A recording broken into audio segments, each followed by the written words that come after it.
Yo. Yo. That trailer is lit, bruh. It is lit. Boy, that trailer be lit, boy. If y'all haven't seen the trailer, boy, I don't know what to tell you, man. Y'all been losing your mind, man. You're Cocoa for Cocoa Puffs, man. That trailer is amazing. I don't know which one's better, honestly. I'm trying to think, like, goodness gracious. Which one would you give it to if you had to give it to one? Which one would you give it to if you had to give it to one, bro? Loaded, loaded, loaded. Who do you give it to? Would you give it to Spider-Man or MK1? Would you give it to Spider-Man or MK1? I'm curious. Huh?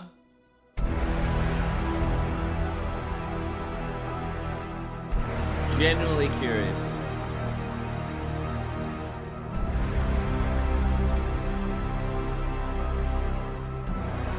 Because that trailer was freaking awesome, man. Excuse me, I can't even lie.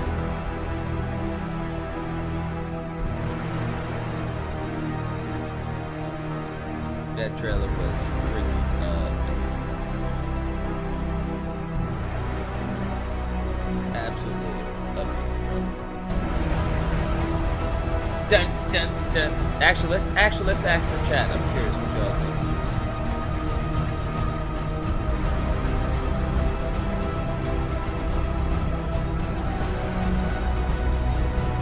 Who had best?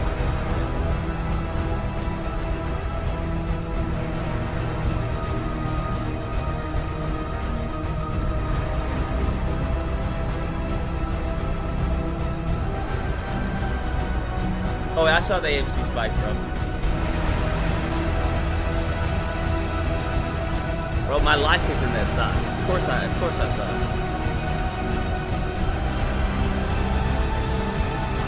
Of course I saw it, bro. Of course I saw it.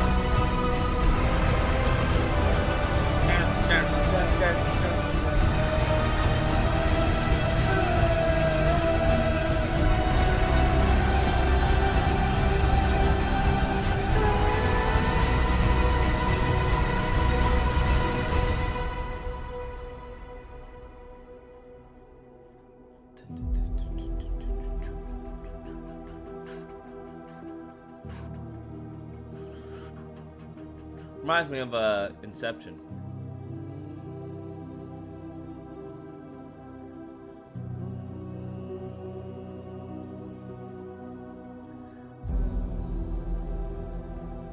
Actually, I like this one better. This one's kind of cool.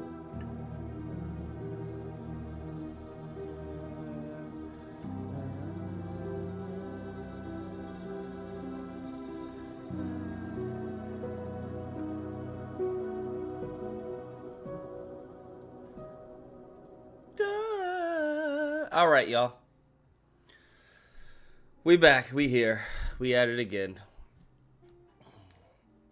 Y'all hear about this? I was in the middle of watching a video about Dusties. And, you know, this happened to come to mind. Actually, let's do this one. This one seems cooler. Yeah. Yeah. And I thought it was interesting. I was like, what are the odds? Here's the thing. Anyone who's talking about Dusties, to me, I feel like they're just snitching on themselves. That's what it seems like to me. It seems like you're snitching on yourself, bruh. Right? It seems like you're like...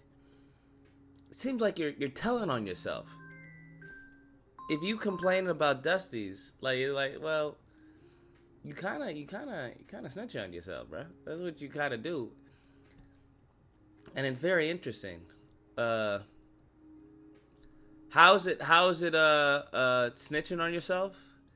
Because this is apparently one of the people who, I don't know who this is. The reason why it's snitching on yourself is because what you've relayed to everyone is that you didn't qualify for a black man. That's what it relates to everyone. It was this panel of black women. I was like, you're telling everyone that you didn't qualify for a black man. That's what you're saying. You're letting the world know, and that's just crazy to me. That's just crazy to me, right? Because obviously you'd want to, probably not put your shortcomings on blast. But these mofos put their shortcomings just crazy, just... And it's like all these black women, from what I've seen, is black women complaining about the lack of respect they've received from black men. And I'm just like, yo, that is crazy. That's probably the craziest thing to say. That's the craziest thing to say, in my opinion. I'm just saying. Like, the craziest thing to say. You're telling me that all the black men you've gotten with have been just trash? You just have a lineage of Dusty? That's so crazy. That's so crazy to me, man. I'm not gonna lie. That's the craziest, like, self-own that I've come across. And it's like, wait, what? What? I don't get it, man. I don't get it, man. But yeah, we gotta attack this Bussy Sphere and this divest movement, because it's goofy. It's genuinely goofy and makes no sense. Goofy and makes no sense whatsoever. But here we are. Yo, MK1, I'm actually a little more excited for MK1 than I am for Spider-Man. I'm gonna be dead ass with you. And the reason why is because they've shown way more. Like MK1, they are like proud of their game. Gotta mute this fucking sound. 708, you're on the line. Yo, why did you say it was okay for Homelander to rape Starlight? What the fuck is up with you, bro? What? I bet you love that trailer, huh? Bro, I never said that. You love seeing Homelander. I bet you want to jerk his ass off, huh, nigga? You want to slurp that Homelander dick, huh? On some fruity shit. Nigga's a weirdo, bro. You wanted to suck that Homelander dick, didn't you, nigga? Weird ass nigga. Okay, all right. Apparently the Bussy Sphere is already out in action, bro.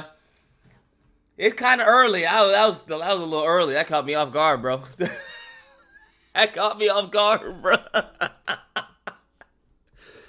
Yo, the Bussy Sphere is already out here, bro. They already out here. How, Sway? Oh my god, let me mute this freaking sound before I go crazy. 708, you're on the line. What's the disagreement? Yeah, I just called to say pause. Have a nice night. All right. Bruh, that was wild. The Bussy Sphere is already out, bruh. Already, how you already call it, bro? We just started the show just not like a few seconds ago. God dang. Lord. I don't know. I feel like I'm traumatized, bro. I need to go see a psychiatrist or, somebody, bro. This man felt way too comfortable saying all of that. Like, you do know what you're saying sounds more gay than anything that you're falsely accusing me of, bro. You do understand that. But, whew. Goodness gracious. Congrats to Nicholas Perkins, absolutely. Absolutely. Would black women not all of you black women, but with the divestors, would they consider this a dusty? I'm just curious. Would he be considered a dusty?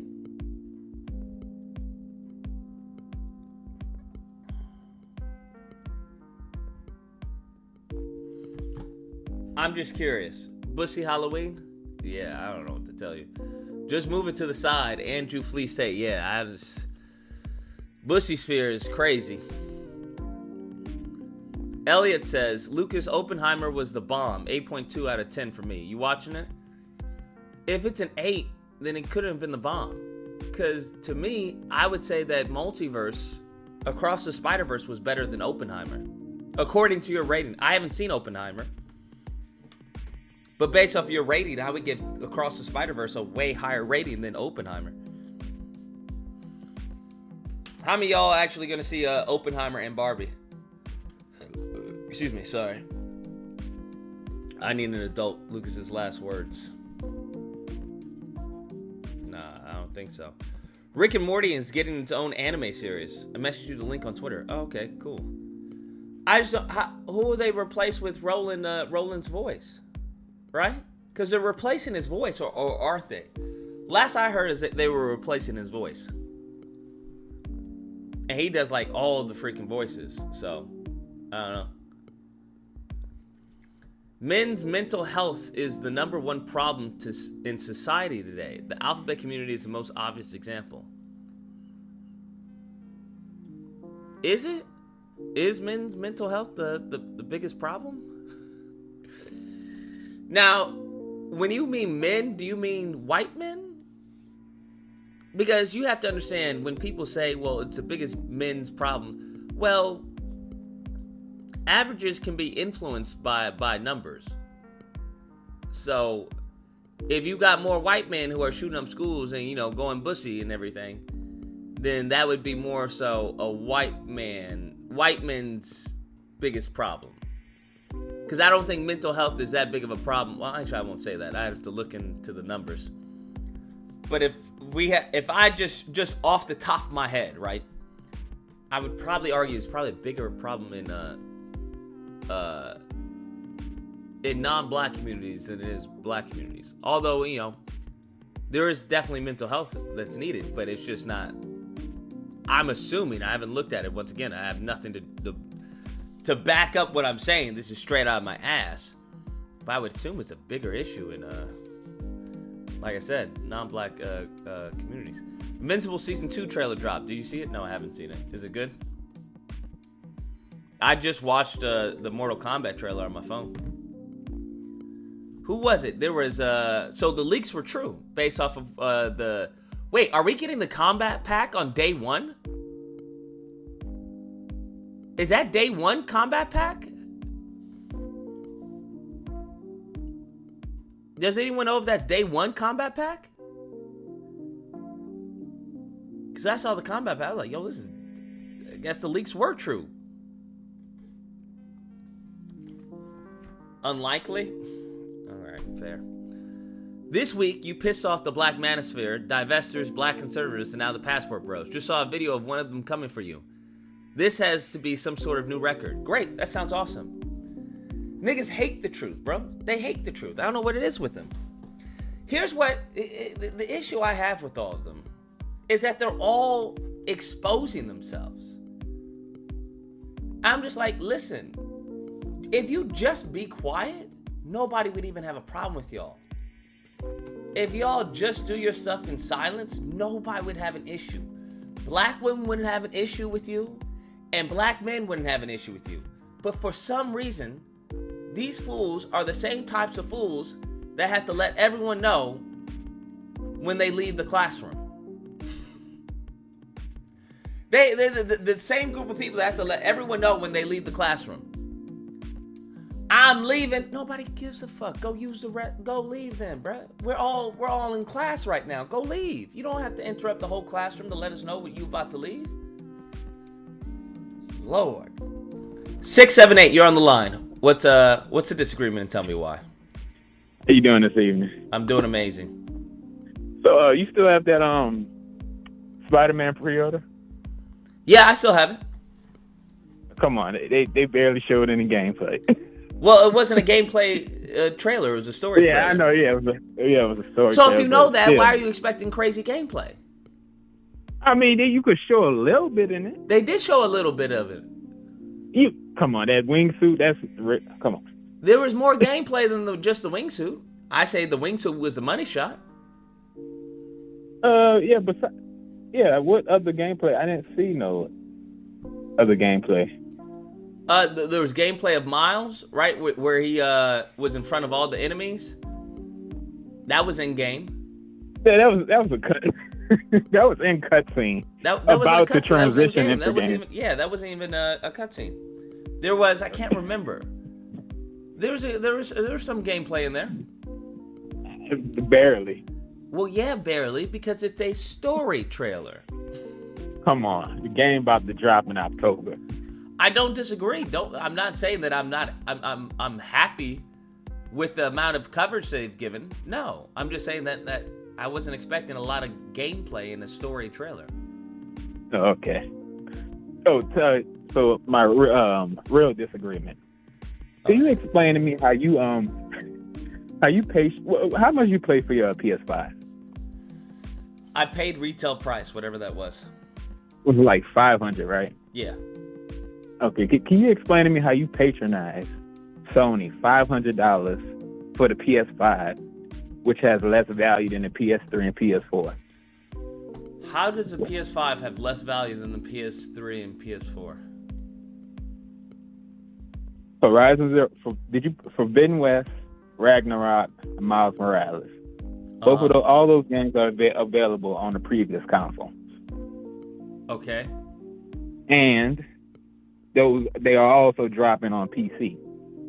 Oh, and did you see the specs for Rift Apart? No, I didn't see the specs for Rift Apart. Where it says it's recommended you use a SSD, but you can run that on a hard drive. So you telling me you gonna let these people lie to your face and you okay with that? What do you mean lie to my face? How do they lie to my face? Mark Cerny, he only said this is only possible with the power of the SSD. It is only possible with the power of the SSD. But the PC specs recommended an SSD. It doesn't require it. I understand, right? There's a lot of stuff that you can run, right? But it's going to be, it's not going to be playable. It'll run, it's just not going to be playable. That's my point. Then they would have to have said it's required you run it. You use the SSD. Okay, then. So what are we talking about? What do you mean, what are we talking about? There's no, if you saying you need, this is only possible with the SSD, then that's what I expect. I'm sure, I don't know. Have you tried playing it with a regular hard drive? Sure. I don't know a lot of people who have just a regular hard drive. Is Sony paying your bills? Because the way you be defending these people is crazy. It's not about defending them. I'm just saying, if they're saying, hey, it can be played with an HDD, but it's recommended you have an SSD. Right, I just don't. Do you think that the majority of PC players have HDDs? No. Is that what you think? No, but that's not the point. I mean, it can run on HDD. There's a lot of stuff that can run. That doesn't mean it's going to run efficiently or smoothly, or it's going to be playable. I'm taking this man's words and I'm applying it to the specs we got, and it's not lining up. Okay. So you had a PS3, right? And you was on a PS4. I had a PS3 towards the latter half. This is why I don't get how y'all have you have short memories. Like when the exclusives was dropping on those previous consoles, they wasn't dropping on the last hardware or on PC. That's why I said PS5 has less value. It has less value because I can't get when Killzone. Do you understand how big Killzone 2 was when it dropped? No. When Killzone 2 dropped, you couldn't play that nowhere else. And to this day, you can't play it nowhere else. Same with Metal Gear Solid 4. You can't play that nowhere else. Is there a high demand for people wanting to play Killzone 4? No. When Killzone 2 dropped, so in, then I think it it was doesn't devalue the 2007 PS5. you can get these games on different platforms. Just because you can get them on different platforms doesn't mean that they're wanted. Sir. There's a lot of games that are only exclusive on the Super Nintendo or a Game Boy. Why are you? Oh, that doesn't mean that it devalues as far as the Switch. Thank you for bringing up Switch. Where can I play Zelda? I don't know. Only on the Switch? I rest my case. And they still charge a full price for their What does game. that mean? I don't understand. What does that mean? It's only on. Why are you playing dumb? I don't know. I generally don't know what you mean by that. Because it's you only on the Switch, therefore what? You bought your y'all bought your PS5 for the exclusives, correct? Uh-huh. So why are you acting like this isn't a thing that Sony players has been with in the past? That's why we got the PS3. Remember when God of War 3 come out? What's the issue? That was a system seller. What's the issue with me having... People ran out to get a PS3 to play those games exclusively. So what's the issue? Why is Forbidden West on a PS4? What do you mean? Why is it? Why is Ratchet and Clank because after at the 2 time years people didn't dropping? Because at the time people didn't have either money to buy PS5 and they were in short I don't want to hear that. Well, I don't understand because here's the thing. It's tantamount to when what's his name say, well, what do you do about the people who have a 360? It's like, well, you play 360 games. So you're upset that more PlayStation owners got to play these games? Sir, we buying these consoles. Let me get this straight, because that's the argument you're making, right? No, the transition. Why are you not on? Why are you not on PS4 then? Hold up, the transitionary period between the PS4 and PS5, they made some of the games to be able to play on the PS4, but also available on the PS5, and you're upset at that. If I'm okay, no, I'm spending money. When I got my PS3, I don't know. I don't understand. I got it. I got my PS3 to play. Was Miles Morales, was that available on the PS4? Yes, it's available on the PS4. Okay.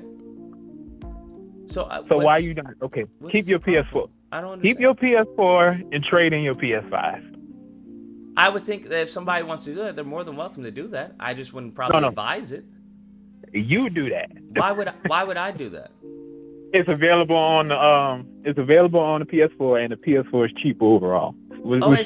So then do that. I just don't know if you're gonna have access to the games coming out, this year or next year or the year after that. No, they dropped on. I think they dropped on the same day.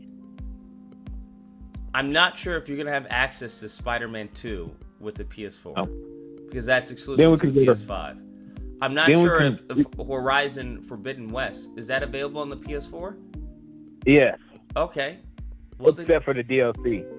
Except for the DLC. All right. Yeah.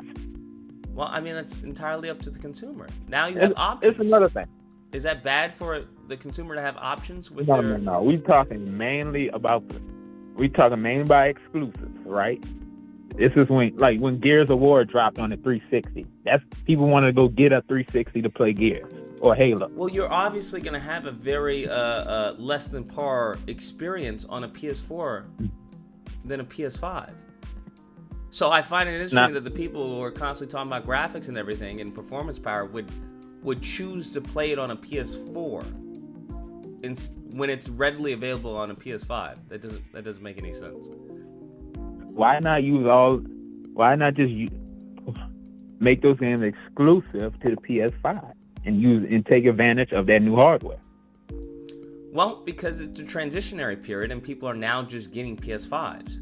So the only option would be like, well, sucks that you can't get it, and now you just get to watch everyone play the game, as opposed to doing, which is corporately responsible for consumers, so they don't feel left out, is it have it available on the PS4, and then for a significant amount of time, and then transition to PS5 only exclusives. Because that gives people, it doesn't have them feel left out, but then it also gives them enough time to actually look for a PS5. You play Forbidden West? Yes. How would you say that? That's great. Yeah. How would you say those graphics look? God tier. Have you seen Killzone Shadowfall when it first dropped? When it first dropped? Yeah. That I would argue that looks almost on par. Well, I haven't played in a while, but it still looks great. Are you saying Killzone? Shadowfall. Shadowfall. When that dropped in 2013. Why wasn't that available on the Killzone PS3? Shadowfall, you believe's graphics are on par with what we have. Well, I said it's still top tier. No, I'm talking about when we transitioned from the PS3 to the PS4. Why wasn't that game available on the PS3 since we transitioned? I don't know. Was this a PS5 or PS4 only? Well, this is PS4. It's PS4 only. Like on the top of the box, it says only on PlayStation. Wait, Killzone Shadowfall. This person's playing on a PS5. No, it's PS4. When it first came out. Oh, when it first came out. Gotcha. Yeah, I don't think this compares anywhere near Horizon Forbidden West. Nah. Unless you're on drugs, my guy. I remember playing this. It was cool, but yeah, this is nowhere near Horizon Forbidden West, my guy. November of 2013. You couldn't play this on no PS3. Then you got games dropping 2 years later on the PC for less. And you out here capping for Sony. Come on. What do you mean for less? We just looked up Ratchet and Clank. The games aren't for less. They're like a few bucks cheaper. I don't understand. Okay. You're paying near full price. Wait. Okay, for like a you like the game. How does that make sense? You like the deal in logic. You said a few dollars less. Isn't that less? Yeah. Okay. So if I were to tell you can have this now, just for $5, or you can have this now, or you can have this in 2 years for $5 less. Which one do you think is which one do you think is a more appropriate choice? You got to put more context on it. Functioning adult.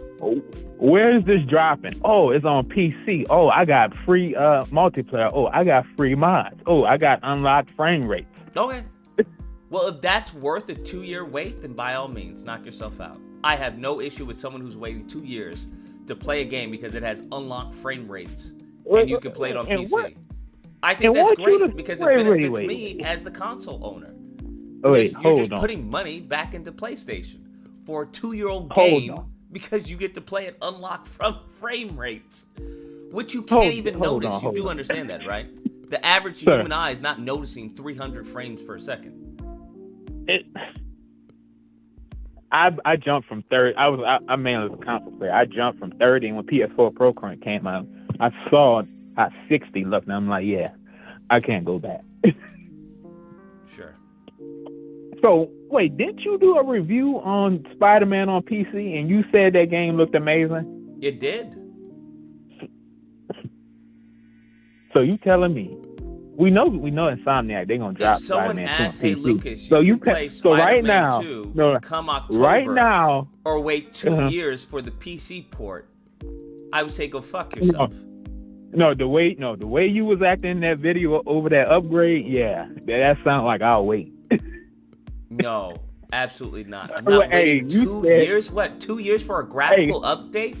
And what mods? I don't know what to tell you. You plan on inferior hardware for a full price tag. Man, that's tough. Yeah. Poor me. You're right.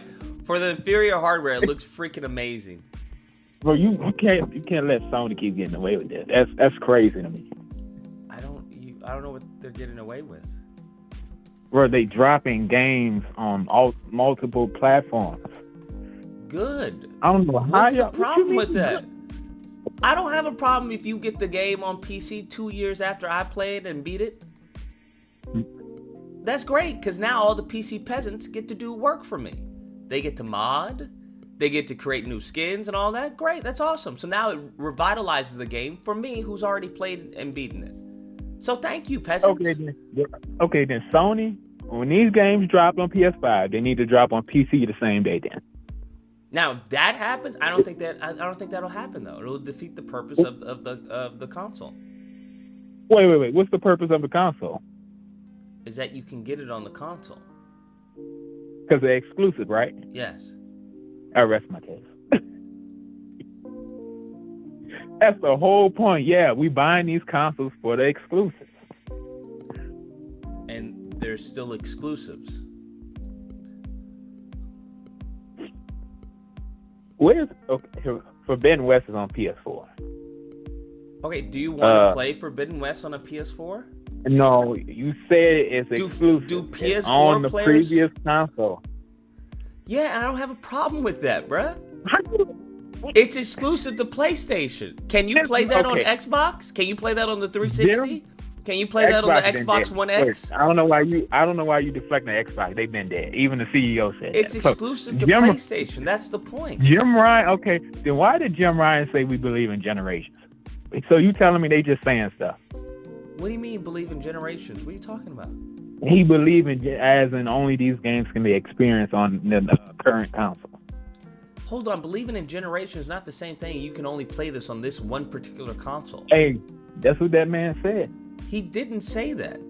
Okay, then why would Mike Cerny say this, we believe in the power of the SSD? Only PS5 has the SSD. So if you combine those two things, that means we only experience this in the ecosystem of the PS5. No, it doesn't. It means games that are made as far as specifically for SSD, you're going to have a higher experience than if you didn't have an SSD. And as far as a lineage, it would be the lineage of PlayStation, not necessarily the PS5 or the PS4, because they're constantly always looking to the future.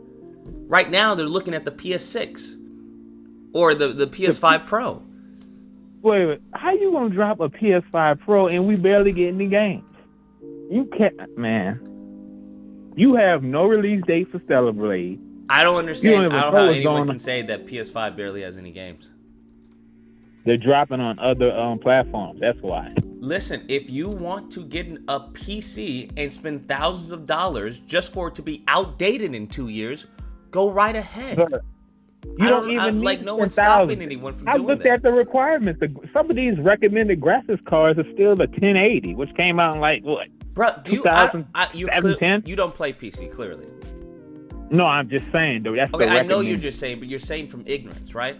I have a PC. No, that's what the Steam recommended. I understand. There's a lot of stuff that's recommended that's not the same thing as the gaming experience. For you to be a PC elite, you're not going at recommended settings. That defeats you don't the even purpose. need to. So you telling me you if buying you the want hottest recommended graphics, settings, then you might as well just buy a PS5 and call it a day. You'll save more money. So I said the 1080. We on a 40 series Sir, now. So that's you have a graphics cards. A 1080 is like a mammoth dinosaur. What are you talking about? That's my point. Yes, we on the 40 series now. So what is the point of mentioning the 1080? That means I can go and buy like a what? 30. If you would like to experience the games with a 1080, you're more than welcome to. Okay, then why would Steam put that on their website? So they just putting stuff on there? You're more than welcome to experience the games with the 1080. I was gonna play it. I'm just saying what Steam put on 1080 is still better than PS5 though, and you're timed out. That's the stupidest shit I've ever heard in my life.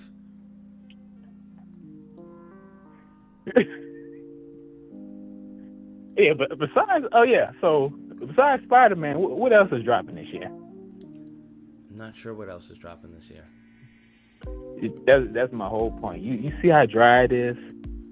How is it just dry? Did you finish Final Fantasy 16? Are you about to play Rebirth? Wait. I know you did. Wait, what? You was just complaining about these cutscenes. Wait, and I heard you say. Wait, hold on. So now we're going from cutscenes? You just said it's so dry. I just got done playing Final Fantasy 16 and Rebirth is right around the corner. You know these Final Fantasy games are timed, right? And? What you mean, and? So it's not exclusive. It's a timed exclusive. That's correct. Why are you playing these games? You know what I mean. Bro, you're upset that it's a timed exclusive? It's timed. That means it's going to other platforms. I don't even count that.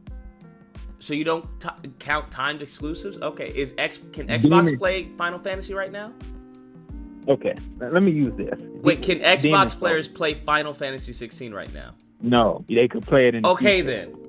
So what are we talking about, bro? What are we talking about? I could only play Demon Souls on the PS5. That's what I'm talking about. Okay. That's exclusive. I can't get that nowhere else. I don't know why y'all acting like you don't know what exclusive is. This is my whole problem with you. I don't know. I think your issue is that you want it to be exclusive forever, like forever and ever, so that when the PS6 comes out, that you won't be able to play the PS5 exclusive because it was exclusive to the PS5. That's not usually what exclusive usually means, right? Exclusive, what it means, is typically that it's only on that platform, right? Meaning Sony. It's only with that company, Sony. That's what usually exclusive means. Hence, why many people like backwards compatibility. But due to your understanding of exclusive, there would be no backwards compatibility. You would have to have a PS1, I'm talking about a PS2, a PS3, a PS4, and then a PS5. Okay. And all of the exclusives for those games would only be able to be played with those consoles. I don't think you understand what I'm talking about. Okay. PS3. Killzone 2 through 3 is only available on the PS3. Resistance 1 through 3. Do you like that? Do you want that to be the case? I'm talking about when I first invested in it, I got these consoles to play the exclusive. I understand, but can you play Killzone 3? Can you play it on a different console now? No. So do you want that? Do you want that to be the case? I know I don't want it. I'm talking about so you don't want that to be the case? No, I'm talking. Okay, why? So then why are we bringing that up as an example? I'll tell you, because man. Because that's the argument you're making.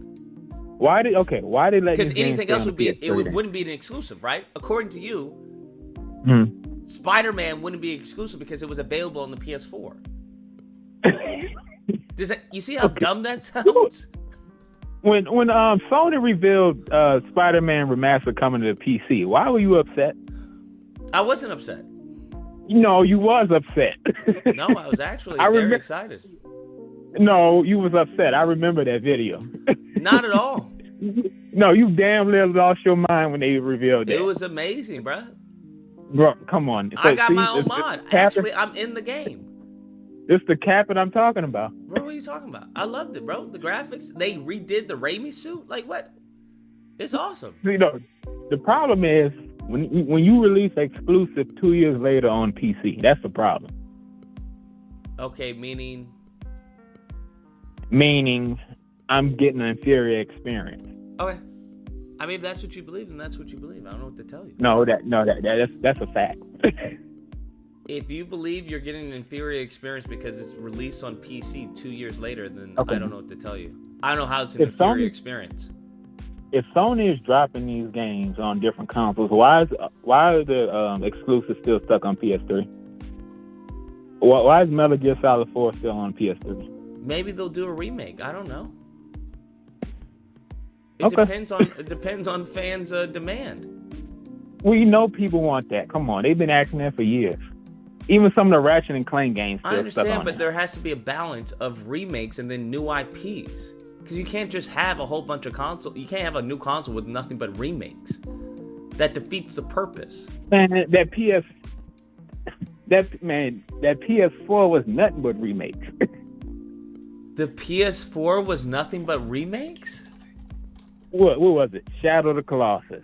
Remakes and remasters. I can go to Call of Duty. Freaking Gravity Rush remastered. All right. That's the wildest shit I've heard in my life. See, you couldn't have been playing on that PS4. The amount of remakes and remasters dropped on it was crazy. You just said that the PS4 was nothing but remakes. Like... And remasters. Dark Souls. Uncharted Collection. Okay. Hey, I'm just laying down the facts. All right. All right, y'all have a good night. All right, you as well. Oh, Jesus. I need a drink, bro. I need a drink, bro.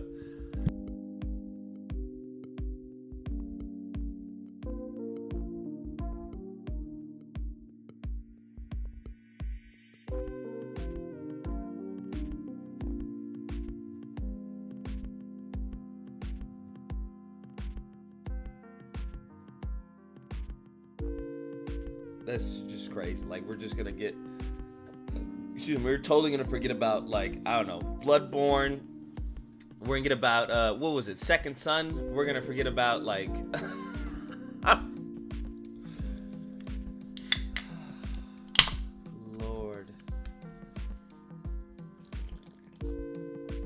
to forget about. Let's see, Days Gone. Even though I wasn't a big fan of that. What? God of War, right? God of War that originally came out on the PS4, right? There's just so much going on, bro. Detroit? Did Detroit come out? Was that on the PS4? Man, I don't even. I just. Oh, I don't even know what to say, bro. I just say that it was nothing but like Ghost of Tsushima. That's right. I just. I need to breathe, bro. I need to breathe. I just don't even. Okay. All right. 347, you're on the line. What's the disagreement and tell me why? Hey Lucas, this isn't disagreement, but it's about a MIT guy who surfed the web with his mind and ordered pizza. You should check it out. It's on 60 Minutes. All right, I'll check it out. Just letting you know. All right. So, MIT ordered pizza.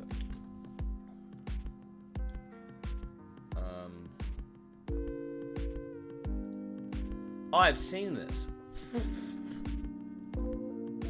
I just thought he was like fucking deaf, and they like created something, you know, so he could like talk. I never actually watched the video. I just saw him have that little weird thing in his. I was like, what the fuck? 929, you're on the line. What's the disagreement? Okay, Lucas. All right, I don't know. This is somewhat of a disagreement, but the new model of MJ, right? I know she looks a little like a 4-year-old lady, but if you look at don't say Courtney crazy. Ryan, don't Courtney say Ryan, crazy, right? Bro. You saying something crazy? And look at Courtney Ryan and compare it to MJ. Do they look the same? I'm just saying. Just if you could do that and just look at that. Does Courtney Ryan? This can't be the woman that's on my page right now. Courtney Ryan and MJ, do they look the same or no? Does Courtney Ryan look the same as MJ? Are you MJ, crazy? The new model of MJ, or they? Sir, or they are you look drunk? similar? Are you drunk? No, look at the chin. Look. Sir, I don't know. Are you drunk? I don't know the hair. I don't know. Like, Sir, have you been drinking? I don't know. Like the chin, the nose. I don't know the eyebrow, the hair. I don't know. Sir, have you been drinking? You still haven't answered the question. You must be hitting like some hard shit. It's either that or some hard narcotics. Cousin. How about cousin? Are you on drugs, bro? I don't know. Maybe. No, we I'm can from do some New York. rehab for you, my guy. We can. You clearly need rehab. I mean, come on. Courtney Ryan, you know, and the MJ model? Are you for real? I mean, a little bit, like, you know, the homage. A little bit? They did a little. You said it's an homage? Bro. Oh, my God. Right, yeah, but maybe if the person had Down syndrome. I mean, like, that little, like, I don't know. Like, MJ, like, I don't know. She have gray hair. I don't know. It's been only, like, I don't know. She have a little gray hair, actually. Or is it just me? Bro, you're really comparing Courtney Ryan to the MJ model? But anywho, what is your game that you think is going to be the game of the year? Do you think Spider-Man still holds it? Or? We haven't seen anything of Spider-Man. The story looks cool, but I haven't seen any gameplay really. Okay, I got a movie recommendation. I know this one was a little of a fail, but I got a movie recommendation. What? I want you to watch the movie Fury with Brad Pitt. Fury, I don't know if you watched it. Brad Pitt. No, I haven't seen it. With Brad Pitt. Watch it. It's a good movie. You know, it's Wait, is that the one movie. where they're like killing Nazis? Yeah, Nazis. Yeah. You seen it? No, it must be another one. All right. It was like tongue in cheek. What was the one where it was tongue in cheek and they were killing Nazis? I think was it Glorious Bastards? Maybe that's one what it was. talking Glorious about Bastards. Yeah, that's the one. But look at Fury. You probably give it a go. You'll like it. You know, but ain't no Bussy in it. It's pretty solid. All right. All right. So you take care. All right. Bye. All right. That's fucking crazy. Courtney Ryan. What did Courtney Ryan do to you, bro? What? Who is this? Oh, she's a YouTuber? Really? Courtney Ryan? Are y'all for real right now? To say Courtney Ryan looks like... Oh, man. An homage, bro. That's what he said. He said it's an homage to... What, because she had blue eyes? That's racist, bro. That's racist, bro. That's absolute anti-white prejudice. That's anti-white prejudice. Not everyone with blue eyes looks the same. That's crazy, because that's the only similarity they may have. Is blue eyes. What are we talking about? Bro, that's wild.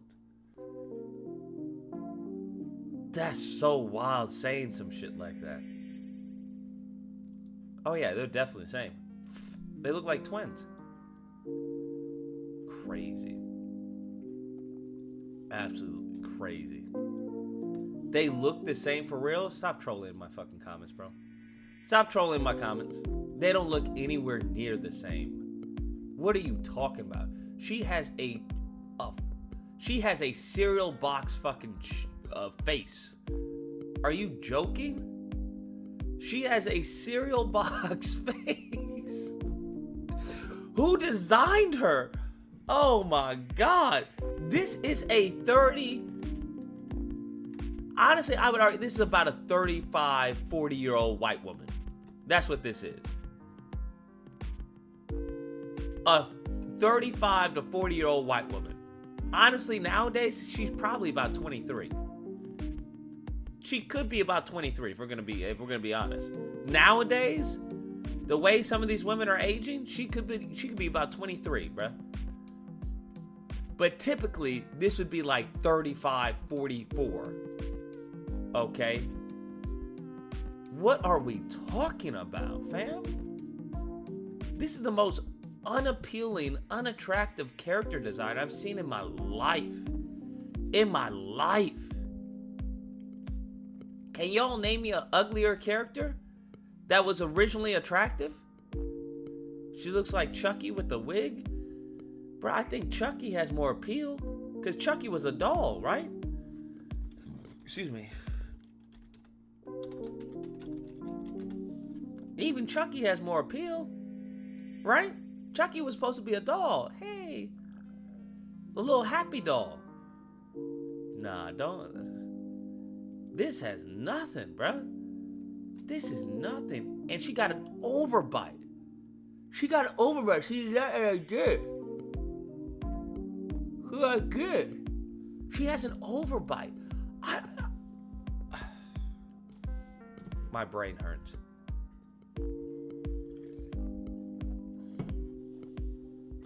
They designed someone's wife? Well, that mofo needs a divorce. Because your wife is fucking ugly, bro. Your wife looks like a man. Your wife looks like a poor trans woman. And there is nothing worse than a poor trans woman, because they can't even get the surgeries. You a poor trans woman, you might not even be trans. I'm just going to be honest with you. Don't even be trans until you have the money to be trans. Okay? Ain't nothing like a broke trans woman. You don't even have razors. I can see you got a 5 o'clock and everything. Like, what the fuck are we talking about? Lord.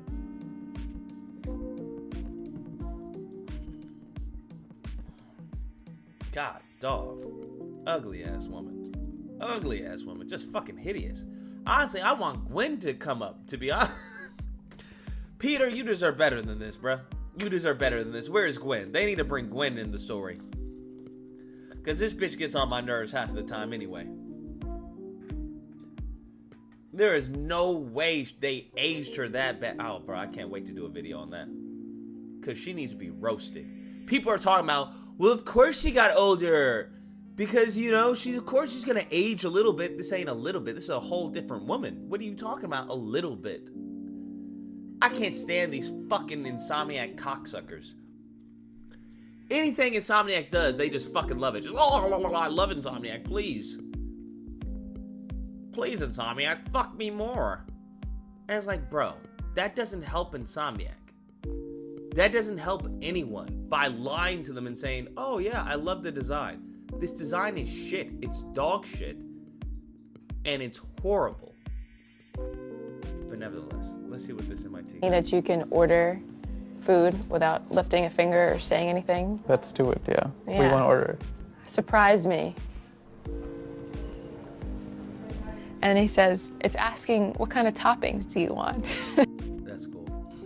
678, you're on the line. What's the disagreement? That's Tell why me I just why. had to call back in. I had to call back in right quick. How you going off on Insomniac, but you defending Sony? Shenanigans, right? Do you think those are the same thing? Sir, yes it is. Cause I gave you a list of things. You think do, Insomniac you and just, Sony are the same thing? They under Sony's umbrella. So do you think that's the same thing?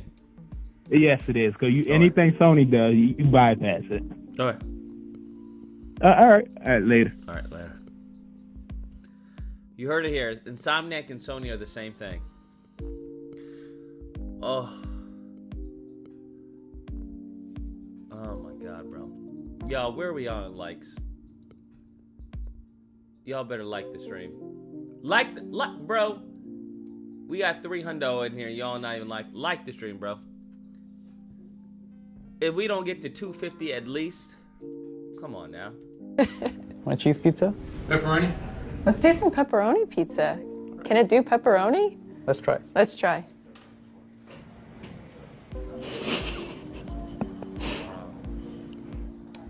You got ourselves pizzas. Get out of here. And he's like, okay, pizza's on his way. Should be here soon. We didn't really believe him. So we start packing up our gear, and lo and behold, he says, Katie, your pizza's here. Perfect, thank you so much. We got pizza.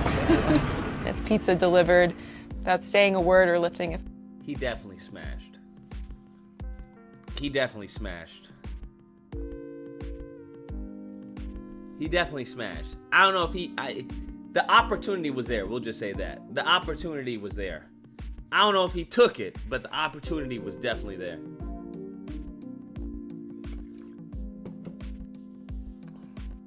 The opportunity was definitely there. I don't know if he took it, but the opportunity was there. Finger.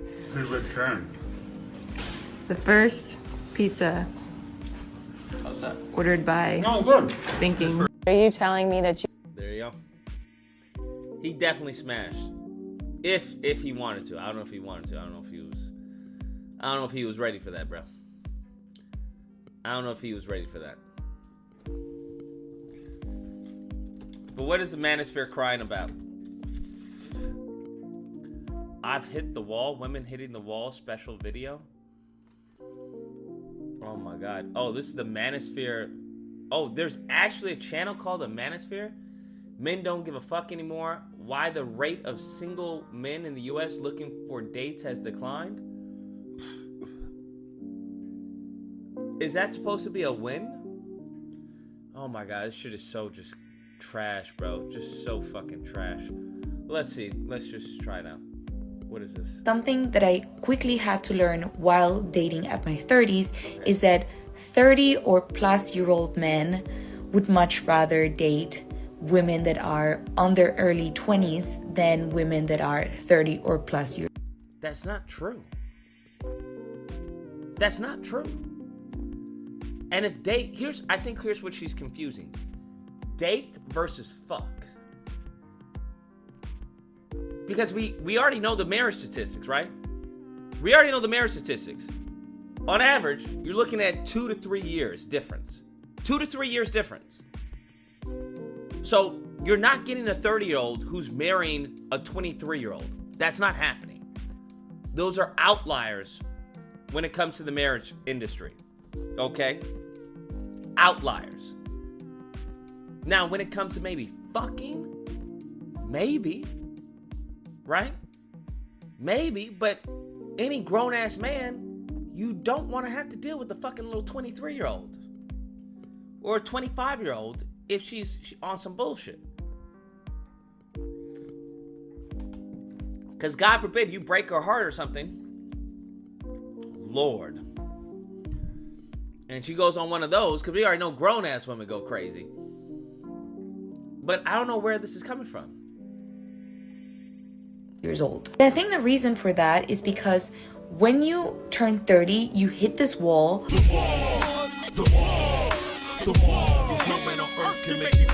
Where you don't take the same they used to take while you were in your 20s. So that's not the same thing, right? That makes sense. That makes sense. So the wall is not the same thing that Manosphere dudes try to compare to, right? Because I would hope, as a woman, you as a 20-year-old is not dealing with the same goofy shit that you would be dealing with as a 30-year-old. Right? I would hope that. I would hope that, ladies. Like, but as we can see with the Divestor movement, these women have been taking shit this whole time. And now they want to blame black men for it. Don't blame me for your piss poor decisions. That's all I'm saying. Don't blame me for your piss poor decisions. That's all I'm saying. For example, when I was in my 20s, a guy would say, yeah, you know. Yeah, you can treat a 20-year-old however the fuck you want to treat her. To be honest with you. These young girls, you can treat them however the fuck you want to treat them. It just is what it is. You're not treating a fucking 30-year-old woman the same way as you're treating a 20-year-old. Unless she's like mentally behind. Or socially retarded. No, like I just need. Like I can show up late, like an hour late to a fucking date on a 20-year-old and she'll still be there. And ask me, is everything okay? Did you get a car accident? Is everything? No, bitch. I was just fucking someone else. I was even trying to show up here. I showed up by accident.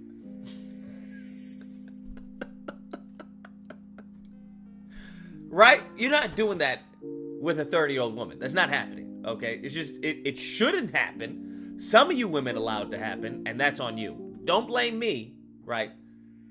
Don't blame me if you allowed it to happen. That's a you problem. Need time. I cannot be in a serious relationship with you right now. And I would go for it and I would entertain this man. Yeah, absolutely. They do it all the time.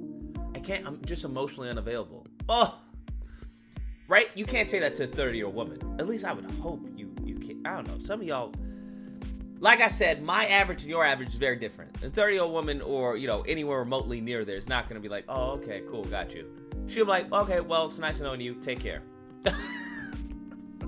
Okay, are you emotionally unavailable? Well, you could have told me that, before we set up this date and wasted my fucking time.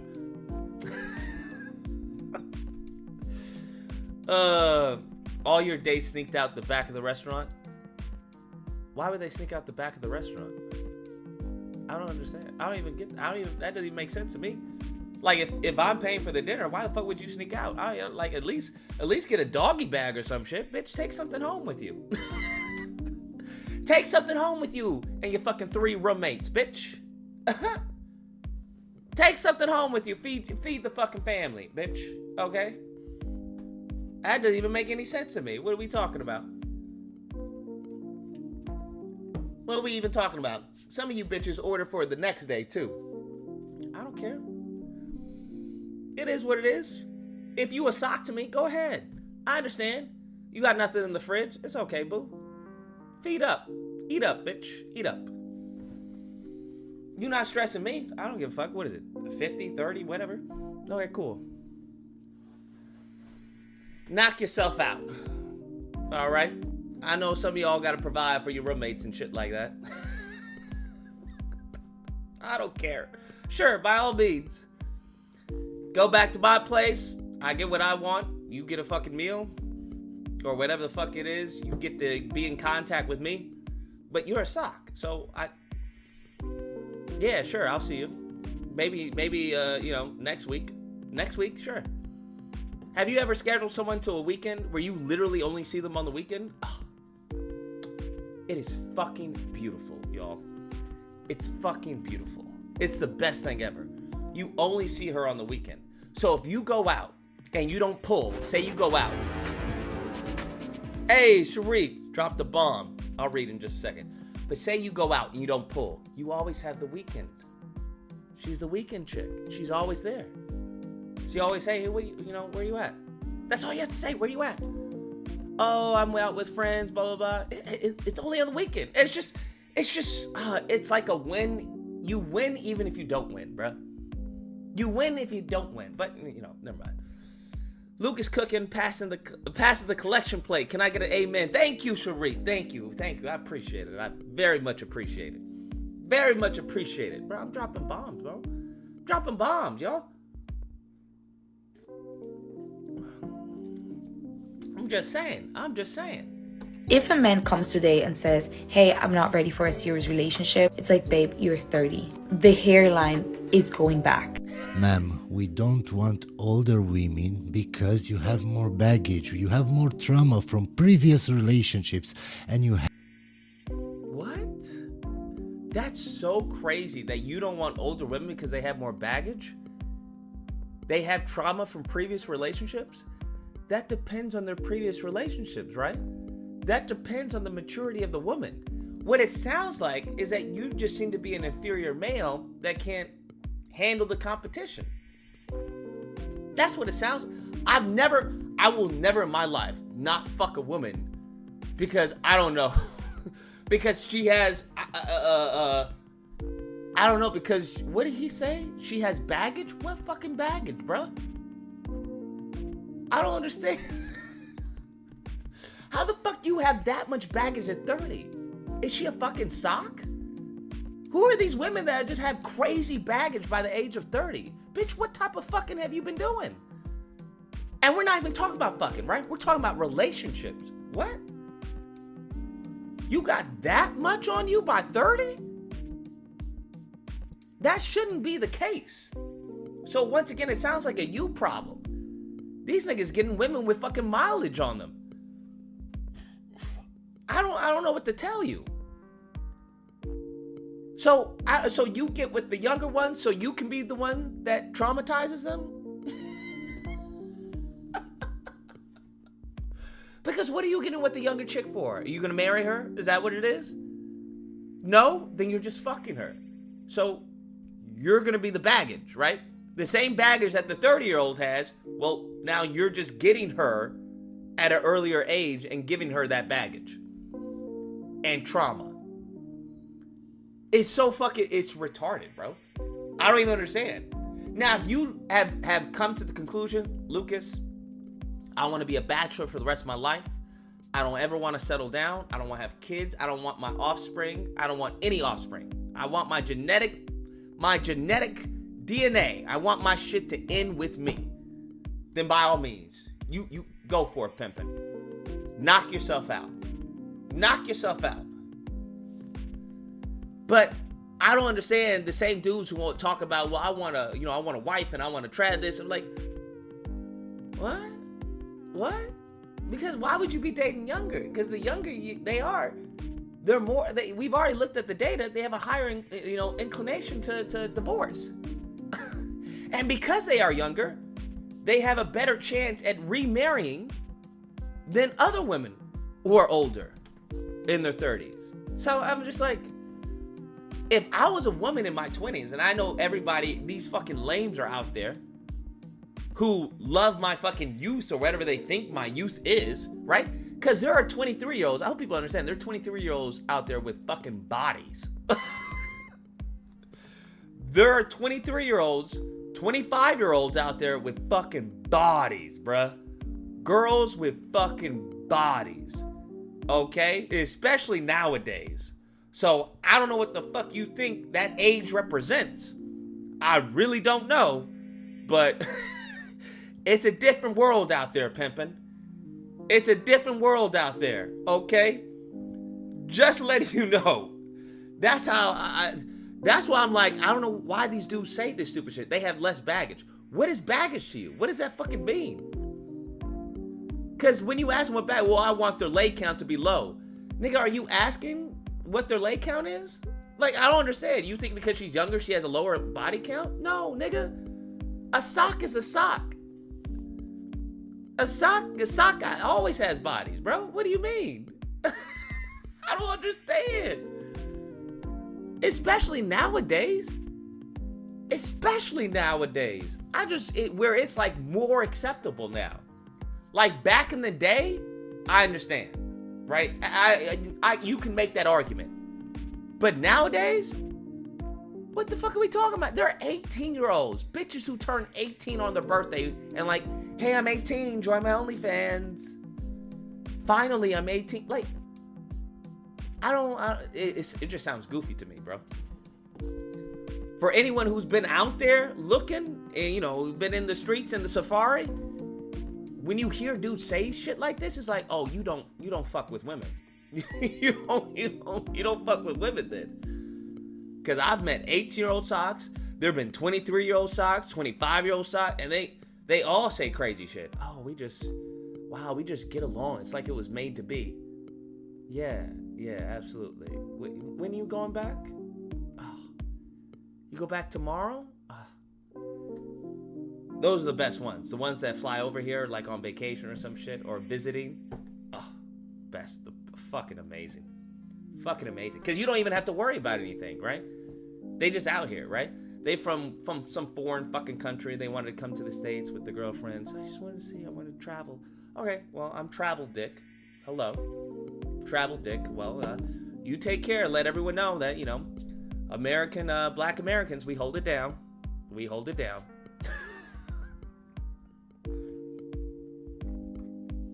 I don't even have to worry about telling you to get out of my fucking place or making up an excuse. I have to get up early tomorrow. You have a flight to catch. Bye. Take care. I'll even be so kind. I'll send you an Uber to the LAX. How about that? Now, if it's trash, you don't get no Uber. You better get a friend or some shit. Have a high body count. What did I tell you? Did I not tell you that? That when they say they have baggage, it's high body count? What did I tell you, bro? What did I tell you? That screams you don't fuck women. That's what that screams. That screams to me you don't fuck women. Because these younger women are trifling. They are wild, bro. They are fucking wild. I told you, bro. I already know. Like, what else do you need time for? So I quickly had to realize that I'm probably going to be spending a lot of time single, and I have to be okay with it because I cannot go back to my 20s. I also don't want to. I love being 30 and the maturity and consciousness that I have now. I totally understand. How is that a wall? This is crazy. This is not even a wall. She just explained, like, she's now mature and she understands her self-worth, and you somehow conflated that as a wall. Is that a bad thing? What? Do you understand how crazy that is? She just explained to us that, hey, I now know my self-worth, that I'm not wasting time with guys that I would have wasted my time with when I was younger. And this apparently is a bad thing. It's a wall. That's not the wall. Lord in heaven. Thank you. Come again. Crazy. This is my boy Trust. Me after a breakup. Damn. Who are y'all? Me? Oh, my name is Ho Phase. This is my boy Trust Issues. Hey, that's alcoholism. What's happening, coach? And that's Don't Care No Mo. That's the best time. That's the best time. After a breakup, perfect time. Perfect time. If your husband is a good guy, but you're ready for divorce, you're not a bad person. So don't let guilt get the best of you. You're not doing him any favors by staying. If anything, you're actually going to start building up resentment. She's right. She's absolutely right. She's absolutely right. She's right. Who thinks she's wrong? Do you think she's wrong? I think she's right. I think she's fucking right, bruh. Who the fuck? I want you to understand this. You're a good guy, right? And your wife despises you. You don't think that's gonna fucking get to you eventually? Who the fuck wants to have a wife who doesn't love you? Right? I don't know what her issue may be. I don't know what it is. But is that really what you want? Because this is how these goofies sound. Because I know many people are just scared that she may take half. Right? I understand that. But let's say that wasn't a factor. Would you still want to be with her? Say you knew for a fact she wasn't able to take half for whatever reason, some law or whatever it is. Or she didn't want to because she came from a family of money. Would you still be okay being with her? Y'all have to think about that. Frederick says, have you seen the Manosphere response videos in response to your videos? No, I haven't. Manosphere are responding? Oh, no, I didn't. I haven't seen them. Relationship doesn't have to be toxic to validate your feelings of wanting to leave. Think of it this So even if she's right. There's plenty of relationships that are fucking dead. But the only reason that these men or women stay in it is because A, they have no other options. B, out of fear, okay, that, finances or some shit or the kids. Or C, religion. That's really it. And it's sad to fucking see, bro. It's sad to fucking see. It's sad to see. Really sad to see. if your relationship is perfectly fine, even if your marriage has no problems. She just said it doesn't. See, this is what I'm talking about. They don't even listen. This is why some of y'all get divorced, bro. This is why some of y'all don't have women, because you don't listen. You don't listen. She said it's not toxic. Toxic and it being perfectly fine and not having problems are two different fucking things. A man who listens is a man who will fuck your girl. Let me rewind. So in case y'all forget. A man who listens is a man who will fuck your girl. Okay? And when I mean girl, I mean your wife. I mean your girlfriend. I mean your ex. I mean whoever it is, bruh. Your fucking sister, your mom. Okay? Because some of you niggas don't listen. And I've realized that. You guys don't understand. Toxic is not the same thing as everything is fine. Or everything is bad. That's not it. I'm just letting you know. Because there's nothing worse. That's why a lot of these these older women, right? Who are married and whatnot. And these young dudes come and swoop them up. And they let them know the praises. Hey, you look sexy, you fine, this and everything. No, you don't should. I would never allow that to happen to you. And the next thing you know, your wife is getting fucked by some little 22-year-old dude. Next thing you know. And then now you want to be upset. No, pimping. You were slipping on your pimping. No, I don't know what to tell you. You were slipping on your pimping. I don't know what to tell you. You were slipping on your pimping. That ring does a lot, but it doesn't change human nature. Let me rewind. That ring does a lot, but it doesn't change human nature. That's what it won't do. And the same thing goes to you ladies. Don't let yourself go now that you got a man. Don't start doing shit differently now that you got a man. God forbid a ring. Because guess what? If you think you got a good man, guess what? Every other woman knows you got a good man. Because every other woman knows how a woman reacts and behaves when she got something valuable. Where's the lie? Every woman, y'all know each other more than fucking we do. Y'all women know how y'all act when y'all got something that you like and is valuable. And you can sniff it out. There's a good nigga in here. Yeah. There's a good nigga over here. Yeah, over here. He's over here. Bruh. And if she likes it too, if she likes it too, you better shield your man. I've seen women do that. Shit, I had girls do that to me. Let's go. We just got here. Let's go. No, it's not really a good environment. Or they'll be all up on you, just damn, girl, God, what got into you? Right? You thinking you may, maybe it must be my fucking cologne. No, she sees some bitch looking at you from across the room, and she wants to mark her territory. Damn, I need to wear this cologne more often. Shit. That YLS must have been killing in the game. Okay. Shit. Okay, all right. No, nigga.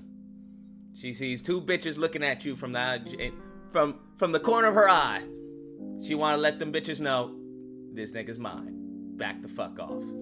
That's what she was doing. Just letting y'all know. Just letting y'all know.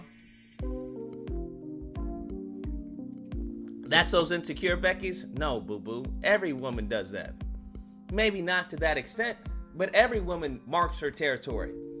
Because if you don't, niggas do get amnesia.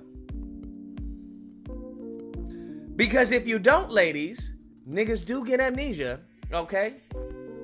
Just letting you know. All right, I don't know. I ain't trying to pry. I ain't trying to, get in somebody's business, but niggas do get amnesia very quick. We do get amnesia very quick, okay? Especially if there's a baddie who is talking to us or wants us. We may hub it up. I'm sorry. Just saying. It's that type of mindset that'll get you fucked. I'm just letting you know. It's that type of mindset that'll have him, you know what, I gotta go to the restroom real quick. And then come back.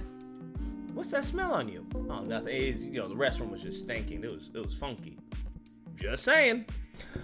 812, you're on the line. I'm sorry, 812. I'm just letting you know, ladies, don't ever get too cocky. Don't ever get too confident. Don't ever get too confident. Please don't ever get too confident. That's the stupidest shit you could do. Okay? Do you not know that some of the most finest celebrities have been cheated on? Please don't ever get too confident, okay? Don't ever do some stupid shit like that. That'd be the end of your career. 519, you're on the line. What's the disagreement and tell me why? Can I ask you a question first? What is the question? Are you religious? Yes. So, you believe in the Bible, right? Yes. Okay. So, let me read this verse out to you. So, Revelations 3:9, behold, I will make those who are of the synagogue of Satan, who claim to be Jews, though they are not, but are liars. I will make them come and fall down at your feet and acknowledge that I have loved you. So what do you think that verse is referring to? What do I think that's referring to? I don't know. So which group of people are claiming to be Jews, though they are not? I don't know. Israelis? I don't know. Is it not obvious? I think I stated I don't know multiple times. I mean, isn't there a whole documentary you just watched of a group of people claiming to be Jews? What do you, I don't know. Oh, you mean the Hebrew Israelites? Is that why you're snickering? Yeah. Do you think that's funny? Yes. Why? It's funny. Why is it funny? I don't know. You don't know why it's funny, but you're laughing? Wouldn't that make you an idiot? Yeah. So you're an idiot? Sure. Okay, all right. Sure. Okay. All right. Best of luck to you, bro.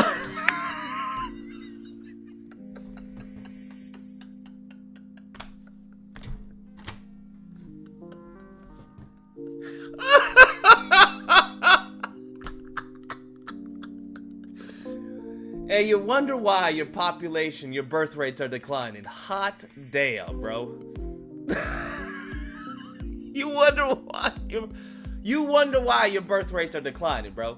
I've stopped even mentioning white people, bro, at this point. Cause you wonder why y'all are doing shit like Annam 22 and shit like that, bro. You wonder why. I'm trying to focus on black people right now. Okay? We already know y'all are done. You don't even have to tell me anything, bro. We already know that you're... It's game over, y'all. We don't... that's why it's like, yo, it's no point even mentioning you. That like... It's just... It's literally no point. I haven't made a video, and y'all know they've been doing some fucking crazy shit, right? I really should be mentioning the videos. I need to make them.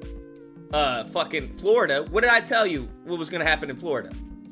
I told you if black people don't get good in politics, it's gonna be game over.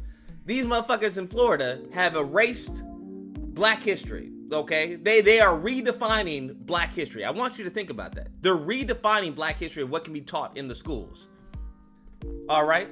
Then you had this little country fuckhead put out a song talking about try that in a small town. Sir, what do you mean try that in a small town? Now, when people were like, hey, that's fucking racist as shit, he then tried to say, oh, this had nothing to do with racism. This just had to do with BLM. And, I had nothing to do with racism. These motherfuckers, bro, they losing their minds, bro. I told you, the closer we get, the more bold they will become.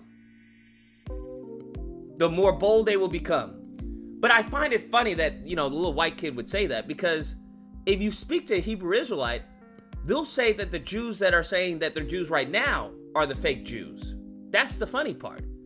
So it's a matter of interpretation. That's the crazy part. Do you understand? Where he thought it was so funny was based off of his interpretation of the scripture. That's the crazy. That's where the funny part comes in. But these little, these fucking, these white ignorants, bro. These white ignorants are losing their fucking minds. He's like, I don't know why it's funny. So that would make you an idiot, right? Yeah, I'm an idiot. All right, buddy. You take care. But let's continue on. Yeah, the same guy wore blackface for Halloween. Yeah, I saw that. So I'm just... I need to make another video, bro. I have to address this because I don't think people really take what I'm saying seriously. Which is why... I mean, it is what it is. Because these people are coming out and just saying, fuck you. That's practically what they're doing. Don't try this in a small town. What the fuck have small towns been known for? Ahmaud Arbery can tell you what small towns have been known for. If it wasn't for the GBU, that man would have been killed and nobody would have heard about it. We already know about small towns. They called them sundown towns, right? That only takes place in these small towns. So they're just coming out and just saying, fuck you. That's what they're doing. And then try to hide it behind, the Sambos that they've paid and just dog whistles. Well, this has nothing to do with that, man. This has... Because they have so much cover. Imagine having so much cover that you can come out and just say crazy shit like that. You can come out and say, hey, we're going to change how black history is taught. Do they change how Israel history is taught? Do they change about the Holocaust and how that history is taught? Do they talk about that? Do they change Japanese history? Do they change white history? Do they change any of that? No. Their primary focus is on black Americans. And I've told you all this. The writing's on the wall. Their primary focus, time and time again, is black Americans. They know once we get them out the way, well, we can do whatever the fuck we want to do. And just blame it on them. This country would go to war and then blame it on black people. That's some shit that they would do, bro. They'll go to war and then blame it on black people. That's what they'll do. All right? I'm sure there's at least somebody who blamed as far as Ukraine and Russia on black people. There has to be. I'm sure there's some network, some outlet, some pundit that was like, it's because of black people that we even have to go to defend Ukraine. I'm sure, bro. I would bet my life on it. But you have to understand, they're losing their fucking minds. And that's not a good thing. Like, they're losing their minds. It's just not a good thing. I'm just letting you know, bro. Just letting you know. But back to this. If you want to leave, just leave. this way. If he's a good guy, he deserves to be happy. That means he deserves to be with somebody who values him and wants him just the way he is. Okay, ma'am. She's 100% correct. What's wrong with this? But then why did you marry him in the first place? That's a great question, right? I don't know what happens in the relationship which leads to this, but sometimes there are unreconcilable differences that people still grow while they're in marriage. That's why I find it so funny when people get married young and it's like, do you think they're going to stay that way throughout their entire life, or do you think they're going to grow and mature? People grow and mature, right? Imagine if I had married somebody who was a fucking Sambo. Think about that. Say I found the woman and she was a black woman, right? Say it was a black woman, right? And everyone was like, yeah, Lucas, yeah, black power, black power. And she was a fucking Sambo. And then I changed after doing my due diligence. And now what? I have to stay in this relationship with a fucking Sambo who completely thinks night and day on the world? No, fuck out of here. Not gonna happen. Not gonna happen. That's crazy. But I don't know, like, but people are like, yo, do it. Just do it. It's like, what? They want you to live your life based off their standards and their morals. And it's like, you can't do that, bro. And that's a sign of maturity. Because there are a lot of fucking adults that I've come across who are living someone else's life. Woo! That's gold y'all don't even know. That's gold y'all don't even know. I just dropped a fucking golden nugget. That wasn't a golden nugget. That was a golden bomb. All right? That was an Oppenheimer fucking sized golden nugget. There are a lot of people out there that are living someone else's life. I've seen it, bruh. I've absolutely seen it. Whether it was your parents telling you something, your mom telling you something, your dad, whatever it was, you live in someone else's fucking life. And it's sad to fucking see. It's sad to see. And I'd rather those people to break out of that, you know, before their deathbed. Because there's nothing like being on your fucking deathbed and just having fucking regrets. This is not what I wanted to do. I should have done this. I wanted to try this. You don't want to fucking be there. Don't want to be there.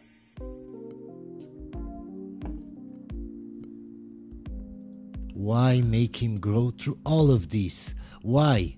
Now he has... She can change too, for better or worse, rich or poor, sickness and health, and death do his part. I agree. I absolutely agree. But say you filter for a woman upon certain standards, values, and principles that you have, and you found her. But during the course of this marriage or this relationship, you change, you evolve, whatever it is, or maybe you devolve, right? Maybe you're like, I don't really give a fuck about that, but she stays the same. Then that's not fair. I say you broke your contract. You broke your contract as a marriage. That's what I would argue. Say you're like, yo, I want a Christian woman, I want this, I want that. And then say, you know, you get with her, you get ring on it, everything, and then she's just like, you know what? I don't believe in God anymore. I'm an atheist. And now you have a child or something. Bruh. Can you imagine how crazy that is? You can't even choose the same school, bro. You can't even choose the same school. Because naturally, you're going to want a private school. She'll be like, I don't want my child indoctrinated by that, that biblical, goofy, person in the sky bullshit. Yeah, bro. Yeah, bro. So I think there are certain things where it's like, nah, I'm done. The contract is infidelity or physical abuse. Hey, by all means, knock yourself out. For me, I would say that's mental infidelity. That's what I would argue. I would say that's mental infidelity. Mental infidelity, which would lead to mental abuse.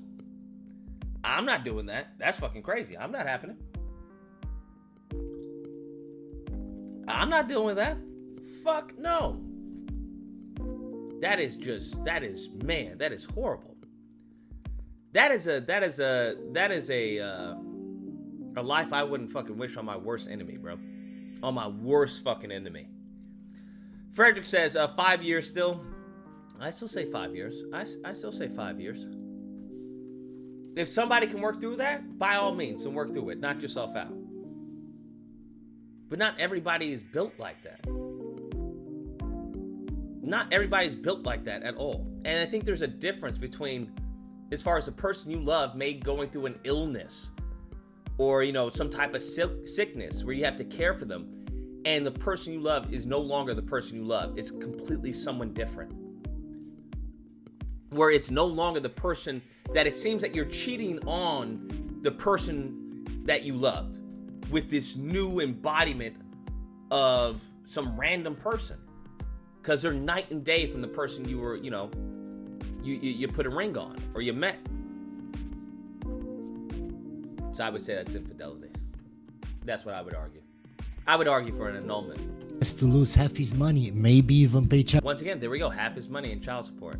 support just because you don't. I think some of y'all need, if that's really your fear, then get a prenup, bro. I don't know what to tell you.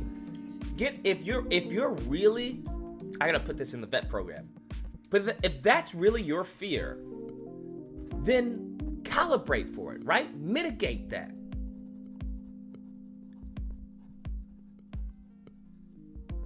That is your job. If you fear, hey, I don't want this bitch taking half of my money and putting me on child support, then think about that, talk about that before you go down that road. Talk about that before you go down that road, especially before you put a ring on it. Talk about a prenup. Talk about as far as child support, how that would happen. If you wanted to do it, if she would do it. Because one thing I've realized is that there's some women who don't need your child support. That's what I realize. And that's a scary woman to me. That's a scary woman to me. Because there's some women who are like, yo, keep your fucking chump change. I don't need it. And it's like, at that point, well, shit. Well, I'm going to keep the house. Keep the house, bitch. I don't need it. So it becomes very difficult to have leverage on a woman who has her shit together. That's what I've realized. It's very hard to have leverage on a woman who has her shit together. Because you're under the realization that she's with you because she loves you. Not because she can't do better. Not because, you know, she needs you, you know, to pay the bills or for this, but because she actually loves you. Right? And I think that's something that's powerful. To me, that's powerful. To me, that's powerful. Because that's usually the women that, you know, that I usually have been with. We're like, yo, they don't need me to pay the bill. It's a nice gesture. But she rolling around in a fucking nicer car than I am. I thought I was like, okay, right? She got a fucking brand new goddamn fucking, Bentley. I'm like, okay, bitch. Right? Her car, you ride around in her car. She's like, yo, baby, how about we take my car? I mean, my car is nice. It's cool. Yeah, I know it is, but let's just, drive, here are the keys. She gives you the keys and just drives around. All right, fine. Okay, fine. All right. I don't mind driving around a Bentley. You know, okay, all right. 832, you're on the line. What's the disagreement? Tell me why. Salutations, you Lucas. What's going on? Nothing much, man. Just got through a little arm day, you know. Dumbbells and dips, you dig? Anyway, I was waiting for you getting the subject I can ponder on. I always like to analyze the stream, see where you at before I speak. Some of these callers, man, they making my brain short with the shit they be talking about. But you finally hit on something I wanted to say. I had one from last night, but let's address that Florida shit. I thought you was gonna come with a video with that, bro. I will. I will. It's I don't know, man. It just seems surreal because it's like you expect it to happen, but when it actually happens, it's like, oh damn. But check this out though. The other day we talking about different types of warfare, right? Mm-hmm. You got physical warfare and you got psyops, right? Psychological warfare. And these little laws and rules, and you see these white folks starting up like this. This what this is, because let's be honest, man. Let's be honest. By them not teaching black history, proper American history, I ain't going to, this is American history. Do they really fuck with us like that? What do you mean? Do they really do a deep dive into American history regarding black people? See, the effect it has is what, you know, oh my God, these white folks, just your response. This is what they want, man, because in reality, it don't matter what them white folks talking about, because guess what? Your child should know about their history before they even hit a classroom. That's your job, because that's what other cultures do. You think there's a Jewish child that don't know about the Holocaust? You think that Japanese don't talk about that atom bomb and what it did to their children? 100%. So why are we worried about what them ignorant motherfuckers in Florida talking about, bro? We don't even stay in Florida. A nigga staying in Florida, man, flee. You better be like 12 days a slave and try to get up out of there. But Texas, I stay in Texas, they finna do the same shit. But it's a psyop. It's to keep these black people frustrated, angry, anxious, and then they come in the comment section and troll your ass. That's what we can't do, just like the affirmative action shit. That really ain't fake no black people because it was never for us in the beginning. What I give a fuck? End the shit. Fuck them. This is what we gotta do. It's up to the black people to teach our children. And you have to do that because if you don't teach the children where we come from, they ain't gonna be able to handle reality today. When they get around them white folks and they start shooting lugs at them, it's gonna be we all know those black people, man, that obviously ain't never been called the N-words or they never heard of that. You know, a bitch like Candace Owens, it ain't no such thing as systemic racism, right? Even though we all know they called her the N-word way back in high school and she got it back. So maybe I shouldn't have used that dumbass bitch as an excuse, but we cannot, as a people, allow these people to fuck with our heads because that's all it is. It's theater for them. I don't give a fuck about that because I'm going to teach my child where they come from and how to handle white folks in public, in the schoolhouse. Malcolm X said, you be a damn fool to let your enemies teach your children. Let's have a history lesson. That's what he said. Right? Right? Yep. So, take heed. The man was ahead of his time. He talking about right now, 50 years ago. Right? This is what we dealing with now. Why are we worried about? If I had a child, my kids grown, so they good.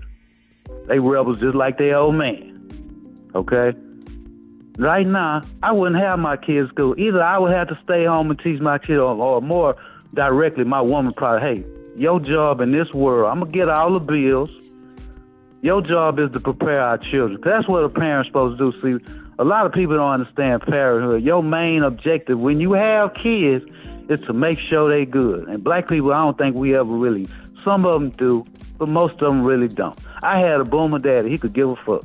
He tried to spend all his money before he died. You dig? Because he ain't want to give. He ain't want to give shit up. You know what I'm saying? Mm-hmm. But it's up to us. Why you don't allow the white man to teach your children about black? They out, say, everybody who went to school know that slavery was like 2 paragraphs, 30 minutes discussion. Right? They wasn't teaching it anyway. They too busy teaching you how great George Washington rapist slave owning ass was. Mr. I never told a lie. Right? Propaganda, people. Propaganda. They trying to fuck with our heads. The best thing we could do is say, man, we don't give a fuck about that. You want your dumb ass kid like that dumb white boy just called? Yeah, I'm talking to you, bitch, if you listening. He claimed to be an idiot. What else? Why do you need to worry about a motherfucker like that? He claimed idiot himself, right or wrong. And you laughed and hung up on his ass. Why don't worry about a motherfucking dumbass motherfucker like that? He can't fuck with me mentally, and Show can't fuck with me physically. He sound like got pimples on his face. Uncle put my foot up in your ass. I'll break my feet. I'll break these corns up in your ass. If you ever say some bullshit like that in front of my earshot, bro. But we cannot let these people run psyops. Affirmative action. Oh my God. Oh my God, the world is in. And no, it ain't, because you never benefited from that shit, no way. Whatever job you got it because you was better than the next motherfucker. Or you wouldn't have had it. Especially if you black. or it's a job nobody else wanted. It could be both ends of the spectrum, right? We as a people cannot allow these people, because I went and looked at all these little channels that showing, well, Florida, they wanted to water down slavery, and all them motherfucking racist bitch coming out, yeah, motherfuckers, yeah, ain't shit, fuck your shit. That's what they look for.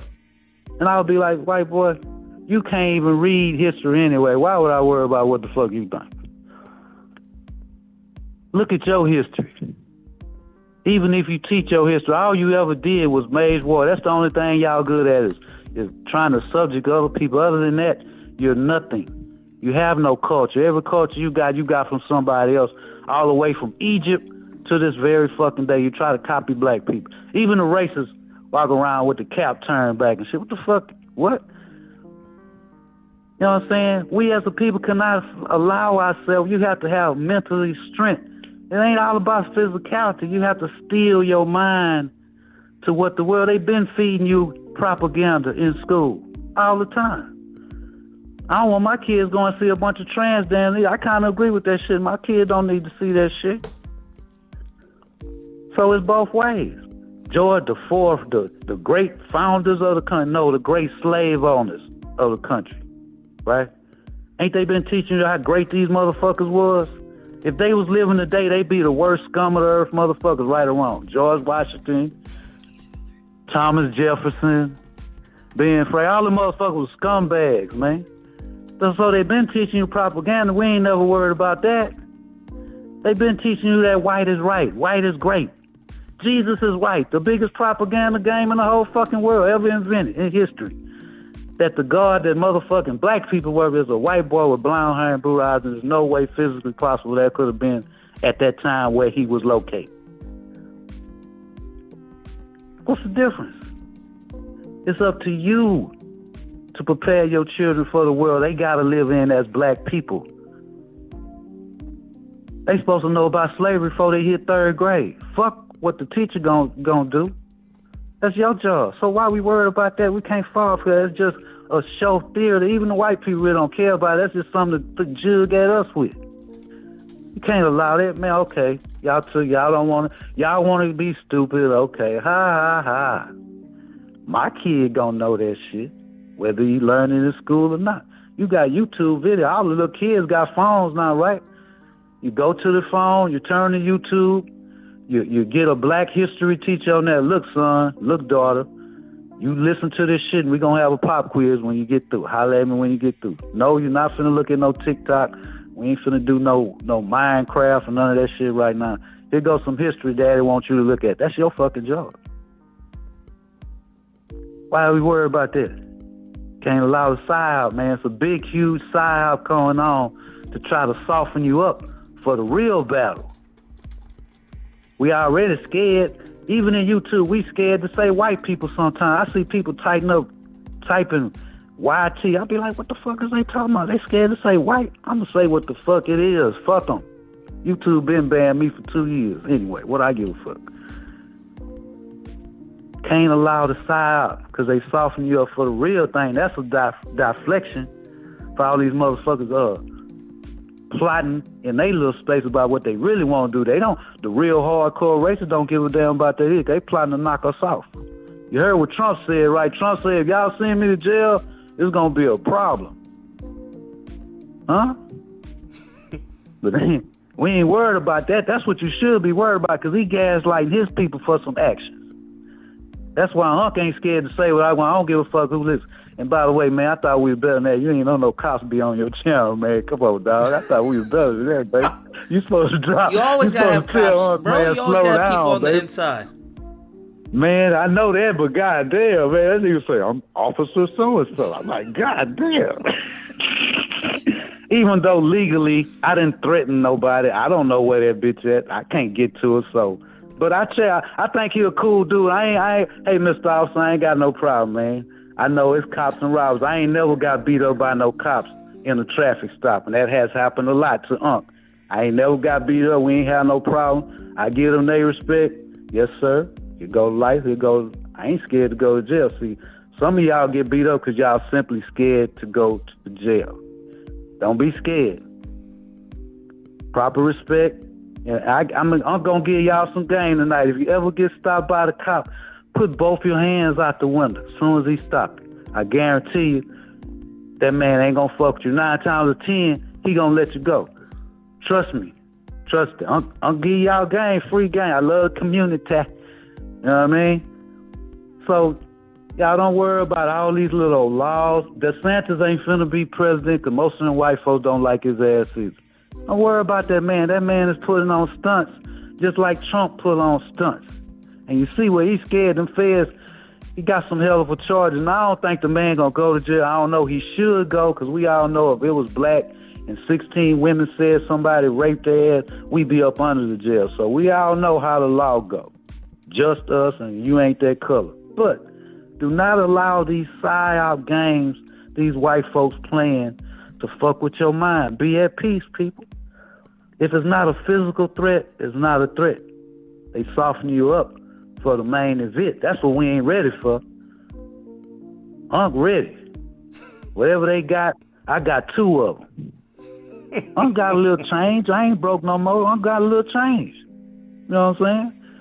Now, I'm going to leave that alone. I'm glad you got finally, because I know y'all video game enthusiasts on this channel. Unc don't really play video games, but when them niggas come in there arguing about my brain just short circuit, I'm like, damn, when he going to get to the meat of the shit? Now, last night, y'all hear Unc? Don't worry about them white folk. As long as the white folk ain't in your face threatening you, man, let them be who they is. Because y'all ain't ready for this shit anyway, what's really coming. That's psyop. So that's what I say. And let me say one thing, man. I don't big up the penitentiary. I'm not bragging about being in the penitentiary. I'm just telling you guys who be thinking about shit like that, you better be ready for it when it comes. You ain't never heard Uncle say, man, I was glad I had fun in the penitentiary. I don't be saying that. I'm saying be ready for it. And if you ain't built like that mentally and physically, keep your day job, nigga. Don't get out in these streets. That's what I be trying to tell you. People twist my words up all the time, man. I don't know why y'all do this shit. Uncle ain't never said prison was a country. I went to prison in fucking Texas, man, where you can't even see the end of them cotton fields. It's some real slavery, bro. It's some real. Now, I was in the field one day, and I said I ain't going back. I don't give a fuck what y'all doing. Hey, I can't be no slave. I might as well shoot my head right now. Then they put me on the wardens. I started cutting the hand in the barbershop. I'm good. I was in the AC. Anyway, you develop your mind to where little shit don't fuck with you when you in a stressful situation. This is what they trying to do, keep y'all nervous, angry, frustrated, so they can come in and troll you in these comment sections, man. That don't mean shit, because it's up to you to teach your children what their history is, not nobody else, you. And if you ain't ready to do that, don't have them. Don't have them. Now, another thing, last night I peeped in, I know it was video game night, I peeped in at the end, and I think a guy super chat you, and he asked you, how do you separate a woman from a group of women? You remember that? Yeah, I remember that. And I don't remember what you said. What did you say to that dude, man? I don't remember. Uncle, you know. I don't remember either, to be honest with you. You said some shit, but guys, listen.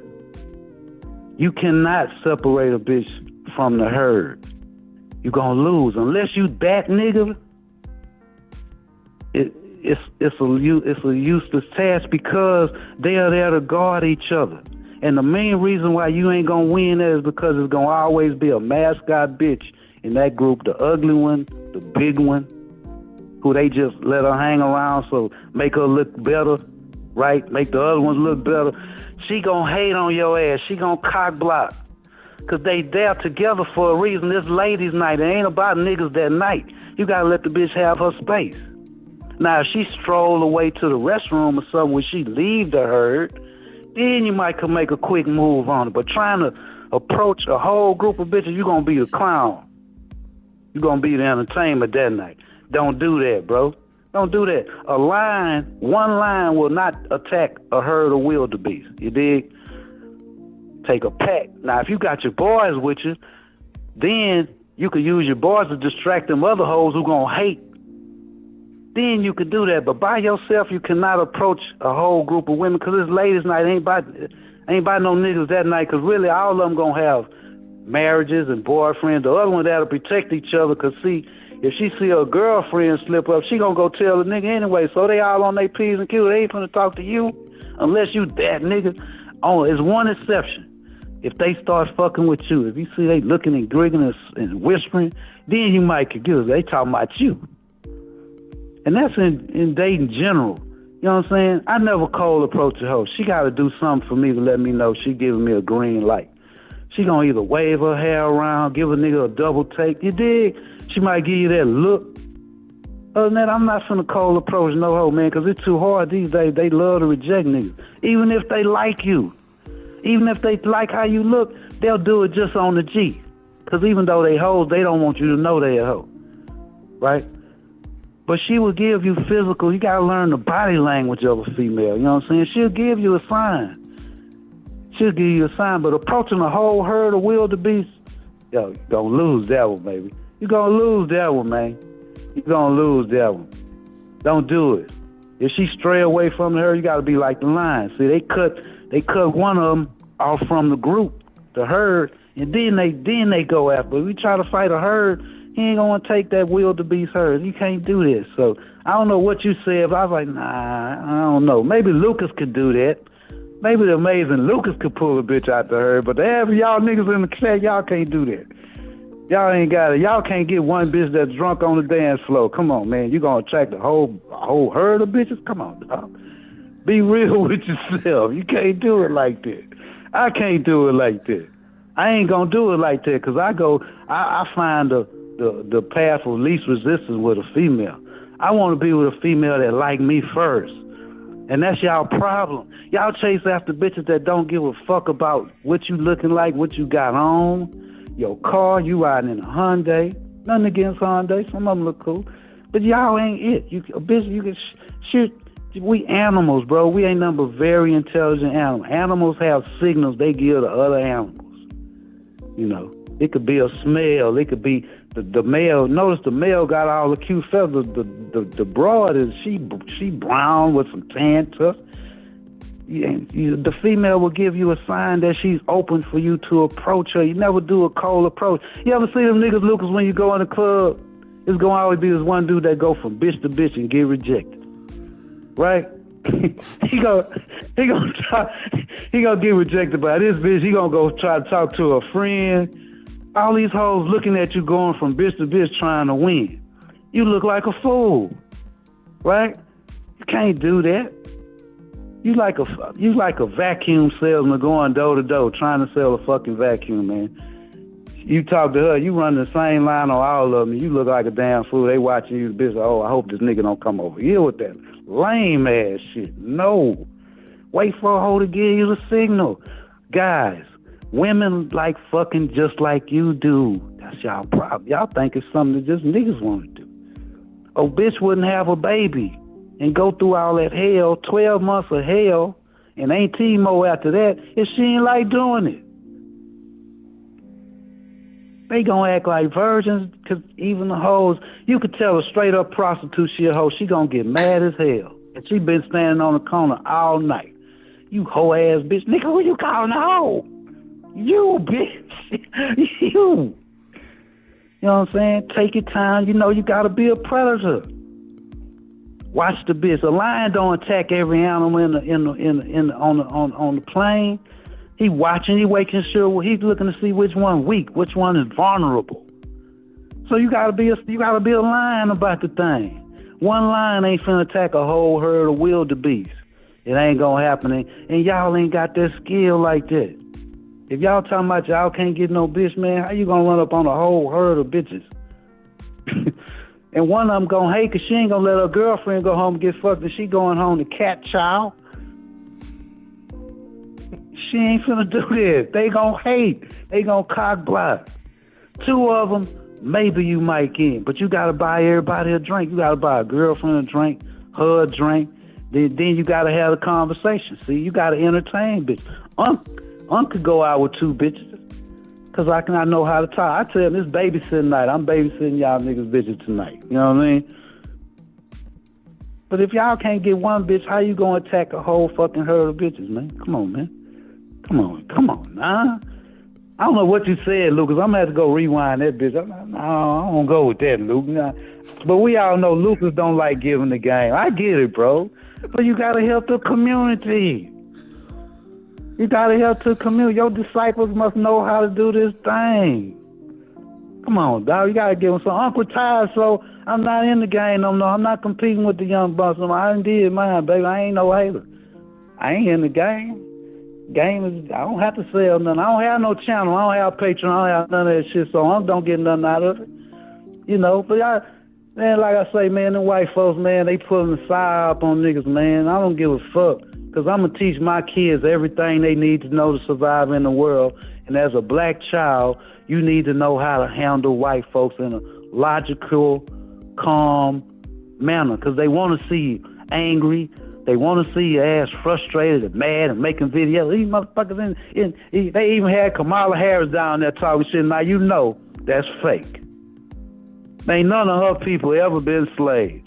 I think it's such violence and it's so crazy. That bitch she ain't got no FBA in her, bro. She ain't got one iota of FBA genes. What the fuck she going down the floor performing? Kamala Harris she ain't got none of that in her, man. Her people, ain't no people from Jamaica and India. The fuck she know about being a slave? Her people probably had slaves. Her daddy don't even claim black. But Biden sent her down there to perform. It's such a terrible thing where it's so terrible. What y'all gonna do about it? What y'all gonna do about it? Talk is cheap.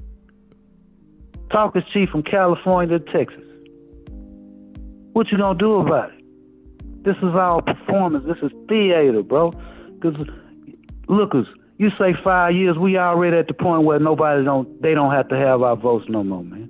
They got the LGBT, they got these bitches that want to kill their kids, they got the Mexicans, they got the Arabs, they got the Indians. What the fuck do they? 5 years, nigga, we already there. You ever notice on the TV, I'm starting to look at all these news programs, all the black faces gone, man. I'm seeing a bunch of essays on the news channels where it used to be black people at, right? Locally. Just check it out who used to be on TV and how the Mexicans already took over, bro. They already took over. They don't even need our voice no more. Because we asking for tangibles now and they say, shit, fuck that. That's why they got this Indian running for president. The Mexicans taking over Houston. Well, they've been took over about 20 years ago, but now they getting political with the shit. You know. They already don't need us. 5 years, we already there where they say fuck y'all, because if they needed us, they would have to do something right now. They would have to do something right now. More Mexicans than anything. Everybody against us. They already don't need our vote. The best thing we do with don't vote is 50-50 between MAGAs and the liberals. Let them have their civil war, and we just sit back. Y'all go ahead on, man. We don't give a fuck which one of you crackers, like I said before.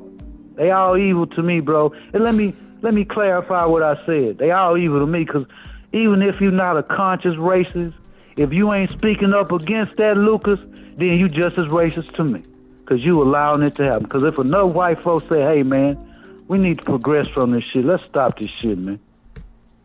If enough they do it, because they the only one can stop the shit, not us.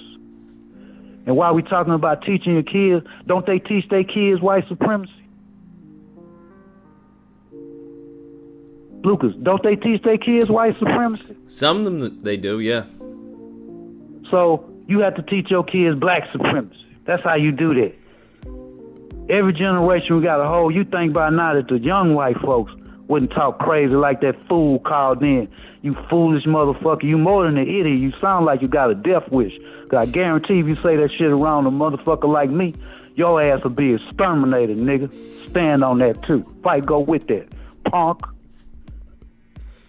Sound like you got acne all over your face playing with your little baby ass dick. Calling in with that whole ass shit. But we all know y'all grow nuts on social media. We all know that, punk. Yeah. And Uncle Houston, Texas, if you don't like it, nigga. In fact, I come where you at. I got air miles, bitch. I come see you. Wherever the fuck you at. And I'll stomp a motherfucking mud hole in your bitch ass. Punk. Go tell your daddy what I said, cause you probably ain't no antagonist for me. Show me where your dad at, but they teach they kids what they need to know, right? So why we relying on the white folks to teach our children what the fuck they need to know to survive in this crooked ass world that we live in? They gonna know that in first grade. My daddy say slavery was fucked up. He don't know what you talking about, Becky. He gonna be calling the teacher Becky if she come with that whole ass shit. Slavery wasn't that bad. Teacher, Miss Becky, my daddy say slavery was the most fucked up thing ever happened in the fucking world. You go to the office, young man. Now I'm going home to my father, cause the principal, he's a white supremacist too, Miss Becky.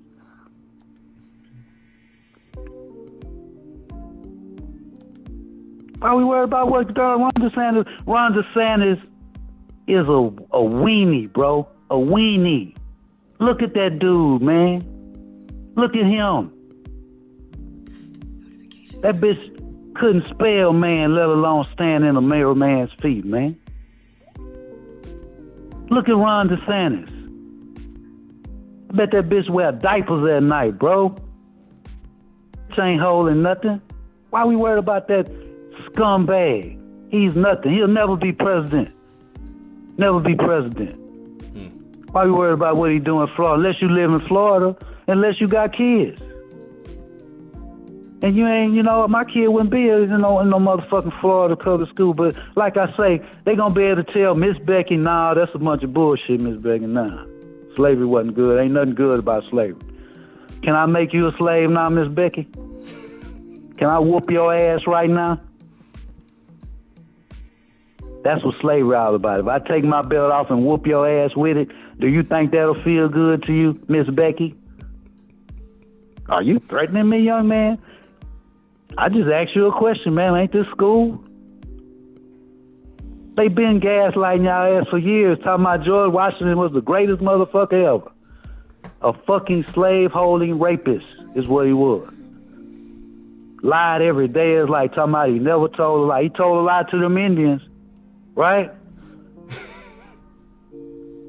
Man, take these beads and we gonna take this land and y'all good, right? Oh, okay. Right? Jefferson, go down there and run them motherfucking rednecks off that field so we can have that. Yes, sir. Let's get to 300 likes, people. They've been saying proud of all of American history you learning now. 300. We had 278. Because I learn something new about it every day when I read a book. Damn, they lie like a motherfucker. It's like they talking about the Pilgrims came and made America. What? Pilgrims? That was about 0.1% of the colonists that came over here, bro. The people that came over here were people from England who wasn't the oldest. England got a law, say the law of primogeniture. That means the eldest son inherit all the wealth. They come from wealthy families, but the young ones don't get shit. The mother don't even get shit. So they was mad because they wasn't inherited. Say, well, we're going over here and we're going to get our own money by any means necessary. Wasn't no fucking pilgrims. You think niggas was celebrating Thanksgiving at the first Thanksgiving? Yeah, I don't think so. Right? We wasn't celebrating Thanksgiving. We was Thanksgiving. We was the main course. So they been feeding y'all bullshit. God is white, y'all. God is white. Biggest propaganda in the world. What? But if you took time to think, ain't nobody white over in the Middle East. Today they ain't white. They might be mixed up, but they ain't got blue eyes and blonde hair. Come on, man. You ain't never seen an Arab with blue eyes and blonde hair in your fucking life. Oh my God. In Florida, they don't want to teach slavery no more. They ain't been teaching it. I ain't hear nothing about babies getting fed by crocodiles till I started looking at YouTube.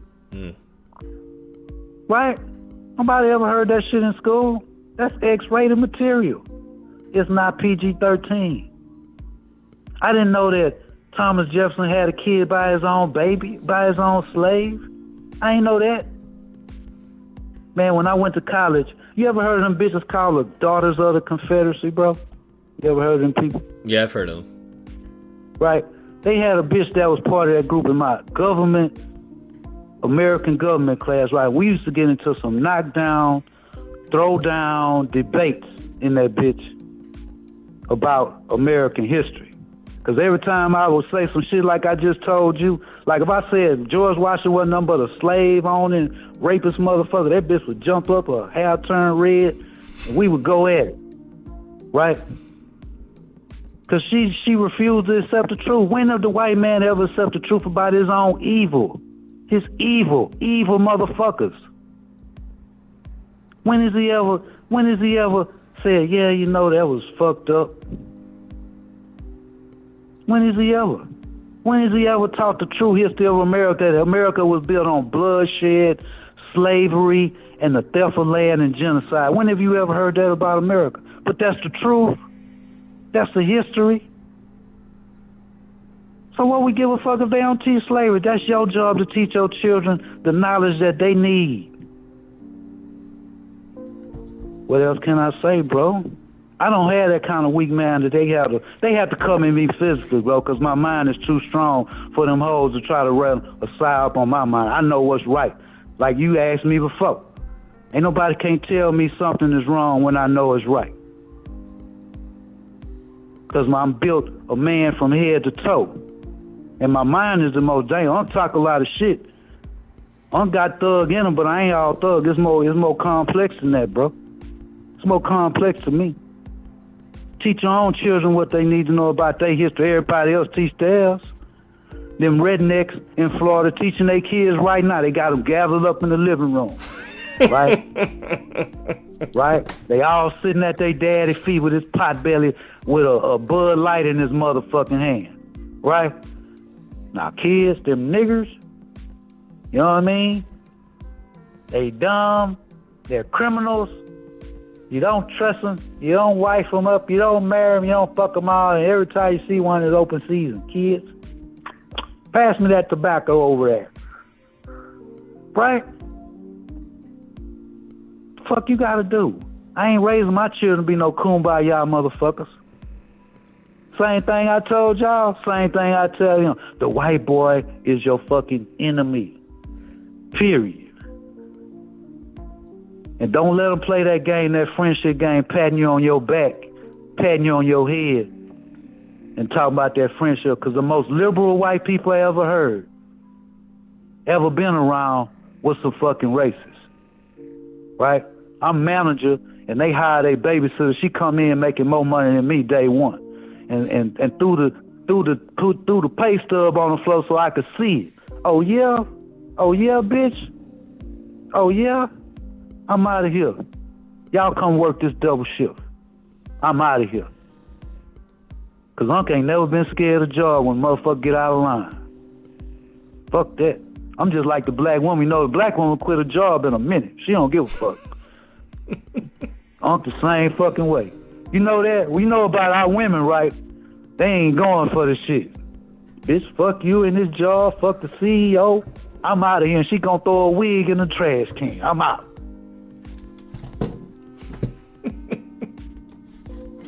You know what I mean?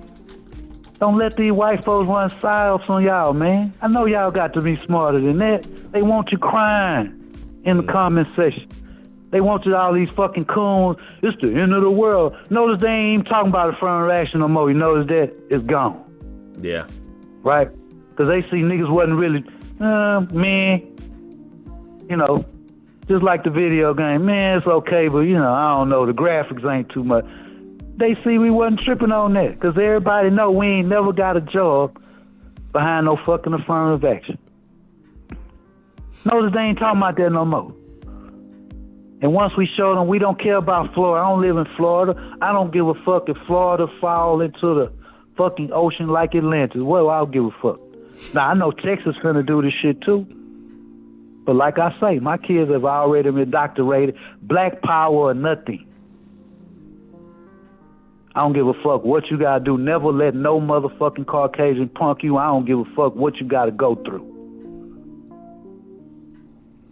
Like I say, I don't big up no penitentiary, man. I don't tell y'all niggas go to penitentiary. I'm telling you, it's a place where I develop skills that you ain't gonna get out in the world.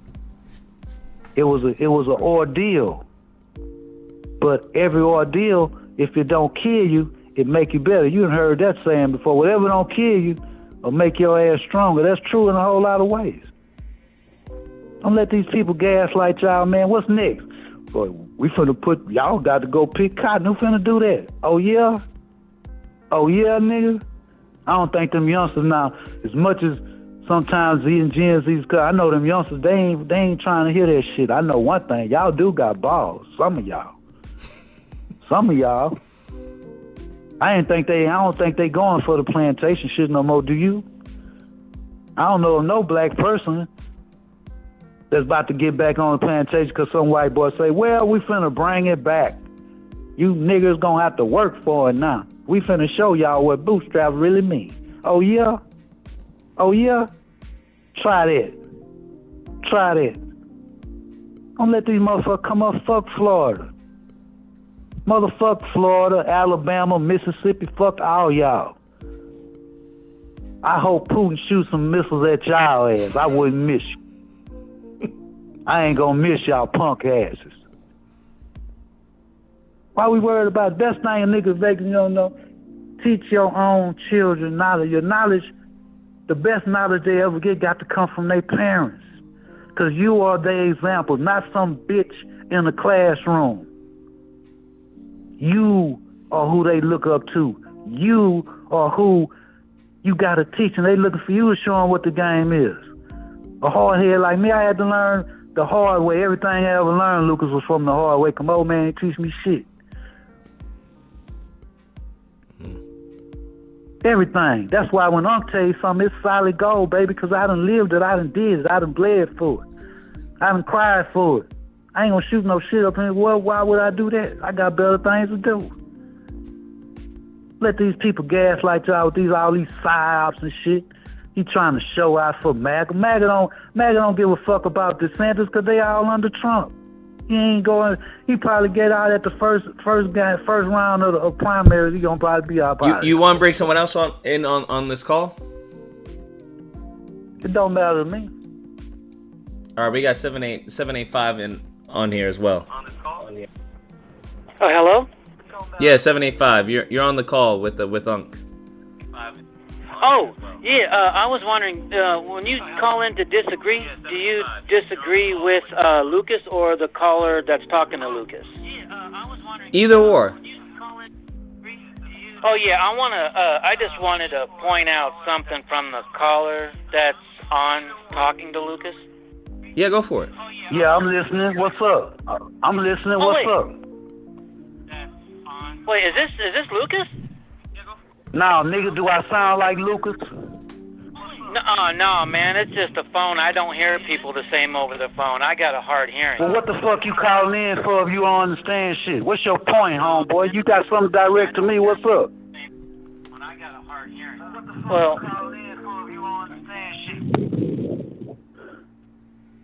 Lucas, I ain't got time for no silliness, man. He ain't got nothing to say. 785. Do you have something to say? Do you want to disagree with the caller?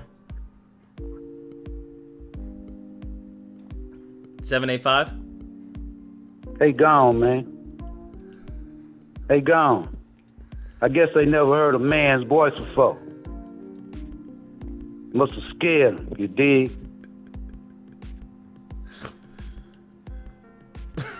Got something to say, say it. Shit. Say what you mean, bitch. Say what the fuck you mean. Don't be scared. I can't get to you. You must got balls the size of a hamster. You can't say what you mean. You called in. You must got to say something. I know you don't like what I said.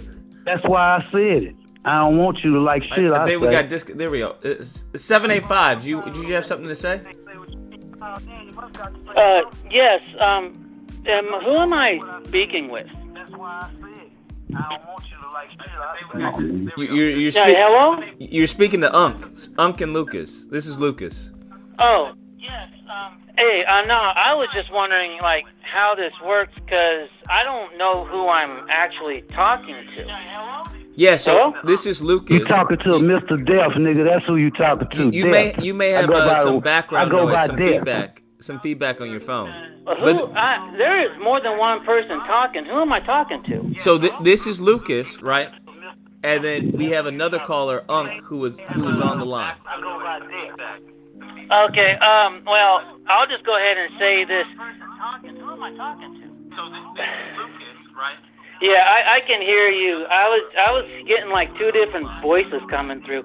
Anyways, the thing that I was calling in about is when he kept going on and he keeps stating all of the racist comments and wanting to talk about one directional. One thing that I will say, my heritage, I'm Northern Eurasian. I span all of the top of the cross from what is called Russian now, all the way over to Scandinavia. And one thing I will tell you, if you want to cuss out Caucasians, look up the Caucasus region. They're all Asian. It wasn't until later I don't give a fuck about none of y'all. Were called I don't give a fuck about none of y'all. I know you don't. You've already stated very clearly. You've already stated very clearly how racist you are. Bro? The fuck they got to do with anything where you from? No, you're calling in because you want to be politically correct in all of this, thinking that you're speaking the truth, but you're not. Are you from Planet Krypton? That be the only motherfucker I be worried about. Hey, you know what? I'm from Kansas. I could very well be Superman. You could be in your mind. I don't even think you are in your mind. If you want to utilize something and you want to say facts, the best thing you could do is, you make sure you're saying them correctly. Tell me where I lied at. Tell me where I lied at. I already pointed it out. It's not my fault that you consider a lie. You want to say you want to call in and you want to call out Caucasians. Well, you're making fun of Asians when you're making fun of Caucasians. Tell me where I lied about y'all at.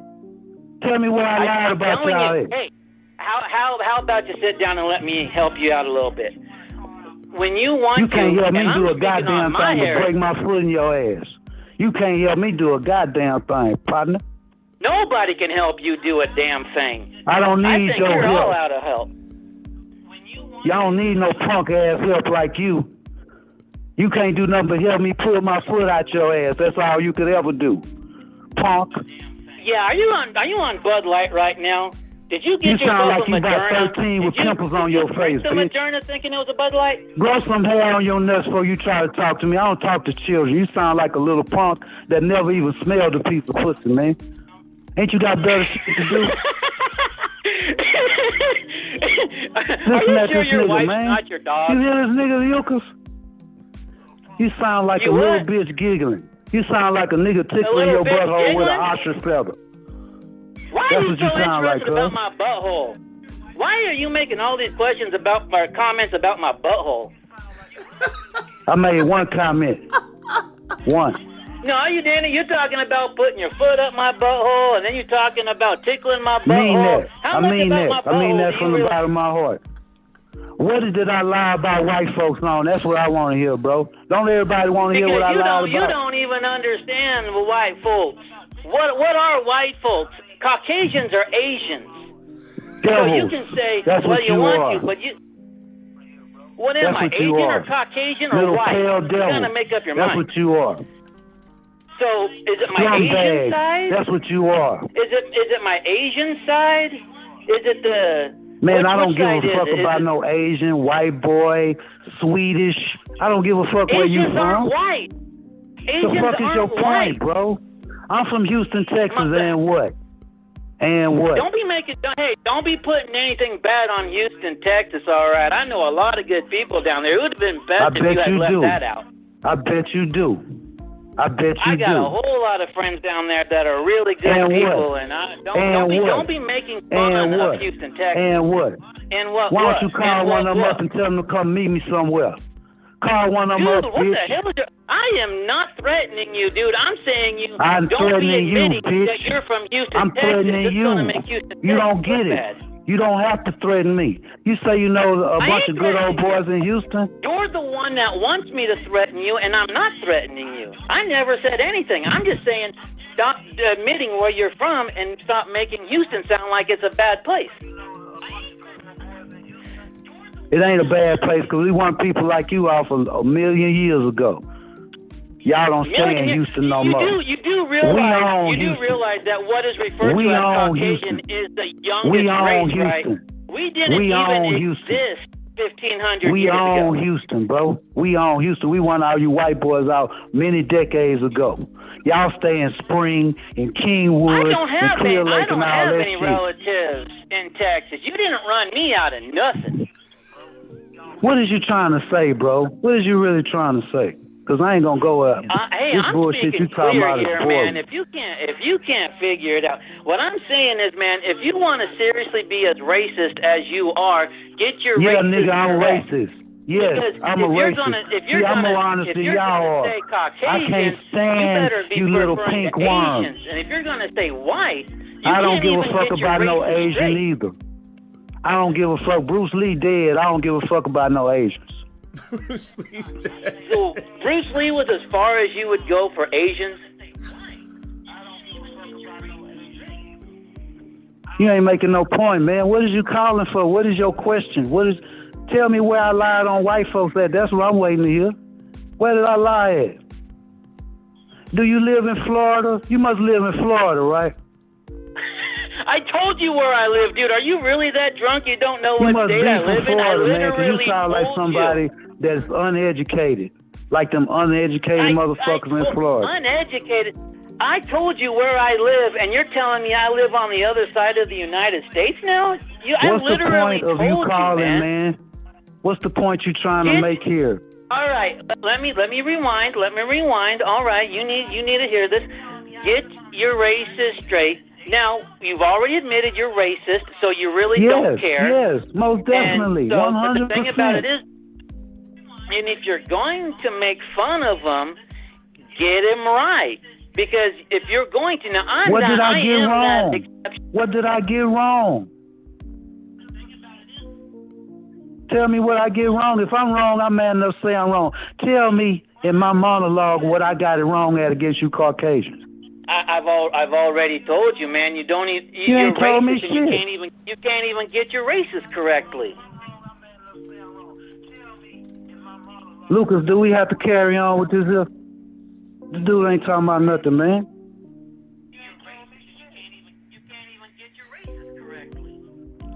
I already said I'm a racist and what? If it ain't black, I don't give a fuck about it. That's racist, right? But you know what? I'm If about you my want people to, like you about yours. You know, I've already given you what you needed to hear. I don't need to Okay, carry so on hang with up. this anymore. Hang up then. Hang up. All right, Hang see you up. later, sweet cheek. Diablo 4. Yeah, I know. Sweeter than you could handle. You talking about nothing, little bitch. Give a fuck if you offended, nigga. I mean every word the fuck I said. Fight, go with it. It was a very interesting call. He ain't talking about nothing. I asked him what I lied about, right? Did you hear anything? I believe he was trying to say that the caucus. He wanted to say I'm mountains was racist. I owned up to that. End of story. Man. Okay, like I say, who give a fuck about them either? Fuck where you come from. I wouldn't give a fuck. The fuck I care where you come from, so what? Okay, he's from Eurasia. And what? Next. Pause. What? What'd you say? What? And what? We all know where y'all come from. We not dumb as you.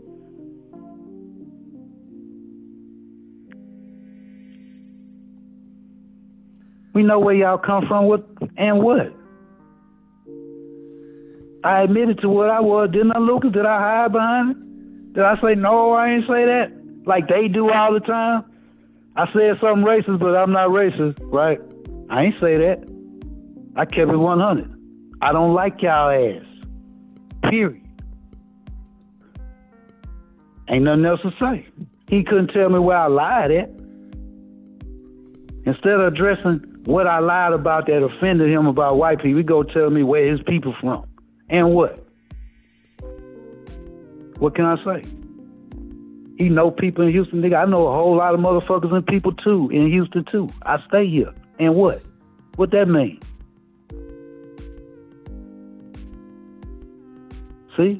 I'm gonna say what I'm gonna say, man. I don't give a fuck who don't like it. I mean every fucking word I say come out of my mouth or I wouldn't say it.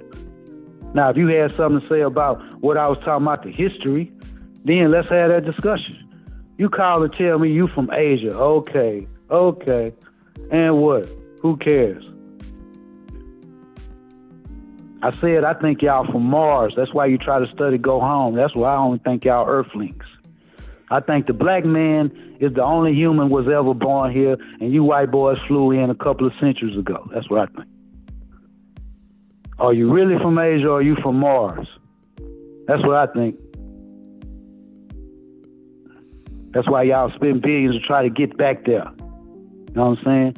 I would never go to Mars. For what? Mars is not a tourist location that I want to relocate to, okay? Not happening. I asked him what the beef. This is disagreement day, right? So when you call in, Lucas, are you not supposed to have some type of disagreement? Yes, you are. So what was his disagreement with what I said other than tell me where the fuck he at? Where his people from? I didn't know this was a geology class. I don't give a fuck where your people from. We all know where y'all from. The caves of Europe. That's where you from. Every black man know that. You ain't tell me something I don't know. You dig? Tell me something I don't fucking know. Listen at the sound of this dude's voice. I mean, you got some weirdos call your church. I ain't gonna lie, man. I hate to say that, but man, all y'all sound like y'all got y'all balls cut off before you enter puberty, bro. Sound like you didn't get past puberty talking to me with that where you from. I don't give a fuck. I don't give a fuck where. I don't give a fuck if you from the North Pole. The fuck they got to do with me?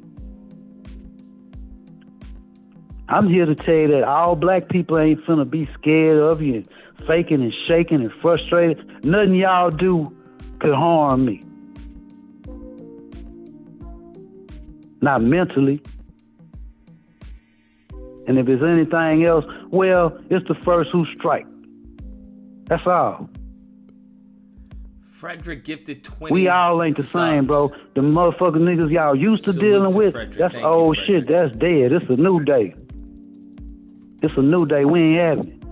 I'm telling my people, why you even on a channel anyway that ain't got shit to do with you, white boy? Who whistle for you any fucking way? We talking black family shit in here. I ain't in your spots.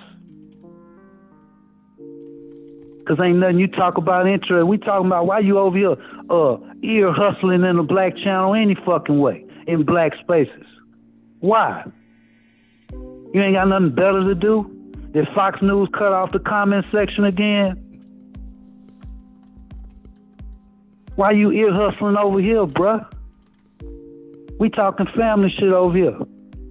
It must have struck a nerve if you want to call in and tell me you from Asia. The fuck that got to do with anything I'm talking about, bro?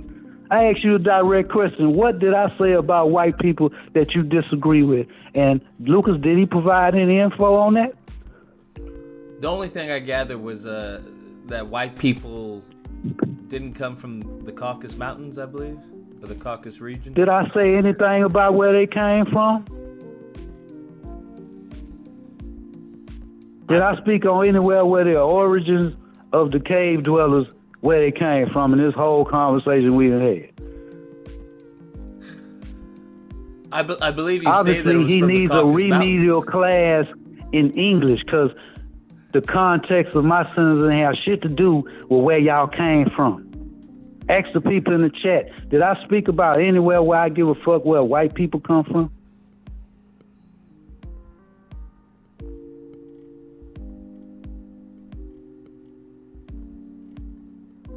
Fair enough, I didn't.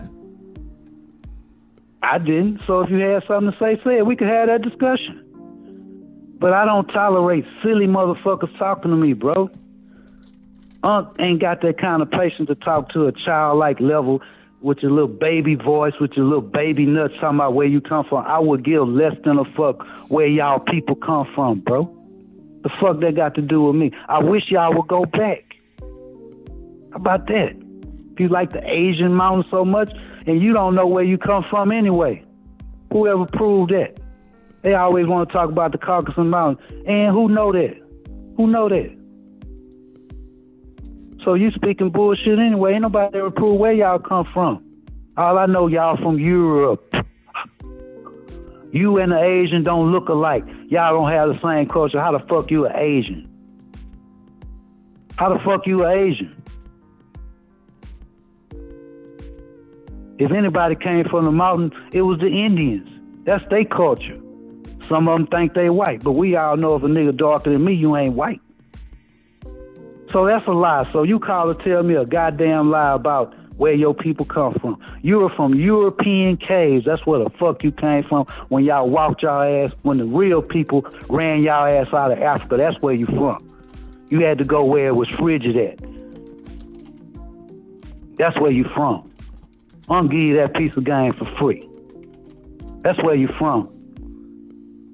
And I don't give a fuck where you from. Tell me where I was wrong at about y'all history, since we having a history lesson tonight. Tell me where I was wrong at. Tell me where I lied on you. I'm man enough to admit I'm wrong. Tell me where I lied on y'all ass at. The shit y'all done did all over the fucking world.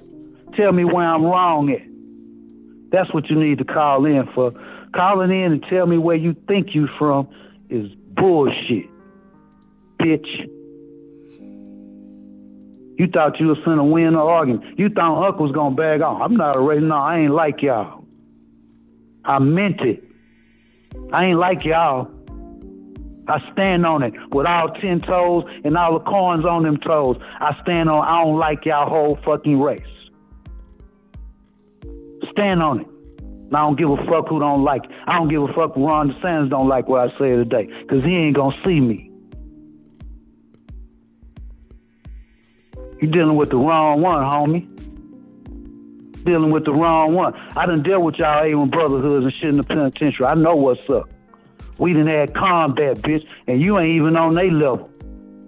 Because some of them some real niggas, I give them respect. They'll get your ass if they want you. But they couldn't get me. Because I was a king in that bitch. I had power. I had shot calling power. Nah. And y'all ain't got shit that Unc ain't got. Trust me, I'm from the military, so you know I work with power tools. Fair I ain't enough, built Unc. like the motherfuckers y'all love fucking with. I'm gonna get to the next call though, Unc. All right, man. Sorry, Appreciate man. I ain't mean to blow up and shit, but you know. All right. It's all good. I appreciate it, my guy.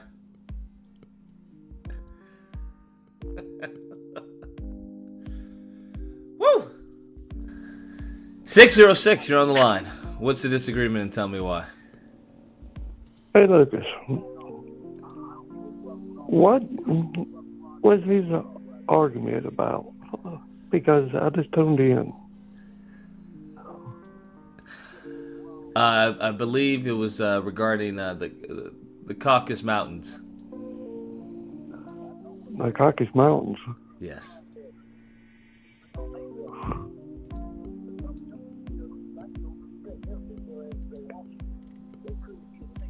Is this about white people or black people? Because it seems like you trying to pin white people and black people against nuts. I think it had to do with white people, if I'm not mistaken.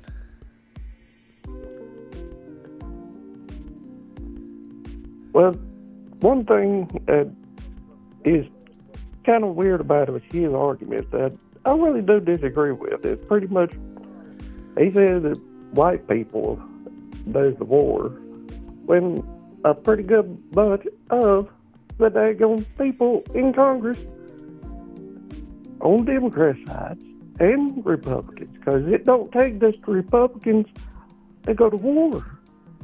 They all have to agree. That's just crazy because they're the one that takes us to war, not the daggone people of America. Daggone.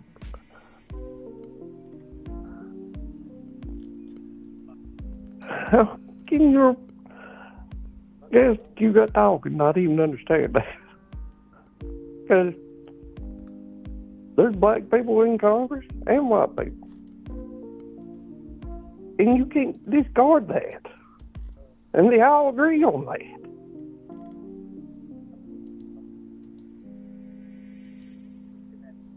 Fair enough. And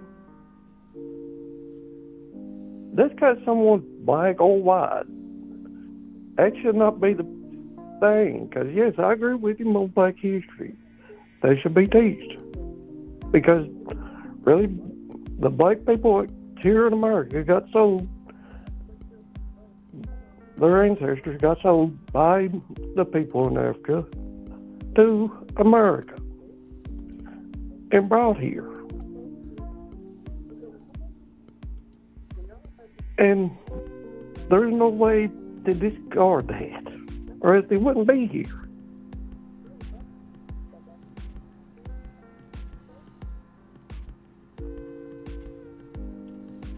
Because I just wish people would stop with this crazy shit. Like, all white people takes us for and nothing else. Because it's the people in Congress that we elect that wants to go to war because they get paid by these big special interests to go to war because it's in their interest, because it creates chaos for them to profit. It's simple. Because they make profit over rebuilding them other countries. Because they get paid over time back by those nations for rebuilding it. Yeah, if you're not first, you're last. Exactly.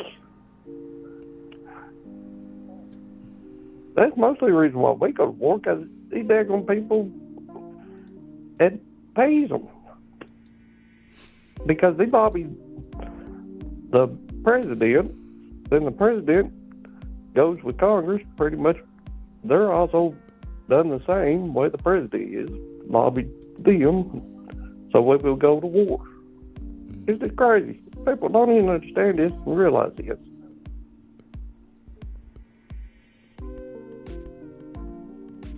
Because what they don't want is coming together. That's what they don't want. Because it's not in their interest. Because if the people comes together and goes against them, the people in Congress won't be able to do shit. Yeah, divide and conquer, right? Exactly. Because it's one big club and we're not welcome. Because we're not rich and wealthy. That's just the truth.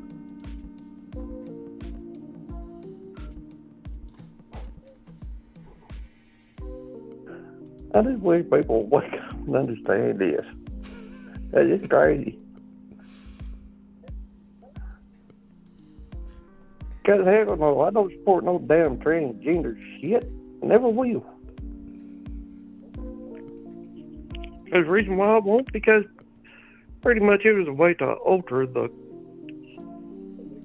whole entire founding of America, which is the home of what a family was usually realized at is man and woman. Because they wanted to change the way the family would be here in America. Because the black people started getting money,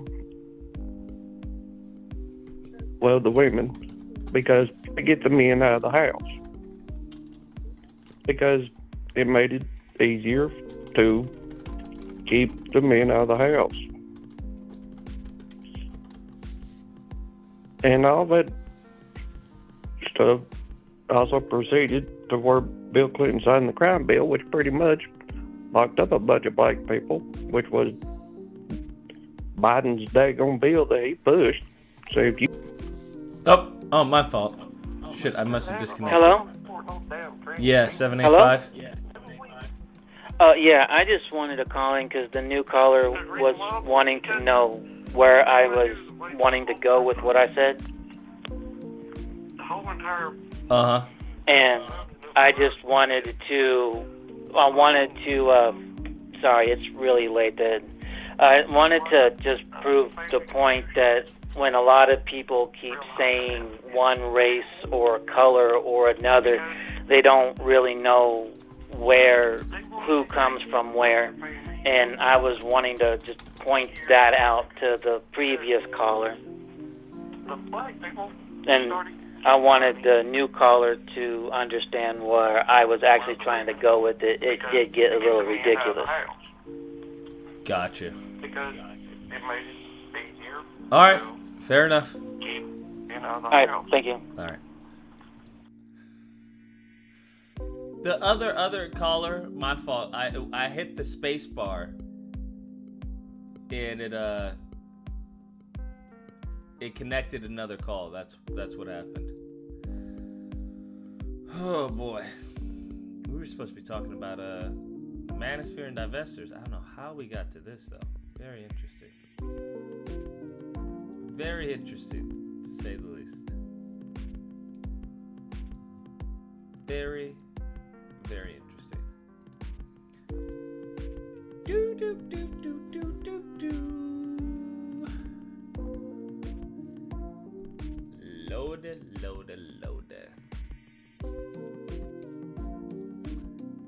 Should we get back to the video? Don't want to be married with him anymore. No reason whatsoever. Everything is fine, but I want to get a divorce. This is the advice that older women... Alright, I think we've seen enough. Alright, what is at the Amazing Lucas? Apparently, I'm assuming a bunch of people did at the Amazing Lucas. Okay. Oh boy. Anyone do this? Bernard destroys... Who's Bernard Riley? Oh, is this Bernard? Oh wow, he did a video saying that he destroyed me. That's funny. That's funny. Is this who Bernard Riley is? I have no idea who Bernard Riley is. That's funny. Oh wow, we really tapped into the Manosphere. I've been preached misleading narratives about Fresh and Fit. What is this? Why are sellers publicly shaming? Hypocrite Mary J. Blige. What is this? A true villain of trend? What is this? Debate with black woman over Kalisha Hood. Oh boy. Let's see this. I absolutely stand. Oh, he's one of the Manosphere guys. Okay. Unsat Marine, $50 contributors star. Okay. And with the mom and the son. So this is with Kalisha Hood.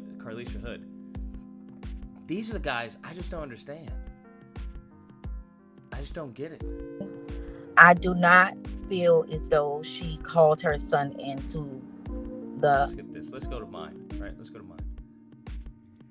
It's 2 days. These are the same niggas who would have a Kiki Palmer do that same thing. You want to know why? Because they're weak men. And strong women, whether or not they're a Kiki Palmer or a Beyonce, they can smell. Well, they at me, right? I don't even know they at me. It doesn't come up in my feed. But let's hear. Damn, I'm speaking facts. Smell weakness in a man. That is true. So what they will do is take you for everything. Absolutely. Damn, I was speaking truth. Everything? Everything. Everything, Lucas? Everything. Everything. And as a strong black man, that's exactly what the fuck she's supposed to do. Facts, bruh. Absolutely facts. Absolutely facts. Listen, ladies, I co-sign you taking these goofies for everything. All I ask is you just give me like 10%. Give me 10%. Give me 10%, bruh. Give me 10%. Take these goofies for everything, bro. Take them for everything. Bro, because that's what the fuck I would do. That's what you're supposed to do as a black woman. As a black man, you're supposed to treat these betas like betas. You don't give any respect to a beta? What are you talking about? You don't give any respect to a lame? You're supposed to treat them as a lame. If you don't, then you a lame. What are we talking about? If somebody shows up to the family cookout and they're not part of the family, you're supposed to be like, yo, get the fuck up out of here. What you doing? What are you doing? Right? If a rando shows up to the cookout, you're supposed to be like, yo, get out of here. You were like, what? The fuck? This food ain't for you. That's what you're supposed to do. It is what it is. Homelander or Omni-Man, Lucas MK1.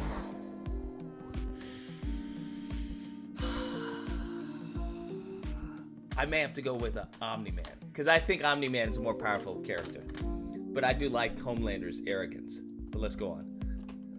She cheated on me, Lucas. That's exactly what the fuck she was supposed to do.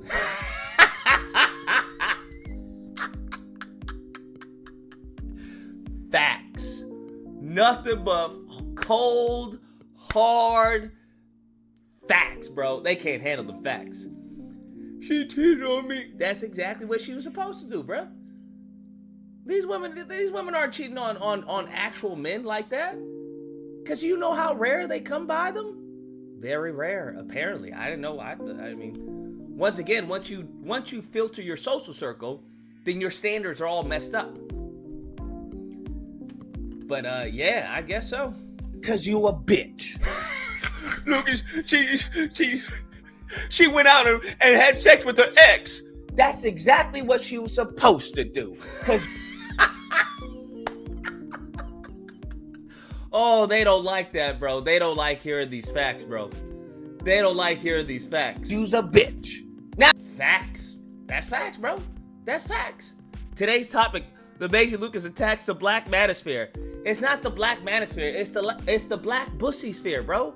What did I tell you guys? The Manosphere will lead you to Bussy. It will always lead you to Bussy. Always, bro. Always. It never fails to lead you to Bussy, bro. Always. That's exactly what's supposed to happen, bro. She's supposed to cheat on your lame ass. Because you were lame. That's not my fault. Now, what I will say that I disagree with Unc is that you can, right? You don't always have to be a lame. You don't always have to be a lame. You can grow and focus and mature. Okay? You don't have to be that way. But these mofos don't want to hear it. Instead of changing themselves, they want to blame women. Goofy, bro. Just goofy. Doesn't make any sense. Black Ass Ketchum says, that guy's face reacting to you needs to be an emoji. Yeah, this nigga's shocked. He's like, oh my God. Why is he saying all this stuff? Why is he saying all this stuff? You could just tell, right? You could just tell, right? Look at his reaction to me. Oh, whoa, wow, that's a lot of stuff. What is he saying? Now you know your role. Exactly. Now you know your role. Facts. Let's hear. He's shocked, bro. This man needs a napkin. Just, oh my gosh. Can't believe he said all that. Let's hear what he says. I'm curious. All right. Let's hear. Woo. Nigga, stop digging in your nose. Come on, bro. You on cam, bro. You can't be... This nigga's fucking digging for gold, bro, on camera. All right. Let's disagree with what I say. I'm curious. Let's break it down. Let's break it down. I'm about to put the link in the chat soon. Let's break it down. He says a strong black woman yes will do that to you, to these guys here, to these guys. Yes, that's correct. He just repeated what I said. Let's see his breakdown. There. That's what a strong black woman will do. That's correct. Whether she's Keke Palmer or Beyonce. That is correct. Now, I think he used Keke Palmer as, you know, that's the ratchet type of... Nigga, stop digging in your nose. That's so gross. I can just tell what type of woman you get, bro. How the fuck you digging on your nose right on camera, bro? You all up in there. Just, come on, fam. You can't get a napkin or something? God, y'all, ugh, fucking gross, bro. Ugh. Black woman, because he did a video. It's called Keke Palmer Ain't Do Nothing Wrong, and he broke down and explained how this was an out-of-pocket bitch, and he knew that, and it is what it is. All right. Let's hear the disagreement. So he juxtaposed Beyonce against her, because I guess he's saying Beyonce is the good woman. Oh my God. Are we gonna break down that Beyonce's a hoe as well? Okay, whatever. If you want to say Beyonce's a sock, find another woman who's not a sock. But let's hear what the argument is. And whenever they say a strong woman, they're talking about a good woman. They're talking about the best of women when they say a strong woman.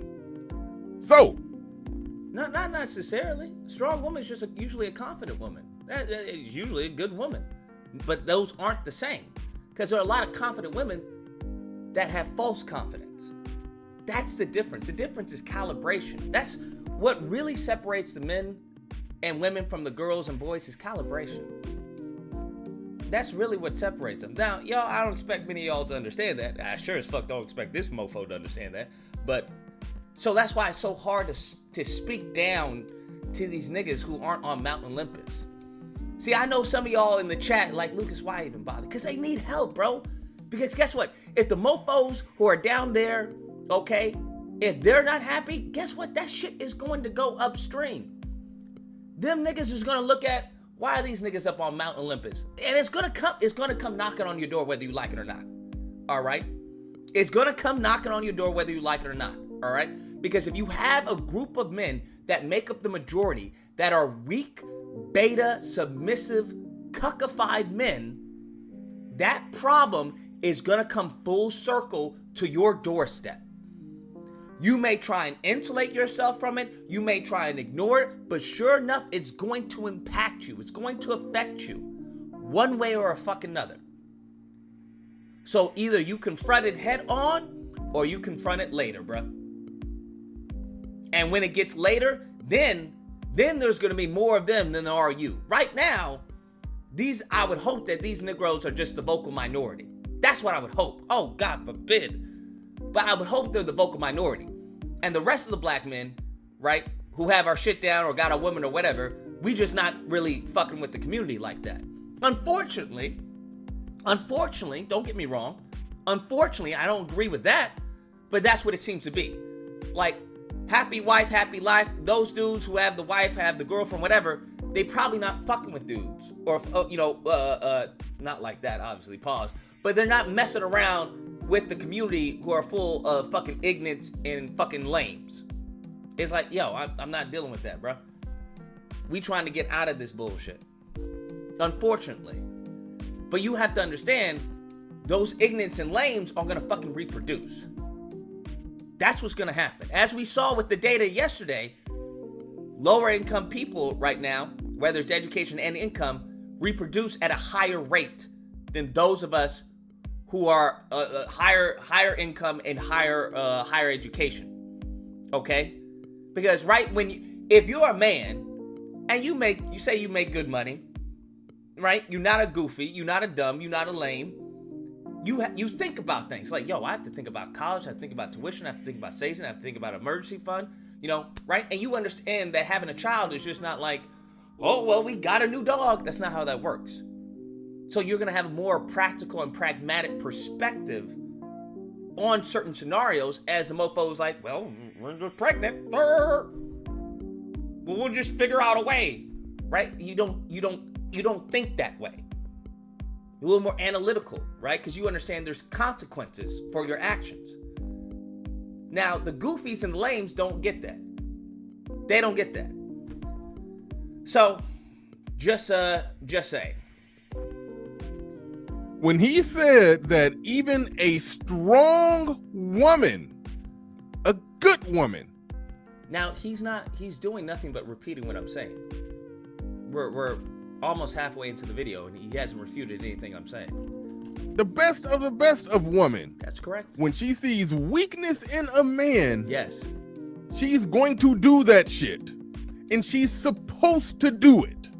Okay, yes. You just repeated me for the last few seconds or the last few minutes. Yes, that's correct. She's supposed to do it. Nigga, do you have a thought of your own? Would you like to opine on what I've said? Or are you just gonna repeat it for dramatic effect? Like, okay, so that's essentially saying, like, let me explain it like this.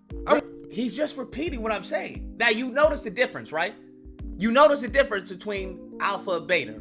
You notice the difference, right? Let me just repeat what he's saying. You're not adding anything to the conversation, pimpin'. You just telling me what I said multiple times. I know what the fuck I said, and I stand on it. I'm with a woman. I don't use the term strong woman, but okay. Well, why the fuck wouldn't you want to have a strong woman? I'm a strong man. I want to have a weak woman? The fuck do I need a weak woman for?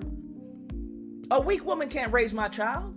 A weak woman can't teach my child. A weak woman can't do not a goddamn thing. What I don't get why y'all want weakness. I don't want that. I don't understand, bro. Doesn't make any sense. But okay, I guess strong woman has a negative connotation. But any real one knows that, okay, fine. It's just you're just playing semantics. A woman is a very decent human being. She's a very decent human being. Now, if I find out that she's being a decent human being while with me, only because I'm such a strong man. Okay, what was you doing with the previous dude that you was with? Oh, I was cheating on him. I was fucking throwing hot grits on him. I fucked his brother. Now, where did I say any of that, bro? Throwing hot grits, cheating on him and all of that? Listen, what you have to, I don't know where we got from that, right? Because I already said that Keke Palmer was a sock. Even with a good woman, in some cases, if you are lame, you're going to get exploited. That's what will happen. And that's what she's supposed to do, because you're lame. Now, in many cases, not most, no, not all, but in many cases, she'll just say deuces, because she'll recognize you're not part of the family, and she'll have better shit to do. I don't know if you guys happen to know this, but a good woman has a fucking list of men who are constantly hounding her. So you may not even be worth her time to exploit. That's what you have to understand. You may not even be worth her time to even exploit. That's the crazy part. But absolutely, there are some that will be like, you know what? While I'm working on my career right now, or while I'm doing this, let me run this nigga's fucking pockets. Just because. And listen, I make money, but you think I'm gonna turn down fucking free money? Is that what you think? Is that what you think? I make money, but if a bitch is like, Lucas, I'll pay for you to come and hang out with me. Okay, well, here's my rate. Okay, done. Let's watch the Barbie movie. That's gonna be extra. Okay, fine. Just come on. Yeah, pimpin'. Y'all have never gotten paid to hang out before? Never mind. That's evil. Don't ever do that, bro. That's back in the heathen days. I don't do that anymore. But if a woman is really craving for you, and especially if you've already dickmatized her or something, you'd be surprised. You'd be surprised, bro. But nevertheless, yes, that happens. That most definitely happens. And that's what she's supposed to do.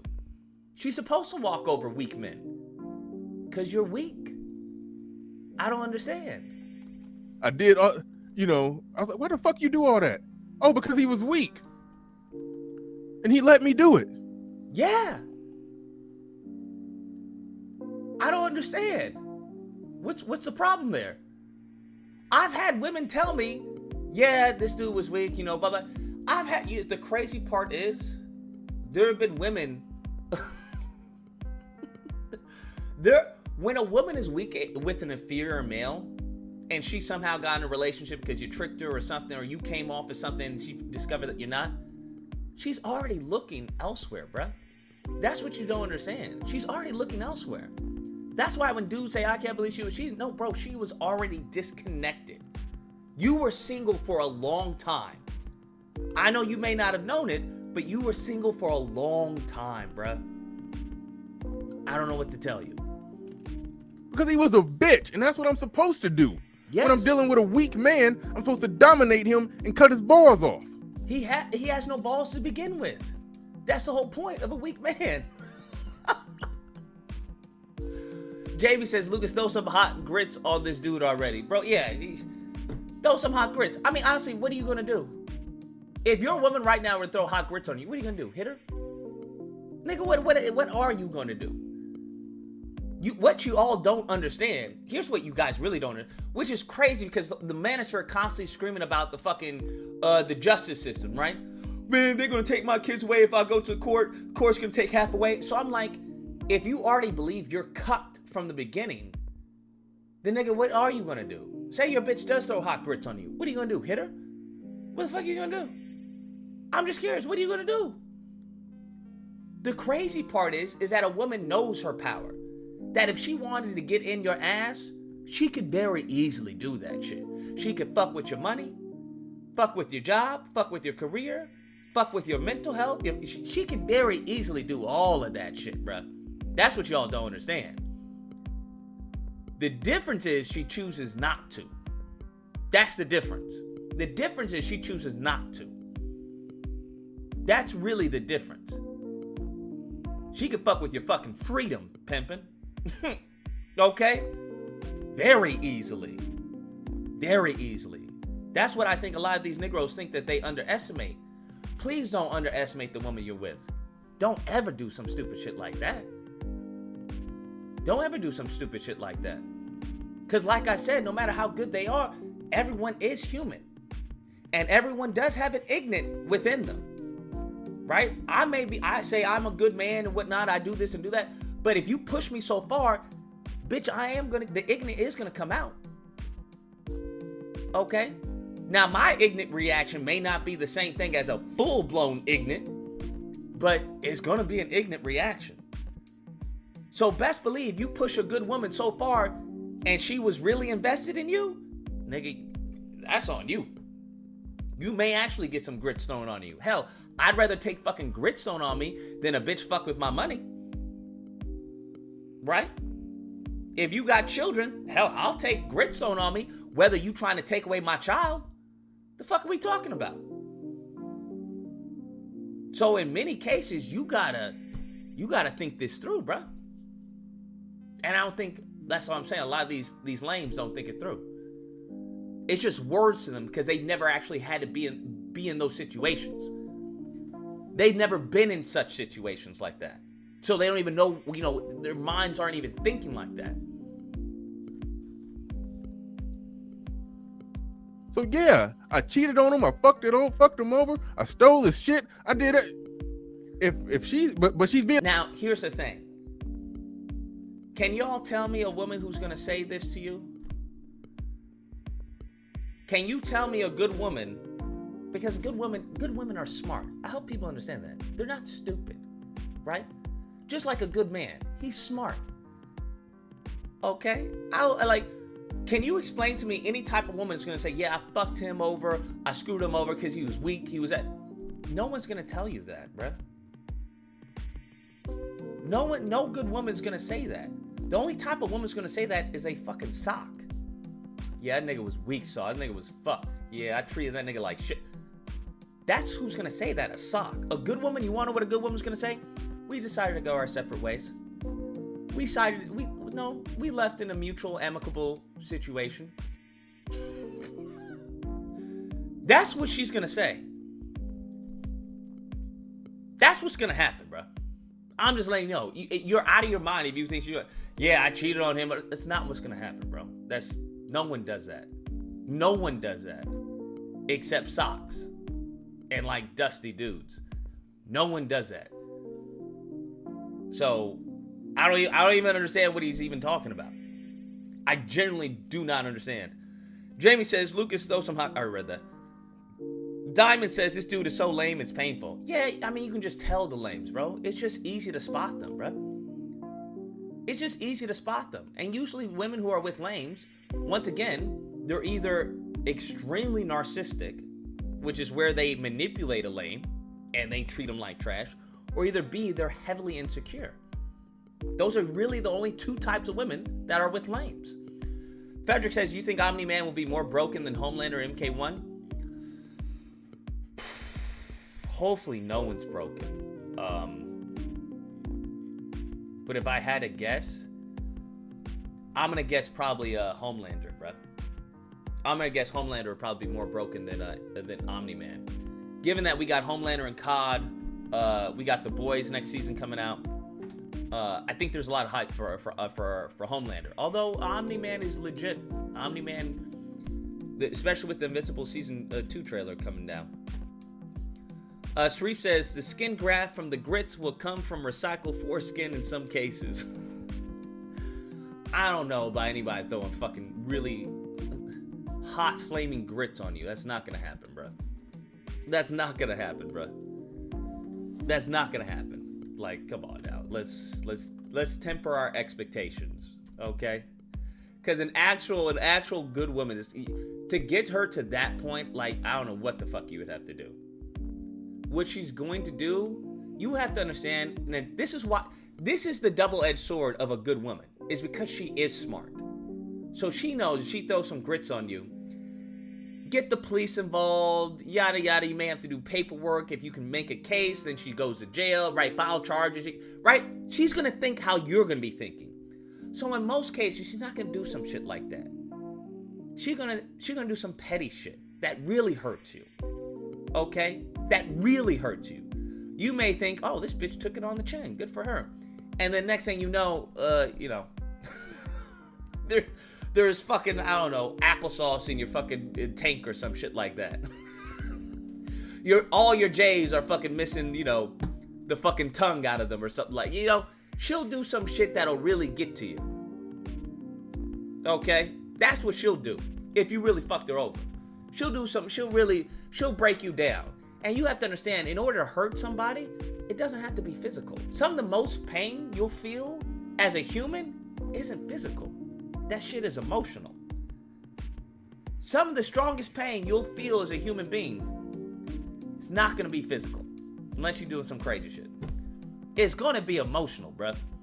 Where you'll have Negroes in their bed just broken down for weeks over a breakup or something like that. Or a woman, the same thing, broken down for weeks. I thought he was the what? So you have to understand, a lot of this shit that y'all think, that's not how that works, bro.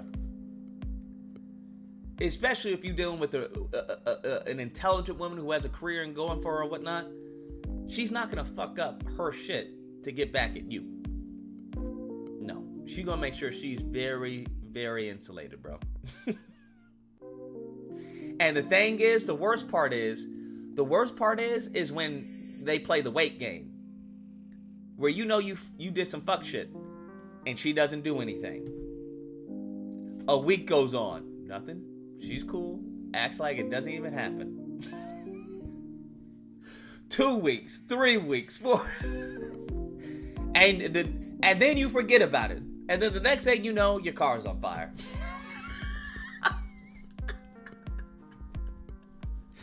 No cameras were there, so you don't know who did it. Nobody was around.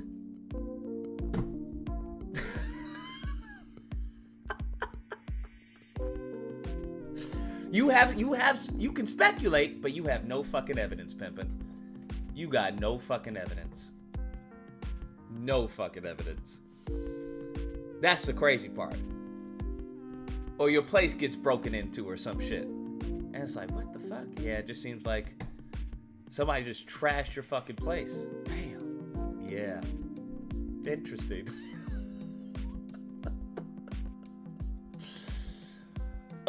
Frederick Little says, I'm a bit surprised. I thought you would have sided with Omni-Man, honestly. Well, I'm thinking it, not from me, I'm thinking from the developer's perspective. Because you usually hype up the person that people, want the most.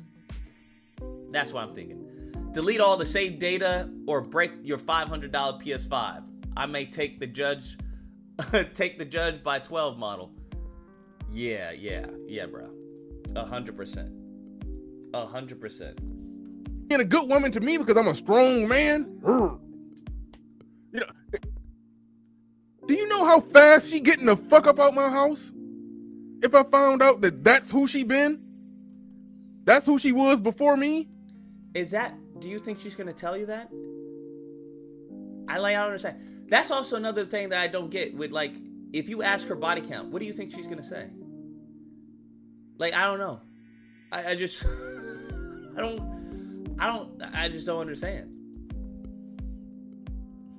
But he's saying that even a good woman, when they encounter a man, their goal is to be vicious piranhas and try to eat him alive. No, that's not their goal. But if they choose to do it, that's what she's supposed to do. But like I said, not every woman got time to fuck around with y'all. That's what you have to understand. Not every woman has time to be vindictive. Bitch has shit going on in her life. You all know that's what I'm saying. That's why I always advise men to get you a woman who's always doing better than you. Or around the same ballpark. At least has some ambition or drive or something. Because a woman who has that doesn't have time to fucking, deal with your bullshit. Right? She can, why be vindictive to you when she can just find an upgrade within the week? Right?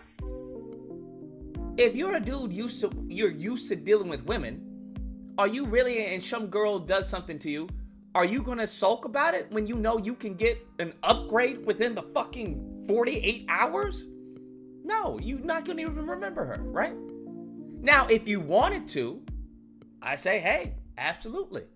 Right? If you deal with a weak woman or a submissive woman, there are some dudes who don't mind that. They'll have her do the laundry, right? And they'll do the laundry of another woman, which is fucking wild, right? They'll have them do the laundry, cook or do a bunch of shit while they have their main chick on the side or whatever. She'll be on the side. The weak and submissive one will be on the side.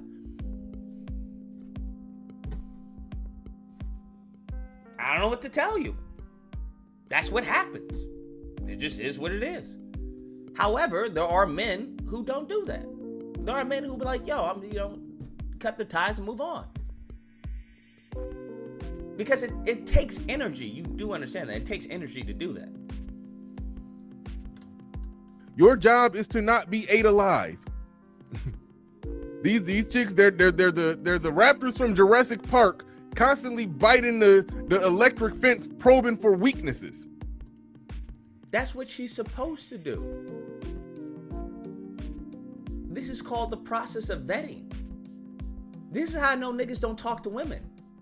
That's what they do when they talk to you. They give you little shit tests to test whether or not you're a man. That's what they do, because they know a man is going to respond differently than how a nigga who's insecure or a little beta. Once you fail the test, you're done, dismissed. This isn't complicated, bro. I don't know. This isn't complicated. Once you acknowledge that they're that, then you shouldn't have no criticism at all of the Black Manosphere for coming out basically making the same point that a lot of these chicks, not all, but a lot of these chicks are exactly what you're describing them to be. That's not a bad thing. That's only a bad thing if you're a weak male. So what he's admitting is that the Black Manosphere, which I already said, which is nothing but a bunch of bussy, right? That's bad to them because they're attacking weak men. I don't give a fuck. Go ahead and attack that nigga. You're not talking about me. What do I care if you attack a weak man? I'm not a weak man. This is the craziest part, bro. This is so crazy. Like, I'm not gonna judge you off of how you treated, I don't know, little Pee Wee Herman or whatever. I'm not Pee Wee Herman. Me and him have nothing in common whatsoever. I don't understand. I just don't understand, right? You are driving a Toyota, a Prius. Why would I expect you, if you drove a Prius, why would I expect you to drive the Ferrari the same way? Especially if I know that you know the difference. I don't get it. It doesn't make any sense. Right? If you using the Prius for miles, you driving across country with the Prius, you're obviously not going to drive across country with the Corvette. You're going to treat the Corvette very differently than how you would treat the Prius. Right? This makes sense, right? When you lease a car or rent a car, you treat that rent-a-car very different, more often than not, than how you treat your own car. Right? I don't know, maybe some of y'all treat the rent-a-car like it was your own. I don't know, maybe y'all do that. But from my understanding, the majority of people don't do that. That's not how that works. Because hey, this is a rent-a-car. It's not my car. You're not going to do that, right? When you rent someone in, whether it's in Vegas or whatever it is, you drive in a car, you want to make sure there's no, scratches or anything due to insurance so you don't come out of pocket. But for the most part, so I don't know why this is so strange. Because I don't care how you fucking drove the Prius. I'm not a Prius, bitch. If you don't know how to drive a fucking stick, then I'll find out. I'll find out, right? Because that's what I do as a man. I vet. Right? This is only a problem to the lames. That's what you have to understand. This is only a problem to the lames. I don't know. You think a lion is scared of a fucking zebra? No. What are we talking about here? What are we talking about? But what does a lion have? A lion has a respect for other lions. You're not going to run up in another lion's territory unless you want some trouble, right? But they don't treat the lion the same way that they treat the zebra. Am I going to judge the lion, right? When I meet the lion? Oh, wow, I see you treated that fucking zebra horrible. You just tore it to pieces. What the fuck? Get the fuck out of here. No, as a lion, I know, okay, that's what the fuck you supposed to do to that zebra, bro. I probably wouldn't have gone for the zebra. I probably would have gone for the antelope, but to each his own. I don't know, man. Like I said, these dudes just deal with different, they just don't have the experience. That's all. They don't have the reference points. He literally just described them to be the worst type of chicks ever, and he didn't exclude anybody. Wait, how are they the worst type of chicks ever? Do you understand men do this as well? Bruh, if there's a lame woman and she wants to pay my fucking rent or she wants to pay my phone bill, I'm gonna let her pay my rent and phone bill, pimpin'. I may have the money to pay both, but if she wants to pay, you think I'm gonna say no? Why? For what? I don't understand. I don't get it. I don't understand. There's some lame ass women out there. Some of them are desperate. Absolutely. I guess he's never had his phone bill paid. He's never had his rent paid. He's never had a car note paid. I don't understand. You've never been treated. I don't know what to tell you. Just is what it is. So he's saying all. Now, did he add anything to any of this, or did he just repeat what I said? This is how you can spot these lames, bro. This is how you can tell. It's so easy, because they don't add anything, right? He's not giving a different perspective, or analyzing, or critiquing what I'm saying. He's just repeating what I'm saying in a different tonality, right? In a different pitch. He's saying this, and this. I want you all to understand. He's saying this, and this. Okay, but where is he wrong? You haven't added anything to the conversation. You're just repeating what I'm saying. More than what he's accusing the Black Manosphere of saying all. because he's saying everybody from a Keke Palmer, who he defined as a wretched, and a good woman, a good strong woman, who he defined, he said, as a Beyonce. I guess that's his ideal of what a good woman is. He's saying they're all supposed to be vicious predators out to tear you apart. Yes. I don't understand. Yes. Do you understand that a good woman, she shouldn't give any mind to a weak man other than to exploit him if she wants to, right? If she has the time. Like I said, some women don't have the time to exploit your weak ass. Especially if you offer nothing, right? If you don't bring anything, then you just weak. Okay. And you already know the socks are going to do that. But here's the thing. The socks don't get with weak, broke men. That's the crazy part. They don't get with weak, broke men. That's what you have to understand. So a sock, she only looking for a certain type of man. That's not the same thing for a good woman. That's why I say most good women, I mean, they're not going to fuck with you at all. But if they choose to do that, if they choose to exploit you, that's their right, because you weak. It just is what it is. I don't know what to tell you. But like I said, most of the good women, they just gonna done, bye-bye. Or maybe you'll do her laundry. Bro, I've seen a bunch of lames do crazy shit because they think they're gonna get in her pants. Bro, I've seen some shit, bro. If you've ever had a girlfriend or like an attractive woman and you get in a room with them, bro, they say some wild fucking shit, bro. They say some crazy shit. And I've heard some crazy shit. I've heard, bruh, these dudes, these lames will do damn near anything because they think they're gonna get it. Maybe not today, but tomorrow. Maybe not tomorrow, but the day after. Maybe not the day after, but next week. Maybe not next week, but a month from now. You know what? Maybe not a month from. It's crazy. It's crazy. And I'm like, yo, she getting him to do this, right? Just scrubby shit, like something you do like an intern. Something you have an intern do. I've seen it, bro. I've seen it. I'd be like, damn. But yeah, in the meantime, between times, she's talking to the alphas, right? She going out to dinner and doing this shit with the alphas, and then has the betas doing this shit, and they're happy to get a text. They're happy to get recognition from her.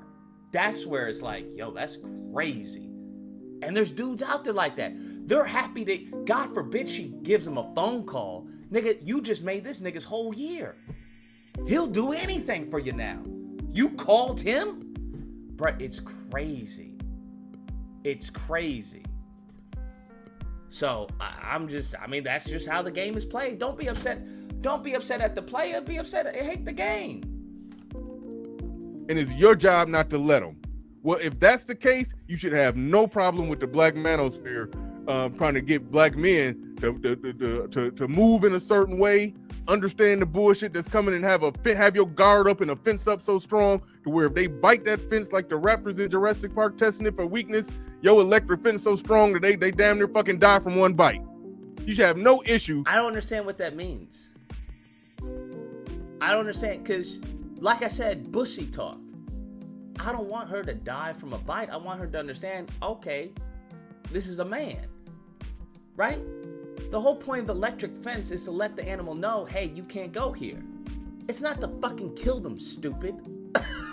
This is what I'm talking about. They had like this hyperbolic sense of what masculinity and femininity and all the, like, of what the dynamics are. No, stupid.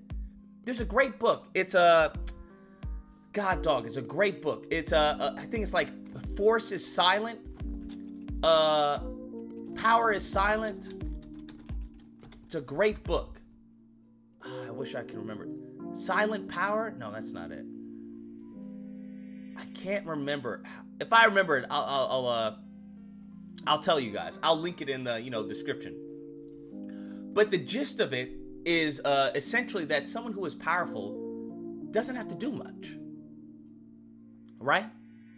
Someone who has power, who has authority, they don't have to do much. It's very subtle, very soft. They don't have to hoop and holler, blah, blah, blah. Oh, they say something, it's done. So this whole, oh, I want it so powerful that she bites it and it kills. No, I don't need to scream at you for me to relate to you that what you did was bad. I don't need to scream at you to chastise you. Sometimes, you remember as a kid, sometimes your parents didn't even have to scream at you to make you feel bad. What would they say? I'm not upset, I'm just what? Disappointed. And sometimes that hit fucking harder than anything else. That hit harder than a fucking belt. That hit harder from not being able to go out with your friends. That hit harder from not being able to watch TV. Just sometimes just hearing the words, right? Certain words will hit you greater. That's what, I mean, but like a man understands the power that he has, right? Just as a woman understands the power that he has. That they can build you up or chop you fucking down. So in some cases, you don't need to do a lot to let a woman know that, hey, you've overstepped your boundary. Hey, that's unacceptable. You don't need to do a lot. So all this, oh, I want it so strong that it kills him, it's this false bravado, right? And that's what relays of a younger, immature male. Unfortunately, there's a lot of older, younger, mentally immature men. It is what it is. But you don't need to do all that, bro. You don't need all this show. I ain't trying to kill you. I'm trying to teach you. Ooh. Let's rewind that. I'm not trying to kill you. I'm trying to teach you. So you don't make that mistake again, at least with me. At least with me. I'm not trying to kill you. I'm trying to teach you. Hey, don't go here. Don't go here. Because the second time, I'm not going to kill you. I just won't be there. Let me rewind that. Because the second time, for some people, they give you 3 strikes. But, for some people, it's 2 strikes. The second time you go there, I'm not going to kill you, right? I'm not going to chastise you. I'm going to leave. Because I already warned you the first time. It's as simple as that. I already told you not to do that. Told you not to say that. Told you not to wear that during this event. Told you not to behave like this. You do it a second time, okay, fine. You've relayed to me that, all right, that's what you want to do. All right, fine. You do what you want to do. I'm going to find someone who's more compatible. Now, the only people who are afraid to do that are niggas who don't have options. Oof. The only women who are afraid to do that are women who don't have options. Or God forbid, they have now mentally bonded with this person like a symbiote. Where now it's mentally painful for them, where they bonded so much with this person it actually can cause physical stress to them to leave them. Don't ever fucking do that. Don't ever bond with someone like that. Don't ever do something like that. Some of y'all bond too fast. Bond hella too fast. Y'all be talking crazy shit. Oh yeah, she's the one, blah, blah. Nigga, how long you known her? Have you vet her? Have you asked these questions? Nah, man, I don't want to move too fast. Then if you don't want to move too fast, how the fuck you gonna tell her? How you gonna tell me that she's the one then? What? Same thing for women. Saying all this goofy shit. What do you know about him? Huh? What do you know about him? Do you know anything? Like, do you know any real? No? What the fuck are you talking about? You in love and all this stupid shit. The fuck? Bitch, this ain't no Disney movie. Nigga, this ain't no Disney movie. This is real life. And y'all be talking like little kids. Shit makes no sense to me. I'm just letting you know. I'm just letting you know. With no matter how hard of a stance the Black Manosphere takes, once you acknowledge that that's what women's supposed to do, when you acknowledge that they're supposed to behave like the way that you just said that they should behave, once you acknowledge that, you lose every argument and every criticism towards the Black Manosphere. How? Once again, how? Because that's how you're supposed to behave. Now notice, he didn't add anything to the conversation. He literally just repeated what I said and then said that and used that as like a buttress to say, well, you shouldn't attack the Black Manosphere. What? Bring your best, bro. Bring your best. Bring your best. I will bludgeon them to unconsciousness just with fucking experience. Just with experience alone. I won't even get into data. Just with experience alone. Bring your best. Is this your king? Is this who you dudes look up to? These niggas don't know what the fuck they're talking about, bro. They don't know what they're talking about. And it's so easy to spot it from someone who does know what he's talking about. Like, I'm not theorizing. Everything I said, I've already done, bro. I've already done. That's what I'm saying. He spent a whole video, right, 5 minutes wasted. And this nigga didn't even say anything. Didn't even say anything. Said not a damn thing. Just repeated what I said. Crazy. Crazy. Black Manosphere is fucking trash. It's trash. And these videos just proved my point. They proved my point. Trash. These goofballs don't know what the fuck they talking about. They have no idea. Now, the Divestor group, bro, the Divestors. Divest. Like, oh damn, look at that. My SEO is fucking strong as hell.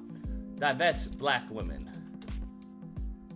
The Divestors, this is really, y'all are just as goofy. That's the crazy part. They don't understand that the Black Manosphere and the Divestors are the same thing. Y'all are both fucking clowns.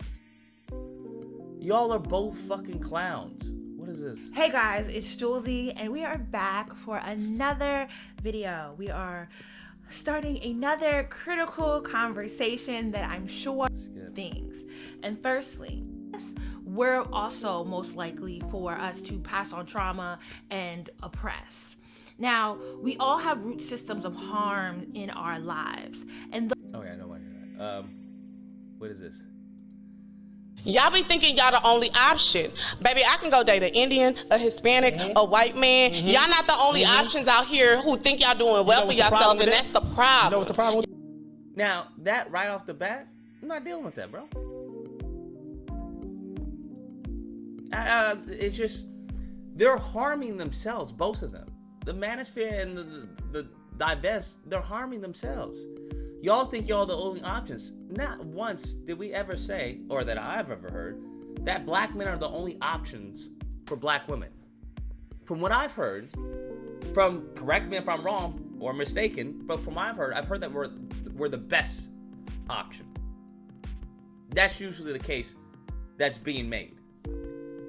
That we're the best option for one another due to the history and the culture that we share. Right? That's what I've heard. It's never that we're the only option. Nobody would say that, right? Nobody would say that for black men or black women. Because obviously, we're not the only people on this planet. Like, I don't understand. Y'all done put yourselves on a pedestal when it comes to black women, and y'all need to bring it on down because we have gotten to start dating outside our race, okay? And finding a white man, you're not. You know why y'all do that? I just don't understand. Are you? The issue that I have is that when black women or when these divestors say stuff like that, I feel like they're snitching on themselves. Because there are a lot of black men out there. There are a lot of good black men. Now, obviously, those who are making 100K and up, 6 figures and up, are minute, right? 13%. That being said, you can still find someone who's doing well for themselves, or is at least trying to get to that, 13%. That's all. But you have to understand that those men filter for certain qualities, certain characteristics. That's really what they filter for. Because they know that a fine woman doesn't mean anything. She can be fine on the outside and a fucking headache on the inside. Just absolutely hideous. So that's what you don't understand. Usually men who talk about, oh, she's beautiful, she's attractive, all that, they're usually, I'll say, more often than not, they're not that top percent. They just aren't. Depending on where they are with their life, because there's some dudes who just like, yo, I don't want a family. I just want to fuck hot women. That's it. That's all I want. I'm like, okay. But for the dudes that do want something, right? They do want a legacy of their offspring and whatnot. That doesn't really impress them. And especially if you've already been with a bunch of attractive women, then that beauty starts to fade. Because it's like you get numb to it. You get desensitized. If you grew up watching a whole bunch of violent shit, when a violent movie comes out, it's not really going to hit you the same because you've been conditioned for it. So once you've been conditioned to beauty, then that's when shit gets fun. Because then you start to really nitpick and find out, what is this person about? I understand you take care of yourself, but why do you take care of yourself? Because some of these women take care of themselves for very different reasons. Some of them take care of themselves for very different reasons. And it's interesting to see that. Oh, you take care of yourself because of everyone around you. Not because that's how you feel you should present yourself, but because so-and-so will talk about you, this person talk about you, you'll lose a friend here. And I was like, okay, well that's a different headspace. That's a different mindset. And depending on where your age is, I can't fuck with you. I just can't. Because mindsets are infectious. That's what you have to understand. It's infectious.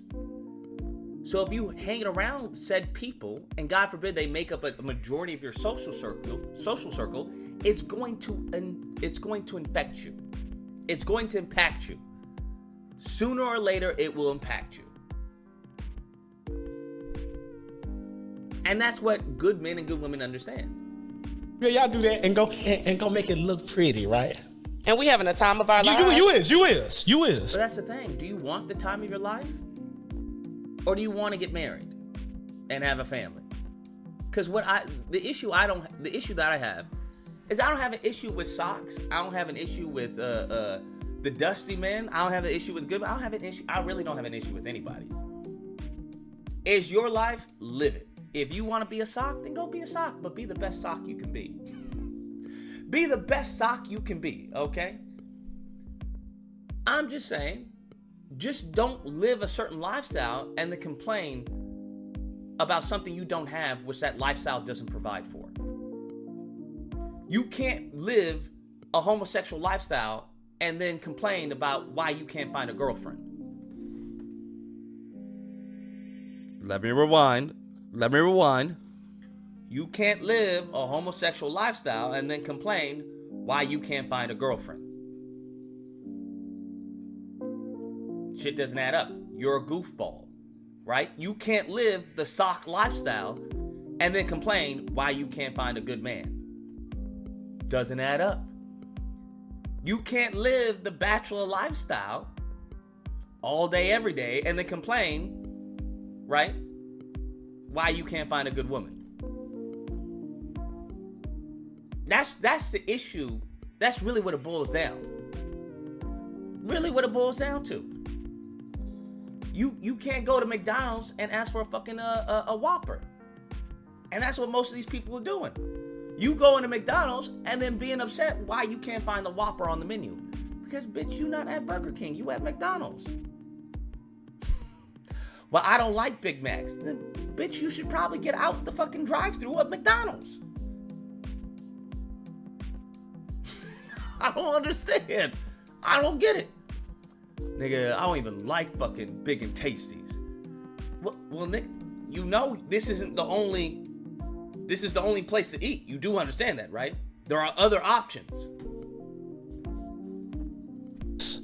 But the moment all that glamour run out, that feel ain't there, that culture ain't there, that hug ain't there, that hawking figure of a black man ain't there. So you know what y'all... All that shit, everything he just said is superficial. Now, albeit he's talking to what seemingly seems to be a superficial woman. But all that shit doesn't mean anything. That hug ain't there? Nigga, what the fuck? That hug doesn't put food on the table. That hug doesn't provide her a home or a roof over her head. That hug doesn't pay the fucking child's tuition. That hug doesn't put gas in the car.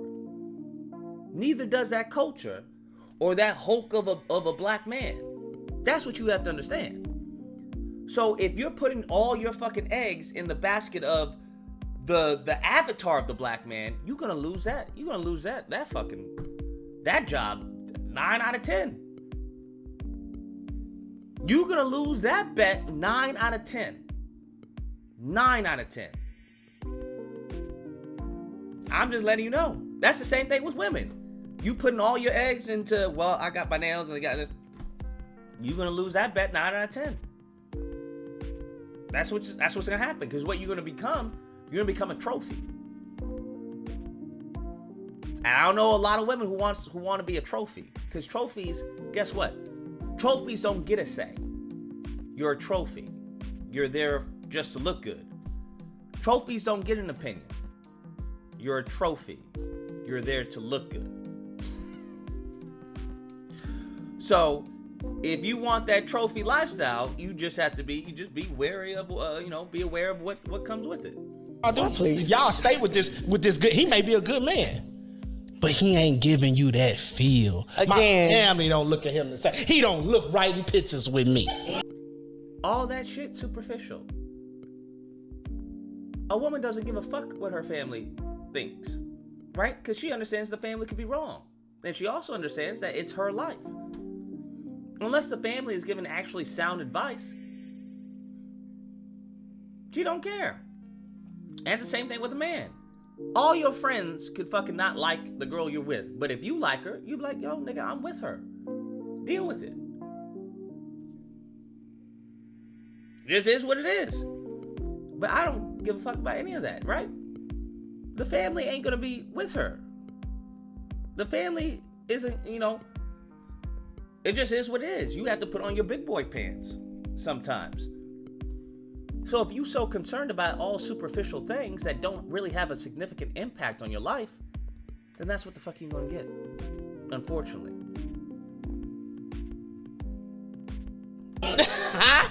I need to leave, and that's what y'all do. Y'all be thinking y'all the I just none of this shit makes any sense. None of this. Black women say divest. What is this? They're just audio only. I am a certified IBM cybersecurity analyst. Go ahead, girl. That's what I'm talking Okay. What That's a is lot this? to be 3 years old, and I'm a pharmaceutical director. And I actually accidentally divested, which is really weird even when I talk about it now. I never intentionally divested. 407, you're on the line. Hey man, how you doing tonight? I'm doing amazing. Man, I just wanted to call in and let you know, man. Nuking the ignorant. It's the Manosphere brothers that you're gonna be saving, bro. You gotta realize you are anonymous, man. You come from our side. You just started thinking like the quote unquote smart ones, I guess you want to say. I just want to let you know, man, those are the ones that you're going to be saving right there, bro. There's the Manosphere guys with you, man. Well, good. Then maybe they can be utilized for the benefit of the group. Yeah, they're going to be they're going to be used, bro, just like they're getting used now. You can't trust them. Yeah, you see? Yeah, you ain't think about that, did you? The same way these women are using them and hurting their little feelings, got them crying and stuff all online. What do you think? You don't think that the ignorant white man is gonna come on and and get them nice up, butter them up real good, make them feel like they something? That's what already is happening. I've already heard men talking about they are teaming up with the white men against black women. That's some crazy shit right there. And those are the ones you gonna be saving. That's let me tell you, man. I'm trying to hit. Look, like I say, I'm not against it. You do what you want to do, man. But those are gonna be the brothers that you gonna be saving, and they gonna be getting pimped out just like they already getting pimped out. Trust me, bro. Like I say, you don't realize, man. Among them, you're different than them. I don't You're think so. different I just think many of them are just hurt, and they just you know how to get women. They don't. Well, everyone can learn though, right? That's what I believe. Bro, come on, bro. You see how old these dudes are. Bro, you're never too old to learn, bro. Never too years old and older, bro. Bro, nah. I know that's the old saying. You're never too old to teach a dog new tricks, but dog, these dudes are crying. They ain't even trying to learn. Look, bro, real talk. I think that's because they've given up. That's why. Before. He couldn't even say anything wrong in what you said. He just kept reiterating what you said in a different way. He had no disagreement in what you said. And if he did, I didn't hear it. Maybe you didn't play it that long to get to the disagreement part. I played it all. Played the full thing. Yeah, I didn't hear any disagreement. He didn't have any disagreement. He was just what? Reinstating what you said a different way and complaining about it. You putting it, bro, if anything, you putting him on game. But he's so hurt, bro, he can't see it. You right, bro. They hurt. Those, like I say, those them guys that was crying in the bathroom about the girl who cheated on him in high school and middle school. College too, shit. Was in the dorm room crying, you know, while everybody else partying. He ended up crying because he lost his little girlfriend. That wasn't really his girlfriend. That was literally the entire dorm's girlfriend. Literally, nope. These are the dudes you're gonna be saving, bro. I'm letting you know. I think they need to be saved though, bro. Right now, I'm gonna tell you right now, bro. You looking like Batman, bro. And what did Joker tell Batman? Don't act like one of them. You're not. You're not one of them. You may pretend to be one of them, but you're not one of them. I'm here to tell you, bro. You ain't one of them. You got more in common with the Hood brothers than you do with the Manosphere guys. Cause we know. Cause once again, what we know, bro. You ain't say nothing lie about that sock, bro. He did exactly what she was supposed to do. A sock is, bro, a strong, and bro, I don't know why people don't understand it. It could be strong socks out there. They could be some strong ones. I don't know why they don't understand that, because that's usually who they running into is a strong sock. That's who they giving all their money to, not thinking clearly. All they see is a pretty face. Maybe some thick waist, you know, or thick thighs, small waist. Makeup, I ain't gonna say it's pretty, but makeup. And that bamboozles those guys. Oh man, yeah, you know, man, I could probably, you know, get down with this chick. Don't even think to ask the right questions. Just falling in love with her. Just because she's pretty or something. And then, like you said, bro, once again, you ain't saying nothing wrong with what you said tonight either. Bro, these guys are butthurt because of their feelings getting hurt. Nothing physical happened to them. They didn't get beat up. They didn't get no grit thrown on them. All they got was their feelings hurt. And look how they acting. I'm just saying, bro. These are the guys you saving, man. These are gonna be the guys that's on your team. And you think that the government ain't gonna pimp them out? They get pimped out by women. You don't think they don't get pimped out by government men? I'm just saying, bro. You might want to rethink that nuking. Maybe maybe actually start coming up to us and start betting us out, man. Start seeing where our head is actually at. Fair enough. You'll be amazed on how most of us just lost. We not hurt. We just lost. We don't know no better. That's a fair point. With him, point. He know better. He just hurt. Trust me, bro. Them dudes know what you saying. Them dudes know what you saying is facts. For one, they gotta follow it, so they gotta pin it to those guys. For two, they hurt. Every time you hear one of them Manosphere guys talk, first they come out their mouth, well, back in my day, I used to have this girl, and she did this, and she did that, and it really hurt me. Like, what time this was? Oh, man, early 20s, maybe about 16. Like, bro, you learned a lesson in 16 about women? Really? 16 is when you learn that women ain't nothing. Really. Or once again, was she just messing with a weak person that she knew she could take advantage of that was going to sit there and cry about it? Make her legacy big. I'm just saying, bro. That's all I want to say, bro. I'm letting you know, bro. These are the guys you saving right now. That's going to be the man on your team. Fair enough, my guy. Fair enough. You have a good night, man. You as well, man. I think they can learn, bro. Definitely think they can learn. Most definitely. But no, I agree with him. we may spare the nukes. Give him an option, right? Give him an option, not an ultimatum, but an option. Not an ultimatum, but an option. Give me a moment. I'm gonna be right back. I'm gonna use the restroom real quick. Fair point.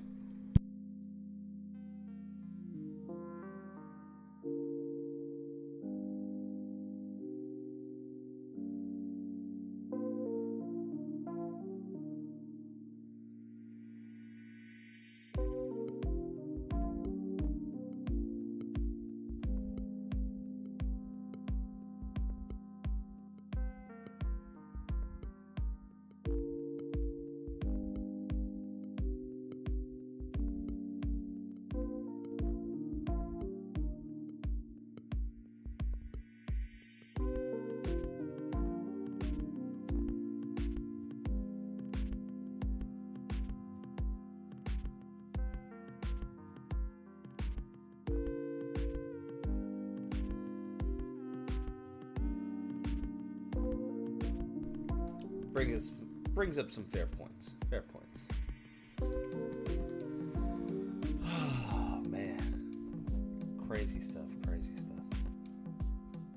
Let's hear the Divested. I was the worst, like pro-black, religious, social justice warrior. Supported everything black, and always made excuses for these men until I finally dated one too many men that were losers.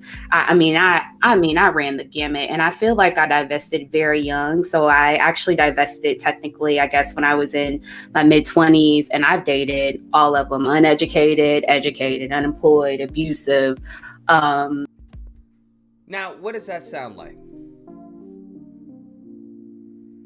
I would argue it sounds like she doesn't know how to vet. Right?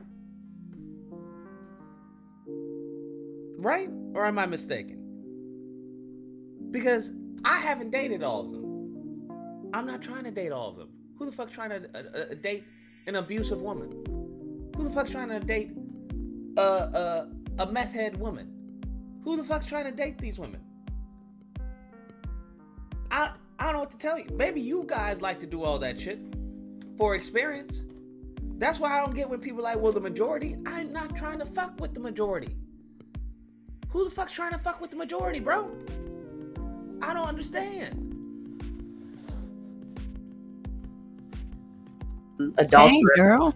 All of it. All of it. And finally I was just like, enough. I got so fed up, and I didn't really intentionally divest. I just said, you know what? I'm just gonna date who treats me well. So Yep. And so I ended up meeting my husband.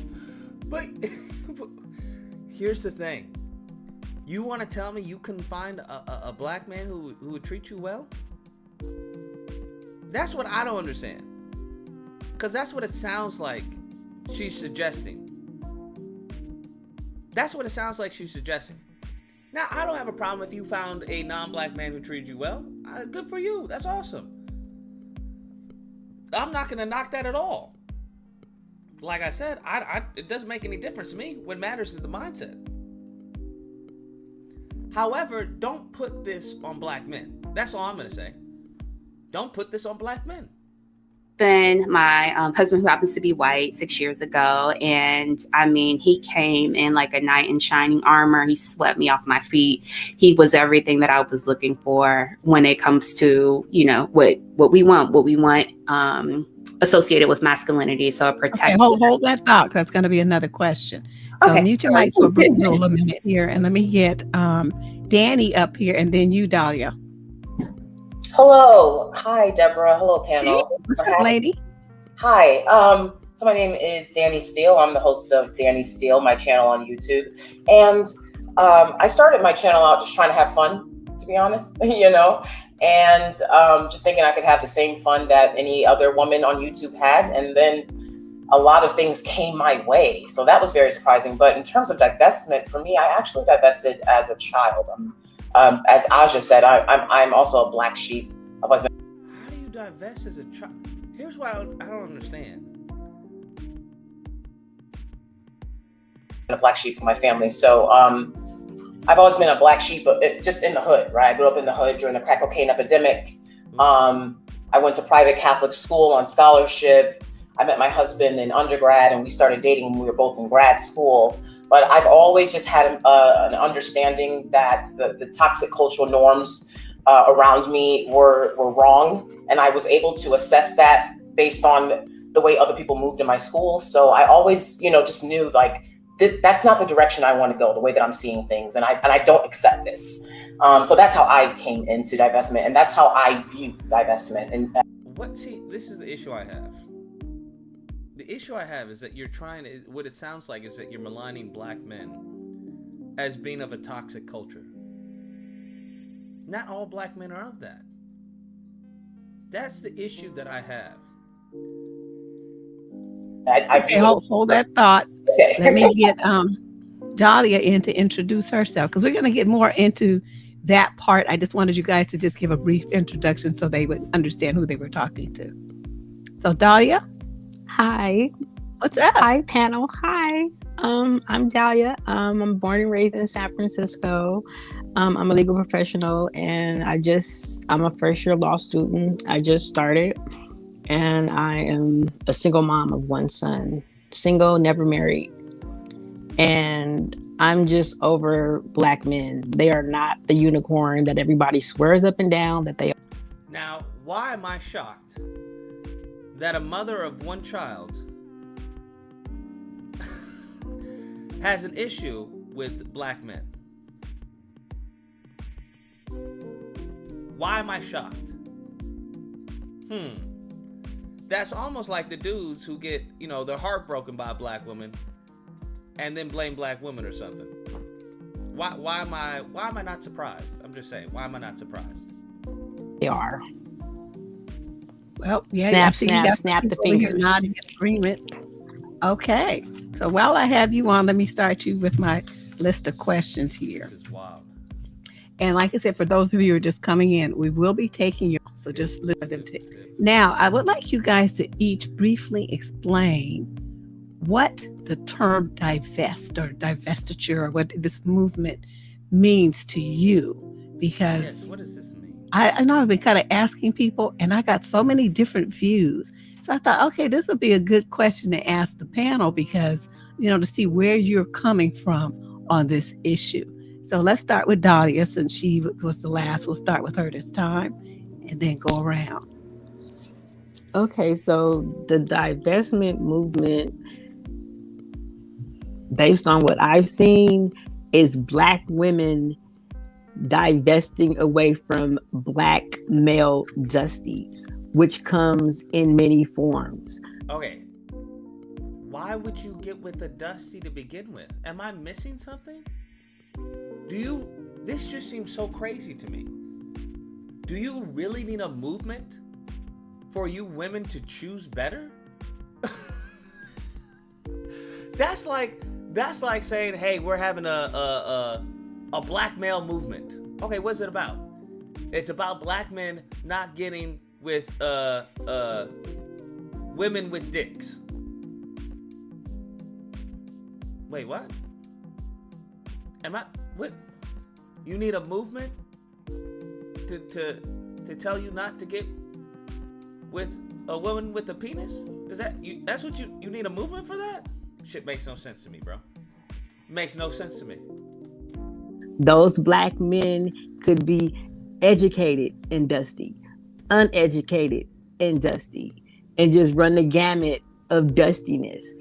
Even though they have like education or money, their pathology in the way they view black women and themselves is still the same, and it's detrimental to black women. Now, I don't know what that means, how they view black women in themselves. That's where the crux of the argument lies. What about how they view themselves and black women makes them dusty, despite their education?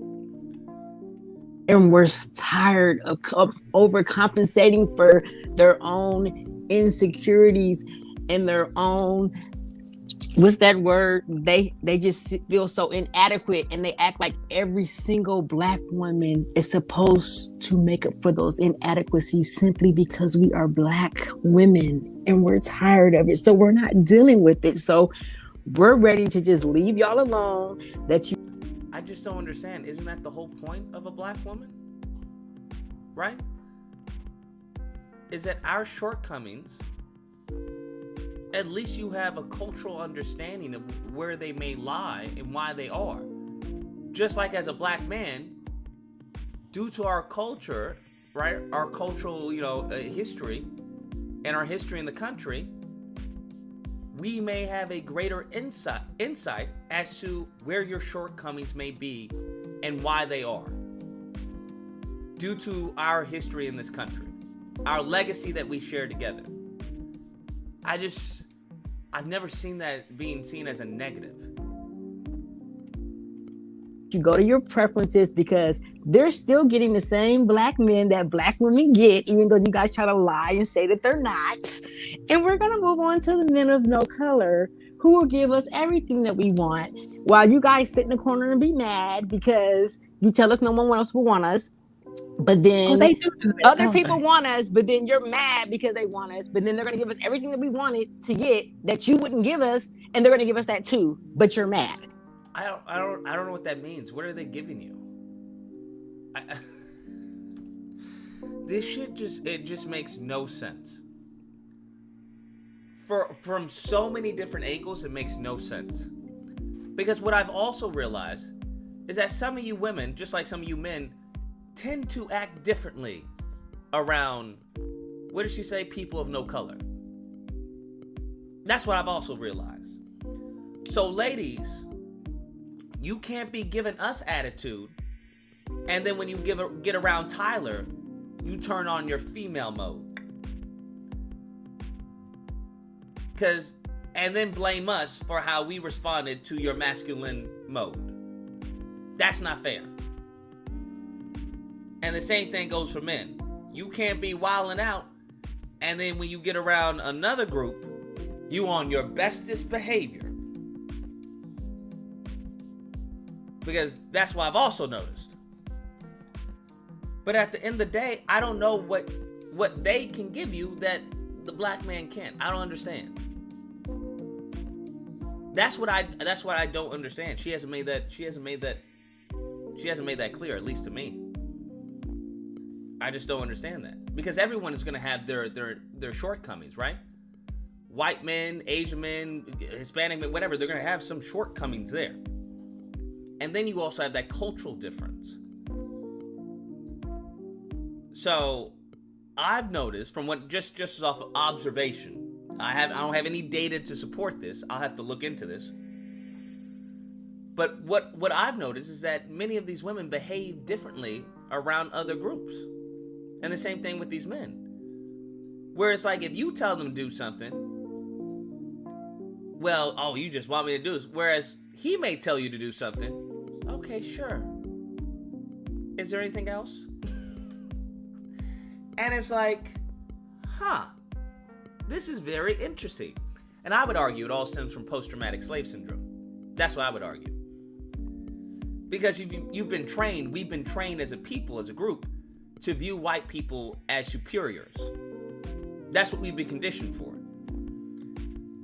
That's what we've been conditioned. Even when our system of beauty, when you heard, I guess, allegedly, as Kevin Samuels was talking about, Black women are less attractive based off of that. Well, that's not our system of beauty, is it?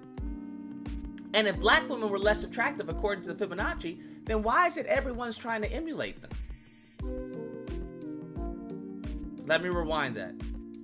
If they're less attractive to this Fibonacci circle, then why is it that everyone's trying to emulate their features? That doesn't make any sense, Pimpin'. But you're falling for the white supremacy. You're falling for the white inferiority. That's what you're falling for. That's what you have to understand. And I don't know, man. I guess me coming from the right, and then being in the center, it's easy to like, okay, all right, this is propaganda, bro. You getting got. You're getting got. So that is the divestment movement as far as And you was getting all kind of toasts and snaps and claps and dap and all kind of stuff while you were talking. Okay, Yes, so let's get some of Aja. What you got to add to this? I saw you over there snapping away. I had to.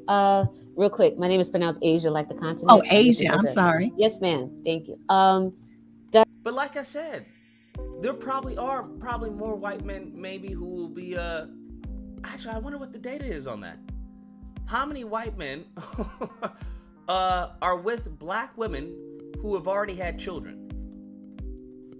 Like, what's the data on that?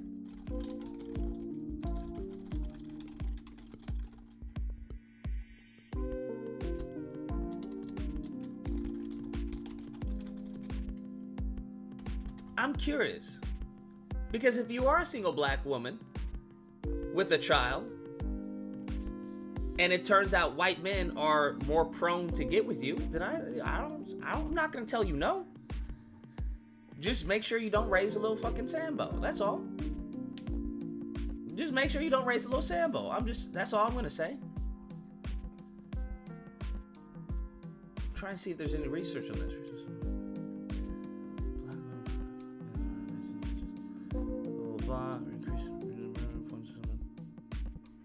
I'm not seeing anything. It's not showing me anything. Yeah, it's not showing anything.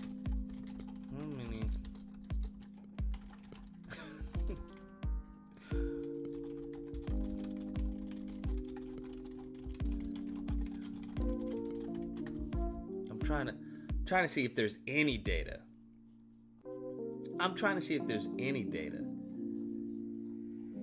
Because maybe that may be a better option for you.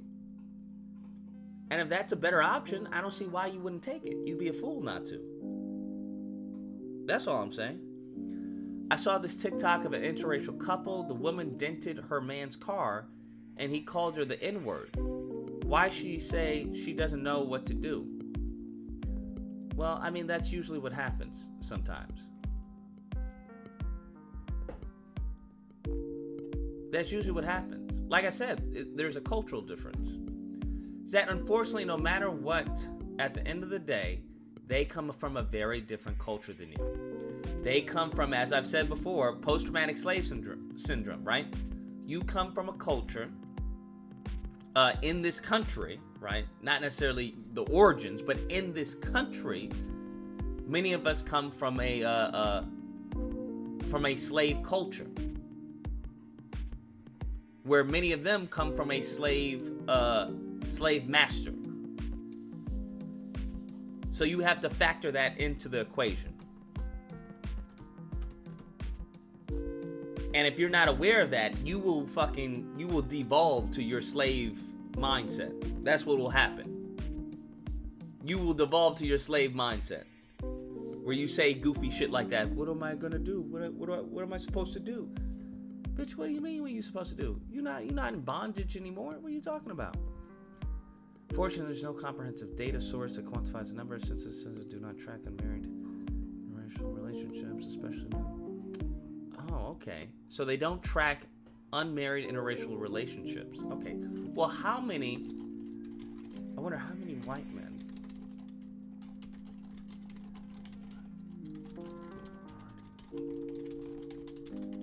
Since the goal is to get buried, right? That's the goal, right? That's the goal. The white spaces can get dangerous depending on who you with too. Oh, most definitely. I'm trying to find apparently there's no data on as far as interracial couples. There's only data on marriages. So I'm trying to see how many white men get with black women who already have children and marry them.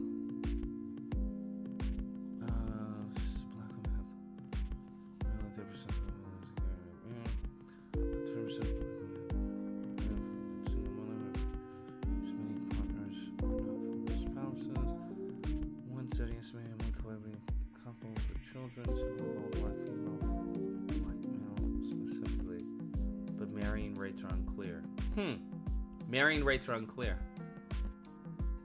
There is no data, from what I'm seeing, on black black women with children who marry white men. There's no data on that. Is that crazy? There's data on cohabiting, but not marrying rates. That's interesting. That's very interesting.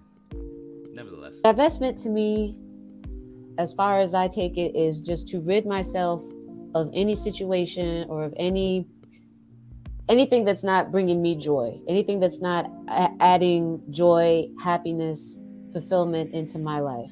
Okay. And as far as Black men, I think it's been a huge, crucial part of me growing up and creating the lifestyle that I want. Because I look around me every day and I think of how different my life would be had I chose to put up with a lot of things I thought I was obligated to put up with. The disrespect, the degradation, you know, when Black men approach me. Who, at what point did anyone say that Black women are supposed to put up with disrespect or degradation? Am I missing something? Was that ever like the narrative? Black women put up with disrespect and degradation. Now, what I would like to know is what she views as disrespect and degradation. That's what I would like to know. Right? That's really where the detail is, man. That's where the meat on the bone is. What did you view as disrespect and degradation? Because depending on a woman, right? Some of these women, they'll say some crazy shit. Where like the man says something and she just felt disrespected. Even though he didn't say anything disrespectful or didn't mean it to be disrespectful. She just felt that way. So I think that's what the interesting factor is of this. It's almost like the pleasure is all mine, you know? It's like I should be so grateful that they find me worthy of their... You should be. Am I missing something? A Black woman should feel fucking grateful to find a good man. What the fuck? I don't get this. Just like a man should be grateful to find a good woman. I don't understand. Listen, right? You want to talk about all these Dusties. Why the fuck wouldn't you feel grateful to find a good man who's not a Dusty? Who doesn't degrade you? Who doesn't, as far as disrespect you, who doesn't beat on you, right? Wouldn't you feel grateful for that? Shit, every woman that I've been with, felt grateful, especially when I hear these niggas on the Manosphere. Especially when I hear these Black Manosphere lames. I think I'm like, damn, I was really blessed.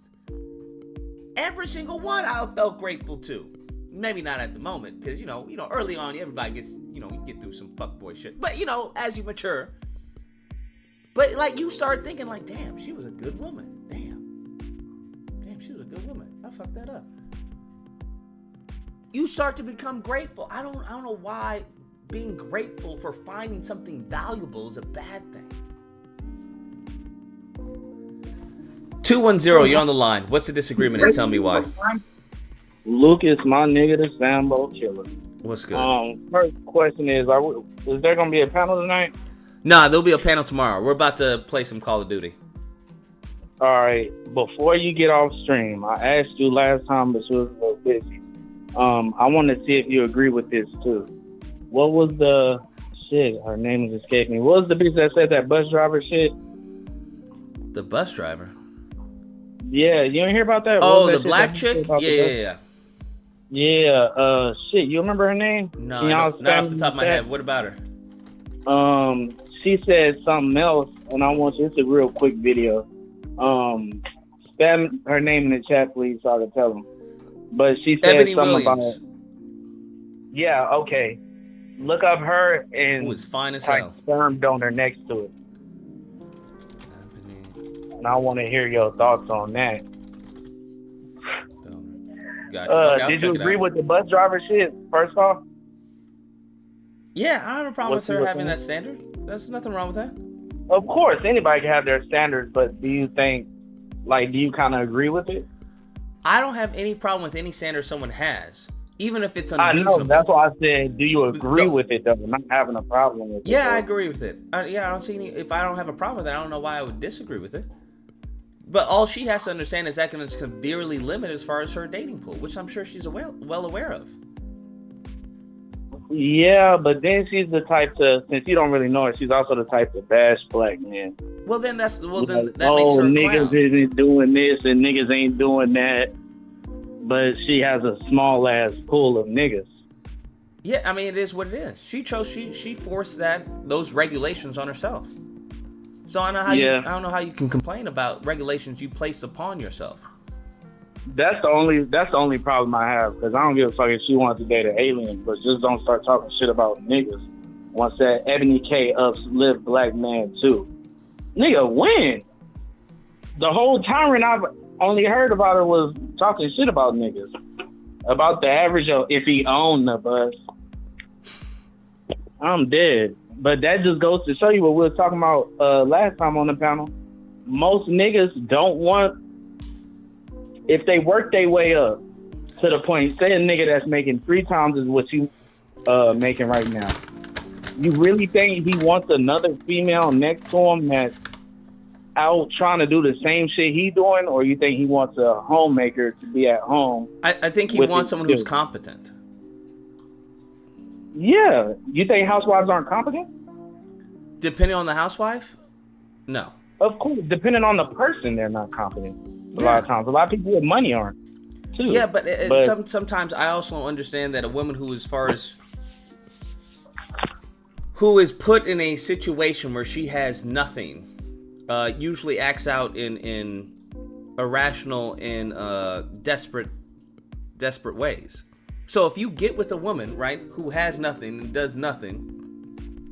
Well, no one says she has to have nothing, though. Or she has nothing anywhere remotely near what you have or bring to the table. Then don't be upset when she divorces and takes half. That's all I'm saying, because that's what you're setting yourself up for. You shouldn't be upset at that. But you should also protect yourself. I know you shouldn't, but there are a lot of dudes who are. Yeah, that's true, but those are the Bussy fear niggas, though. These niggas are trying to be like Kevin Samuels, but Kevin Samuels was nowhere near like this. R.I.P. to GOAT. But anyway, but as far as what you just said, that doesn't even make sense to a certain degree, because women on average make far less than men, and then you want a woman to make as much as you or close to you would be crazy. Like, you wouldn't really come across it. You'd be surprised. It depends and on the more woman. often than not, these women have. Well, what has it been in your experience? Have you? Every woman more I've been with resistance? has been doing better than me. Okay, how much better? I would say I don't know how much better. I don't know how I would weigh that. Well, how did you weigh she was doing better than you? Just in a better position in life. Whether she was more stable, financially. Well, would you call yourself an entrepreneur? What's up? I said, would you call yourself an entrepreneur? I mean, sure, to an extent. And as you know, most of them are unstable. All of them, really, because one check is no stable check always guaranteed to come. I mean, sure, that could be said with anything, though. For sure, but not if you work for a Fortune 500 company.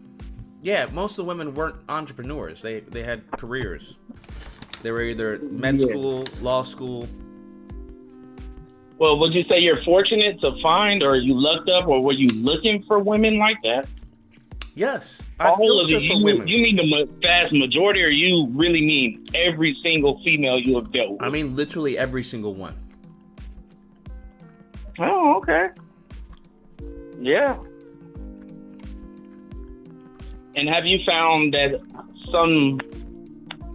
they have something in common with their personalities or no? That you think, like outside looking in, you wouldn't find in a woman that had less than you? Their qualities? Mm-mm. Personality. You could add qualities too. Oh, personality? Yeah, because I find they're more, liberal. They're more, mainly just everything bad with liberal. I find the opposite. They're usually soft. Once you break past their barrier. Well, I didn't say they was hard. I mean, just Well, that's what I'm liberal. just saying as far as the I qualities can I do found. what you can do. I don't want to come home and cook after I got off of work and blah blah. Shit like that. Like, still keep some gender roles for you, but she can slip and slide all around her gender roles whenever the fuck she wants. I haven't experienced that. I usually, in most modern women, what I've noticed is that due to the Andrew Tates and whatnot and stuff like that, there has been a negative connotation with a masculine man or what a woman's supposed to do. So I usually go into the conversation understanding that she's probably well aware of the talk in the area and the atmosphere, and I just have to reassure her of probably things that she may be not too tight. Maybe cautious of, to let her know, hey, this is how I view things. This is what I mean. Well, let me ask you a question about that, because I've been thinking about doing this too because all this shit happening. Since all this shit, the Andrew Tates and bullshit, whatever you want to call it, etc. Have you sometimes changed the way you would when you first start talking to a woman or around those type of conversations, like go into it not? Yeah, I've been a little more direct. Oh, okay. And no pushback ever. What is there to push back for? Mm-hmm. What do you mean direct? Like, what are you telling me? There's usually no pushback. Because what I've also noticed is that some of the women, right, who may notice that you're a good man, even though she may be, not there yet, she'll just agree. Even though she may not agree with you, she'll verbally agree. That happens to me too, but the problem will end up coming is like she don't really mean that shit. Well, I mean, it'll or eventually... she's just trying to be like you. I hate that shit. She'll to be eventually hard, expose herself, and it won't take that long for that to happen. Yeah, you're right. It definitely doesn't. It definitely don't. And what happened to the podcast, bro? What do you mean? You said y'all was doing a podcast in LA. I was trying to be a part. Oh yeah, we doing it. We're still doing it. We have to figure out the next filming. Yeah, Swipe Right LA. We already have a few was episodes. Was that what you was doing at that spot in LA where that's what I it was like doing. a mirror? Yeah. So there's some white girls on there, or white, black, from a variety of areas of life. So, but I guess I should be more direct. Are those like the people that's gonna be on there all the time, or is it always who's the main people on it? The main host? I don't think there is any main people. Oh, who are the main hosts? Yeah, that's what I meant. Oh, it's me, Justice, and the Latina chick. I forgot who are the main hosts. And these are people that be in the Discord and on the channel and shit? No. From a whole different platform type shit. Okay. Yeah. That's good. From a whole different platform. All right. And why you ain't been to my nigga Tariq shit yet? The hidden... I have no reason to go. Just to see what's up. You done paid your money for it too, just to see what's up, being around some good old FBA. And then I don't know exactly, because I forgot to, it just popped in my head now. I forgot what exactly you were saying. You was making fun of him doing shit at night at the museum. Oh, the comedy stuff and everything? It was funny. Yeah, it was funny, but I'm not sure. How do you often go to museums? You don't look like a museum guy. No, I don't really go to museums like that. Yeah, a lot of times they'll even host. A lot of times they'll host parties at museums. But fuck that. What the fuck else would you want him to do at night at the museum when it's closed? But you could still make some money. You could still have FBA around, which is the whole goal, really. I'm not knocking it at all. I think it's genius what he did. I mean, if I could, fundraise for some real estate. No, I'm dead ass. I would fundraise for some real estate if I could. 100%. So you think he's scamming? He a brother polite. I don't know how it's scamming. If he said, "Yo, This is what I want. This is how much I need. That's how much he got. And now I would argue that it's not up to par with what he said he was going to provide. But if the as vast you know, majority that of shit down there is very expensive where he bought that. I know. And so, then he was trying to get it in other places, but you know, they try to, especially in LA. Here's the was thing. just There looking is this no, up. you have to understand, in LA, there is no place you're getting for $1 million. That's not happening. Yeah, that's why he put $1 million with it. Even with that, I don't know if you know that. It's not happening.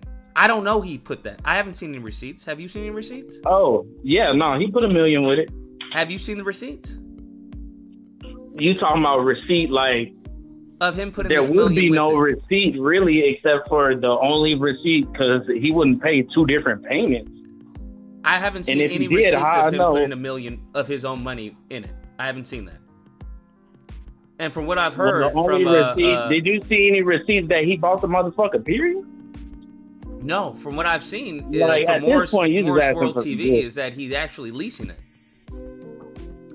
You talking about the nigga that he slapped that said he didn't slap him, and we watching this nigga getting slapped? He's been on even his though ass. it was on the first Galaxy video recording. He covered all of it. He hasn't bought anything. He's leasing it. He seems to be in debt. Hence why he keeps doing the comedy shows and stuff like that. Yeah, I might have the. But he pulled it up. He pulled up the receipts of the property and everything. Apparently there was people living in it prior and everything. The girl that was always there, one of his assistants, she was no, she wasn't living there.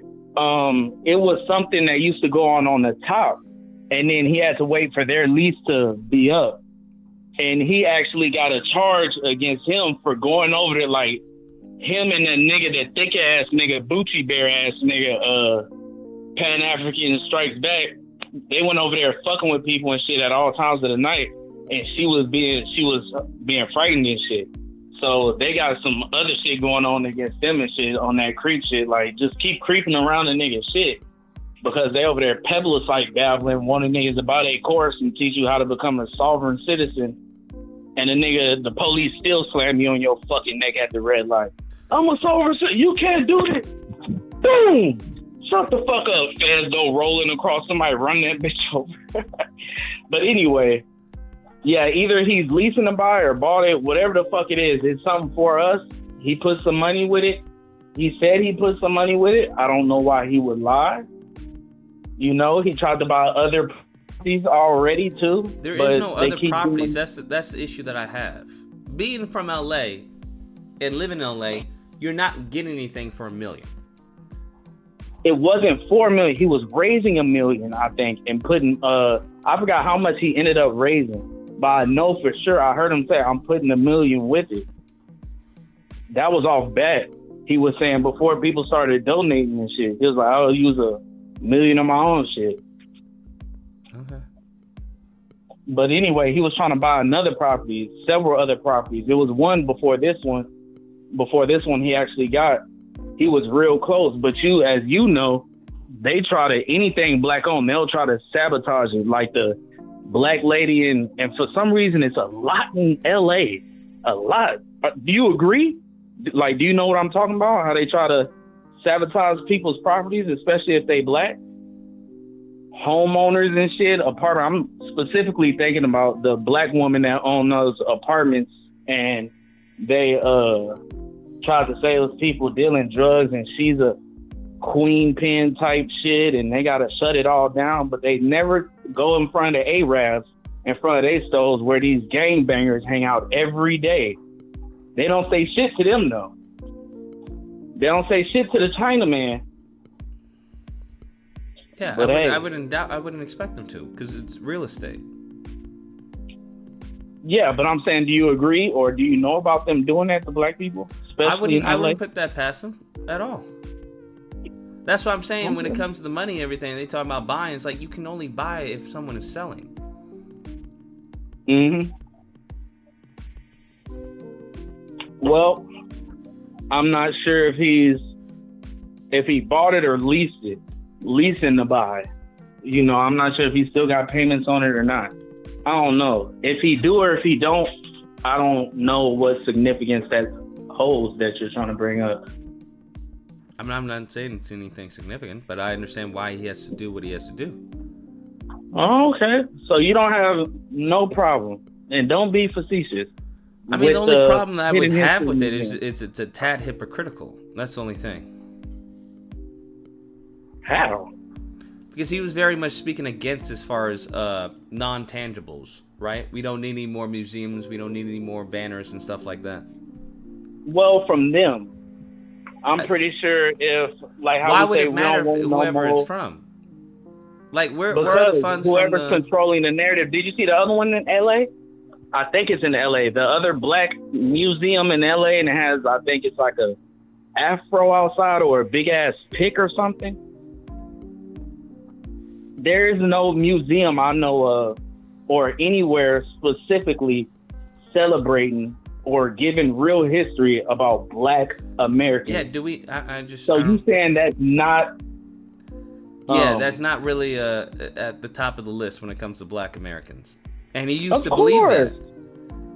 Of course, but I'm not talking about the top of the list. I mean, like, do you not think it's of no value right something now? You should celebrate, something that's, I would say, necessary, because you can't take, like, you can't teach that shit in schools.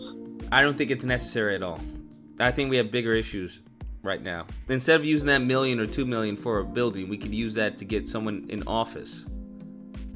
We can lobby for some policies. I mean, we did. I'm sure it wasn't no $2 million. I don't know how much. Greg Marcel. Mm-hmm. I'm not sure how much was put into his shit. I think he said on multiple occasions he always had security for him. He would pay his security, and I think he gave him like $10,000 or $5,000 or something like that. But he was also rallying for him. But the money isn't just going to get somebody in office. We have a lot of coons or old people that just love these motherfucking fish fry nuggets and shit and go see Biden. There was people in the comments telling people to shut up. Well, that's where the outreach comes into play. You think so? That's how politics is ran. Even if you have tried it already?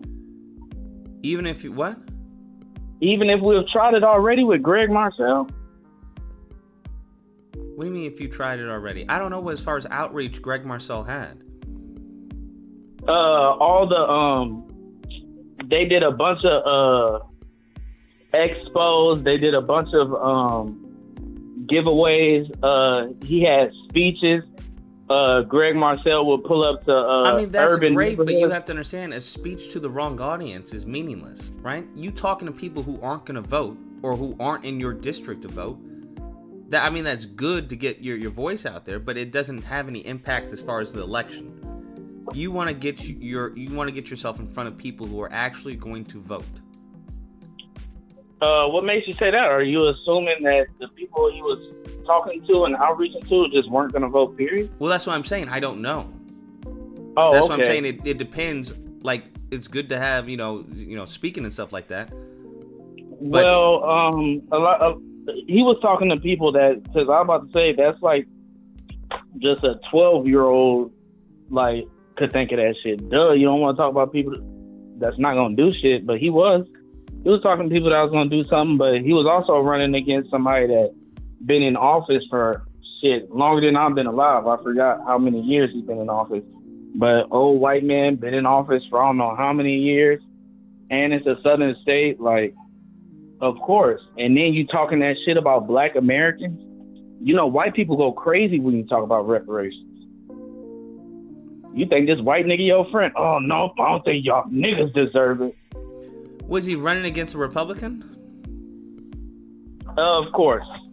Well, I don't know. You have to look into as far as whether or not he even had a chance in that race. Yeah, you don't. But like you just said, you gotta try, I guess.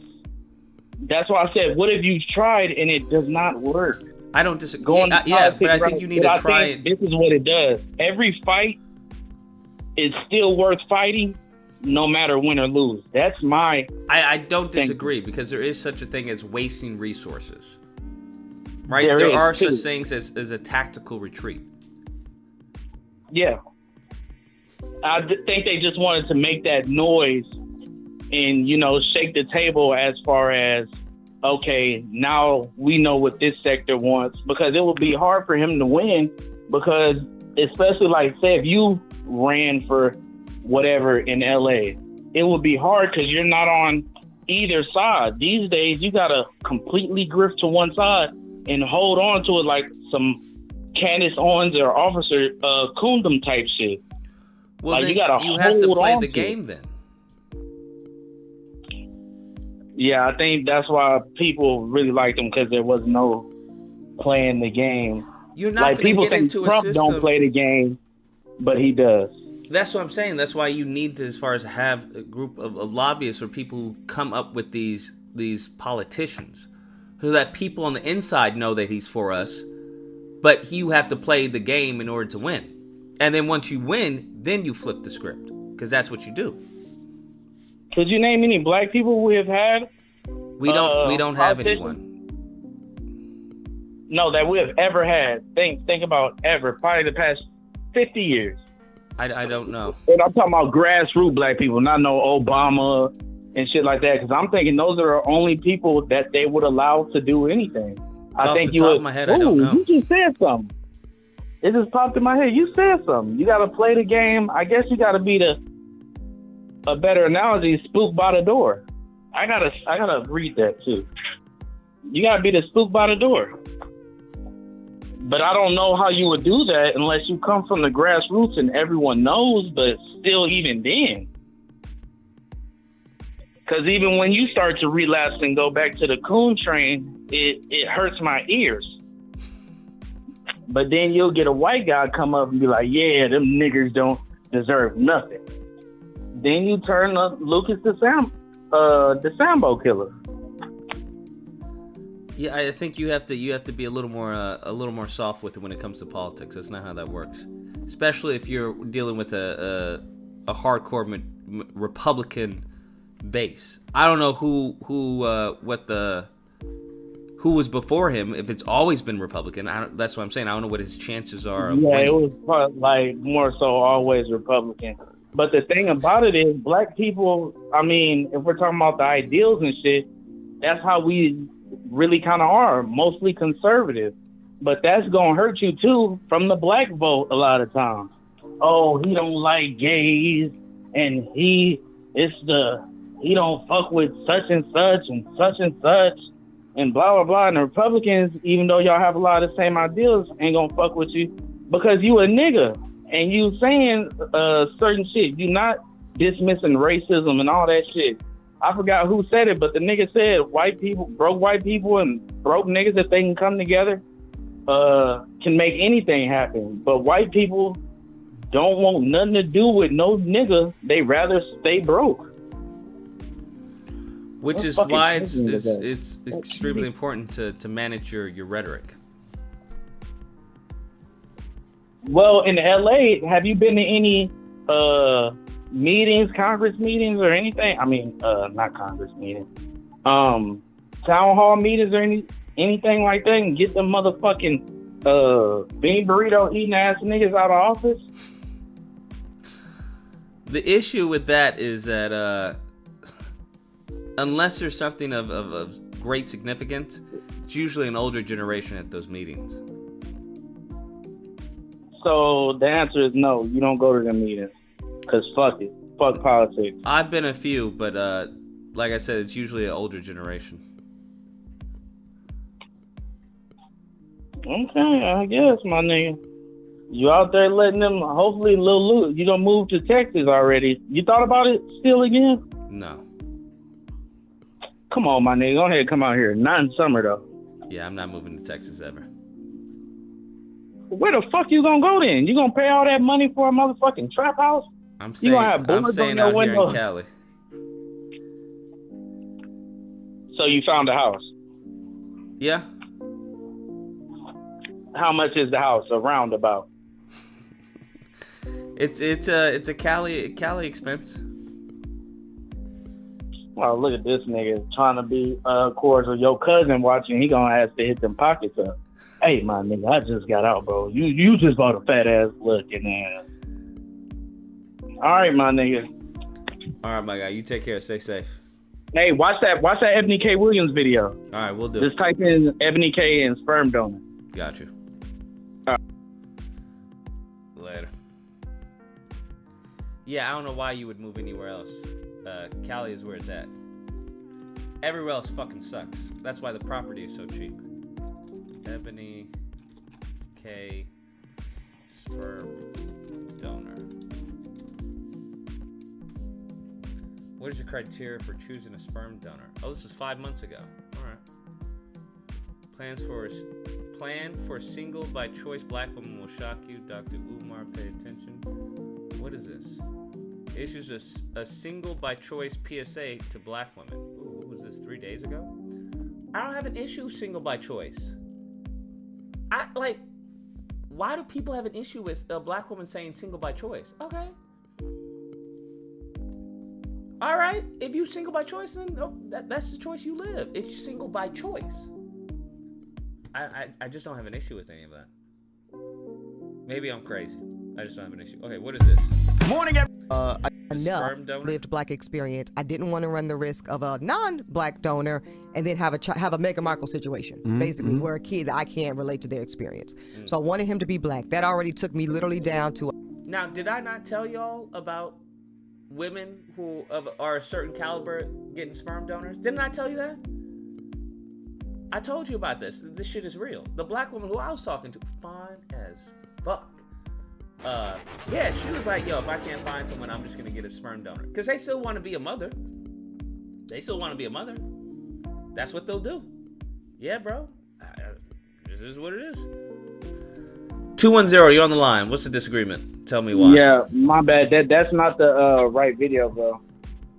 It's the one that's uploaded by her, not the Breakfast Club, and she wearing that orange. If you can click back right now and put your cursor over it, I could tell you. Is it the single? Is it the single by choice? Go down a little bit. God damn, you skipped far down. What, the single by choice? The grill? Yeah, I think I couldn't see what it said. Yeah, the grill. Oh, yeah, that one. Got you. All right. All right. Single by choice. Let's hear. Sidebar. Black women are available. But she looks like what she looks like. I know black doesn't crack. But she looks like what? 35? Early 40s? 35, early 40s? How old is she? If I had to guess, I would say she was probably 37. Let's see. I don't know how old she is. Let's find out. Age. 39. Okay, 39. Yeah, all right. She still looks good. Still looks good. Sharif says, Lucas, can we time Tori out in the chat? Can't have people thinking things sweet over here. Appreciate you, Chief. One of the mods time out Tori, please.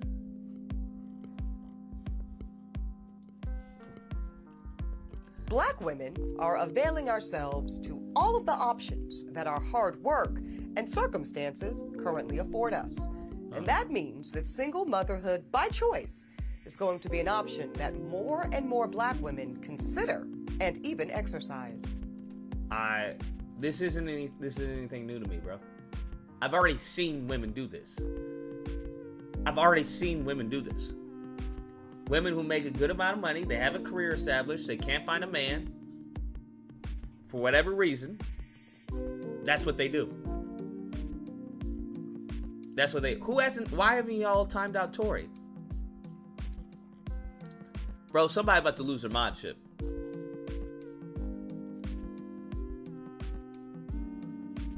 Goodness gracious. Y'all saw the super? Just tuning in. Did you see the new MK1 lineup trailer? I sure did, bro. And it shit looks amazing. Look, I'm gonna be honest with you. I'm more hyped for MK1 than I am Spider-Man 2. Those are just facts. So anybody that's in their feelings about that can go ahead and start to process right now. Because Black women that have the privilege to embark upon this expensive and oftentimes lengthy process will increasingly decide to forego marriages and partnerships. 100%, and just raise a child their own. They'll just raise a child their own. I've seen it done, bruh. I've seen it done. Seen it done. Hell, you want to know what's crazy? A lot of white women were doing that. That's the crazy part. This stemmed from white women who were doing this. I hope you all understand this. This was originally white women who were doing this. They're like, yo, I don't need a man. I'm just gonna raise him myself. I want to be a mother, and I'm gonna be a mother. I'm getting up to that age. You know what? I'm just gonna be a mother. Yeah, that's crazy. That do not serve us and that are not in our best interests.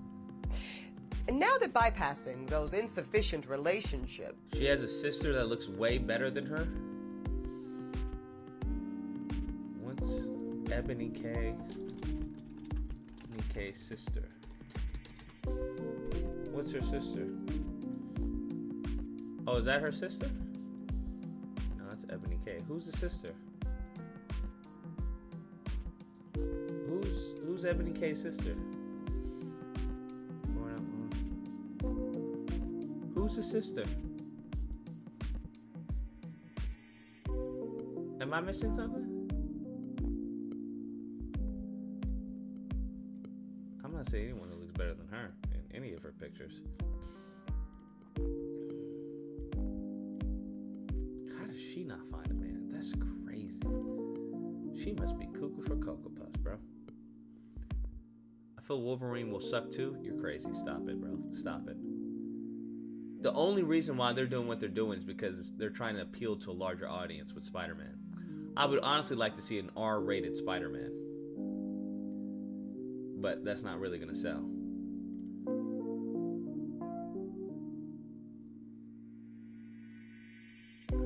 Who's her sister? I don't know who her sister is, bro. Unless y'all got a name.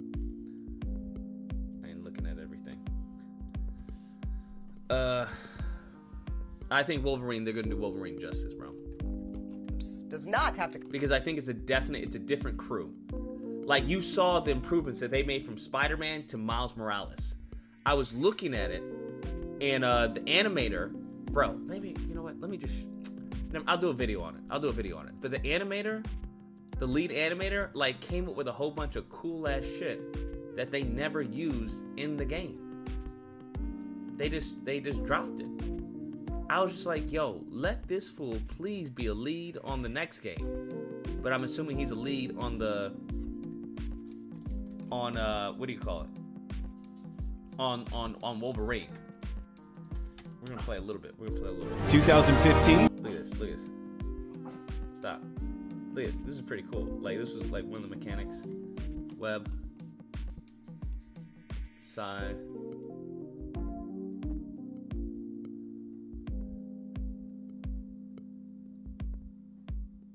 Bam.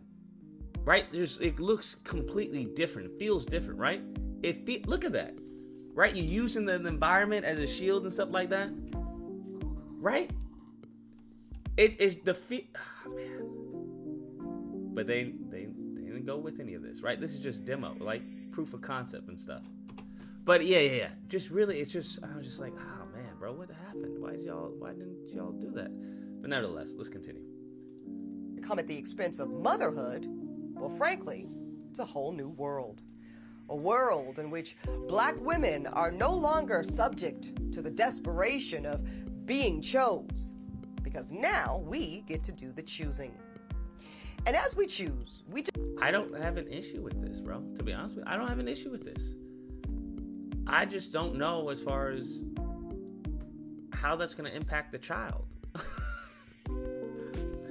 I don't know. Does anyone know? I'd be very interested in knowing. As far as like what's the data on like kids who come from a sperm donor? Because that's gotta be a tough. Like, who's my daddy? Well, your daddy was a sperm donor. 301, you're on the line. What's the disagreement? And tell me why. Hey, what's going on, Lucas? Not really. Well, sort of a disagreement with the Ebony K. Williams thing. Have you watched her videos before, by the way? No.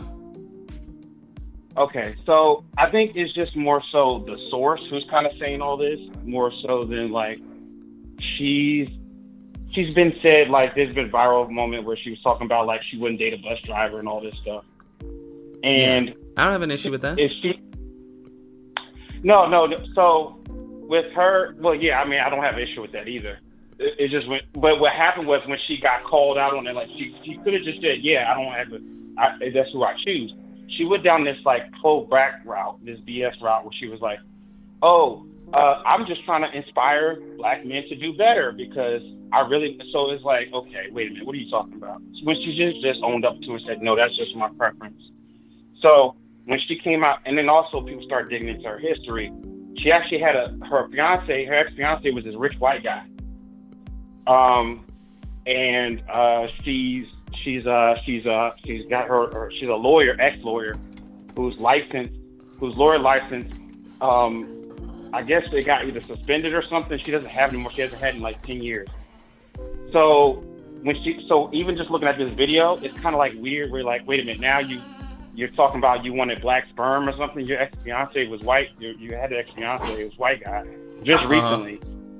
But now you're talking about, you're kind of trying to like find a way to talk about black men now. You weren't talking about black men at all until you got called out, because originally she was talking about she wouldn't date a bus driver. She didn't mention nothing about it being a black man, but when she got called out on it, then she started making this reference to black men, talking, I want black men to do better. Well, now you're talking about black men. You weren't talking about that originally.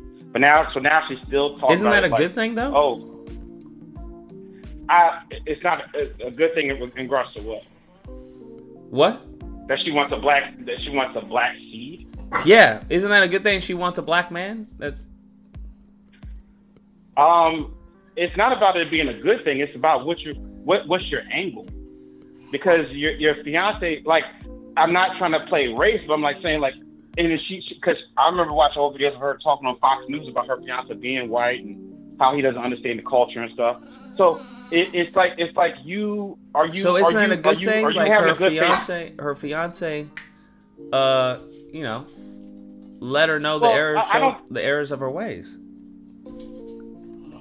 Well, no, that wasn't what the conversation was about. I was just kind of mentioning that. But I'm just saying, I basically don't think that she's coming to this conversation with good faith, which she really didn't show when she talked about the bus driver thing. When she got called out on it, which is quote unquote called out, she should just owned up to it. Said, yeah, I wouldn't date a bus driver because I make this kind of money, yada, yada, yada. She started trying to go down this black community train. And I'm like, everybody was like kind of fishy about like, wait, what? Where did the black community come from? And then trying to like find a way to like, so now she's gonna try to go to saying, I put, if you watch the video more, she talks about, I put my eggs aside, and every woman should have, I think she said something weird, like every woman should have some sperm set aside, some black sperm set aside, or something weird. And I'm like, wait a minute, what? Now you want a black man. Specifically, it didn't work out with the rich white guy who had you up in a nice house, a nice place, which they found out that the family actually didn't even really know who she was. The kids said, I don't even think she was really engaged to our dad. So she's got some weird stuff going on. And she even talked about how she was running from repo men back when she was younger, and this is after she was a lawyer, credit card debts and stuff. So her history and stuff, and just kind of as I see her now, it's just, I don't trust her conversation. It kind of seems like it's coming from a place, if you don't know who she is, you're like, okay, well but like if you start to know more about her and just kind of read between what she's trying to say, it just doesn't. There's some bad faith conversation going on. From what I'm seeing, it seems that she broke off the engagement because the fiance quarantined with his adult kids. Like, adult kids. And she did verbalize that. But like I said, the adult kids came out and said they didn't even know, she wasn't as close to the fiance. We might think she might have been a sugar baby, honestly. Because nobody actually, like, there's like one picture of them together, And then the kids came out and said, we don't know how, she never really like hung out with us or anything like that. I mean, she's basically sounds like a brat when it comes down to it. I mean, And what I'm she like, says is, for me, listen, I'm not a parent. I get that they're number one, but I need to be number one. And I wasn't number one, so I didn't need to. So I needed to move on. I don't have an issue with that, to be honest with you. He didn't offer as far as the quarantine, like to have the kids, them all quarantine together, like, and this is your fiance. well, the story about the fiance thing is not really credible either. That's her saying that. Like I said, the kids have already said they don't believe that. Like they're actually shocked. Like we never really even talked to her actually at all. So, and then she had her own studio or something, look more into like, she kind of like basically was put up in a nice place with this guy. Like I said, I think it's more of a sugar baby thing. I don't think it's some real fiance stuff. Because I've never heard anything in regards, she just kept saying it. It seems that she wasn't engaged from what it's saying. The kids barely knew her, she barely knew them. She wasn't engaged in that part of his life at all. They really weren't a New Jersey couple. She didn't really engage with his life there. They were far more about New York. Okay. Yeah, so that's just like, because I try to like I said, I want to know the background. Not saying I'm going to judge you on the background of yourself, like not you, but her. But like, it kind of gives me the mindset of how you like operate, and I can really kind of, if I hear your conversation, as true as the words might be, I want to know what your angle is on it. Like there could be some truth in there with a little bit of other little stuff in there, bad faith conversation, some passive aggressive, some gaslighting. I mean, there's nothing for me to believe that it's bad faith. Well, do you like? Well, when she, well, wait a minute. So you said there's nothing to believe bad faith with her history, her uncredible history, her history. Well, yeah. Why would I believe? I mean, what about her history would lead me to believe that what she's saying now is bad faith? Well, she broke up with her fiance allegedly because he didn't quarantine with her. She broke off a whole relationship engagement with a guy that put her up. Like a rich guy that was a provider guy because I mean that I would say that I give her big ups for that, because there's not a lot of women that would do that. Especially if he's investing. I mean, if he's a CEO and he's probably making bank, right? Because he's investing allegedly in like billions in companies. There are not a lot of women who would just cut that off, and go their own way. It's just not happening. But why would a woman want to break up a relationship? Because she said she wasn't number one and she wanted to be number one. I completely understand that. You should be number one. But how are you not number one? So you have to be. So a woman has to be number one in every situation. If there wasn't even an invite, like you chose to go to New Jersey instead of like, I don't know, she didn't say that he invited her with to quarantine with the kids. She just said that he up and left and quarantined with his semi-adult. I don't know how old the kids are. Oh, ages 21, 18, and 14. Yeah. Okay. I mean, 2 adults and 1 14-year-old. And you just put a ring on this woman? Yeah, I mean, like I said, I don't. Is that something you would do? Say you just put a ring on a woman's hand, and COVID or whatever comes up, and you go back to Jersey to quarantine with your 2 adults and 1 kid. Yeah. Would you do that? Well, I would do that I would find a way for her to get there. Actually, I wouldn't just quarantine. But also, like, I'm pretty sure he had, and I'm not trying to add stuff more to it, but you're also giving me an example yourself. Like, he's also a businessman too, and I don't know where his business was, and I'm not gonna like. It's not really like a fair question. To be honest. He lives in a $2 million house in New Jersey and has 3 children. Yeah, and she has her own separate place that he got her up in New York. Okay. So I'm pretty sure a majority of his business is New Jersey. Who said she wasn't invited? Well, she never mentioned that she was invited. I know, but we're not going to try to use that as an argument then. Yeah, we are. Like, my thing is like, because that's night and day how? from you not being invited right, to quarantine with the family, because that'd be a good time for everyone to get to know her, since apparently they didn't know her. Well, they didn't know her, but that was pretty much what the relationship was, though. Like that's what the kids say. They weren't really, which kind of implies they really weren't even feeling her anyway. It wasn't like they were. Well, who cares what they feel? They're two adults. But that's it's not about who cares if they feel it. I'm just saying that's what they say. All I'm saying is that she's not really a person I would really go to for like. It's like you have a history of bad decisions. You were. I don't know what bad decision she made. She said no to a multi-millionaire. I don't like. She said no. She didn't just say no to a multi-millionaire. She said no because in this one instance, he didn't quarantine with her. He'd rather spend time with his 3 kids. She said she wanted to be first in the marriage, and she wasn't first in the marriage. Well, first of all, they weren't married yet. A fiance. I would say that's as married as it gets. Do you think any woman? You think it's smart for a woman who to leave a relationship, break off an engagement with a multimillionaire provider because he didn't quarantine with her? Yes. She's still being taken care of. 100%. You think it's smart for her to do that? You have to understand, a woman who has her own, she doesn't care about that.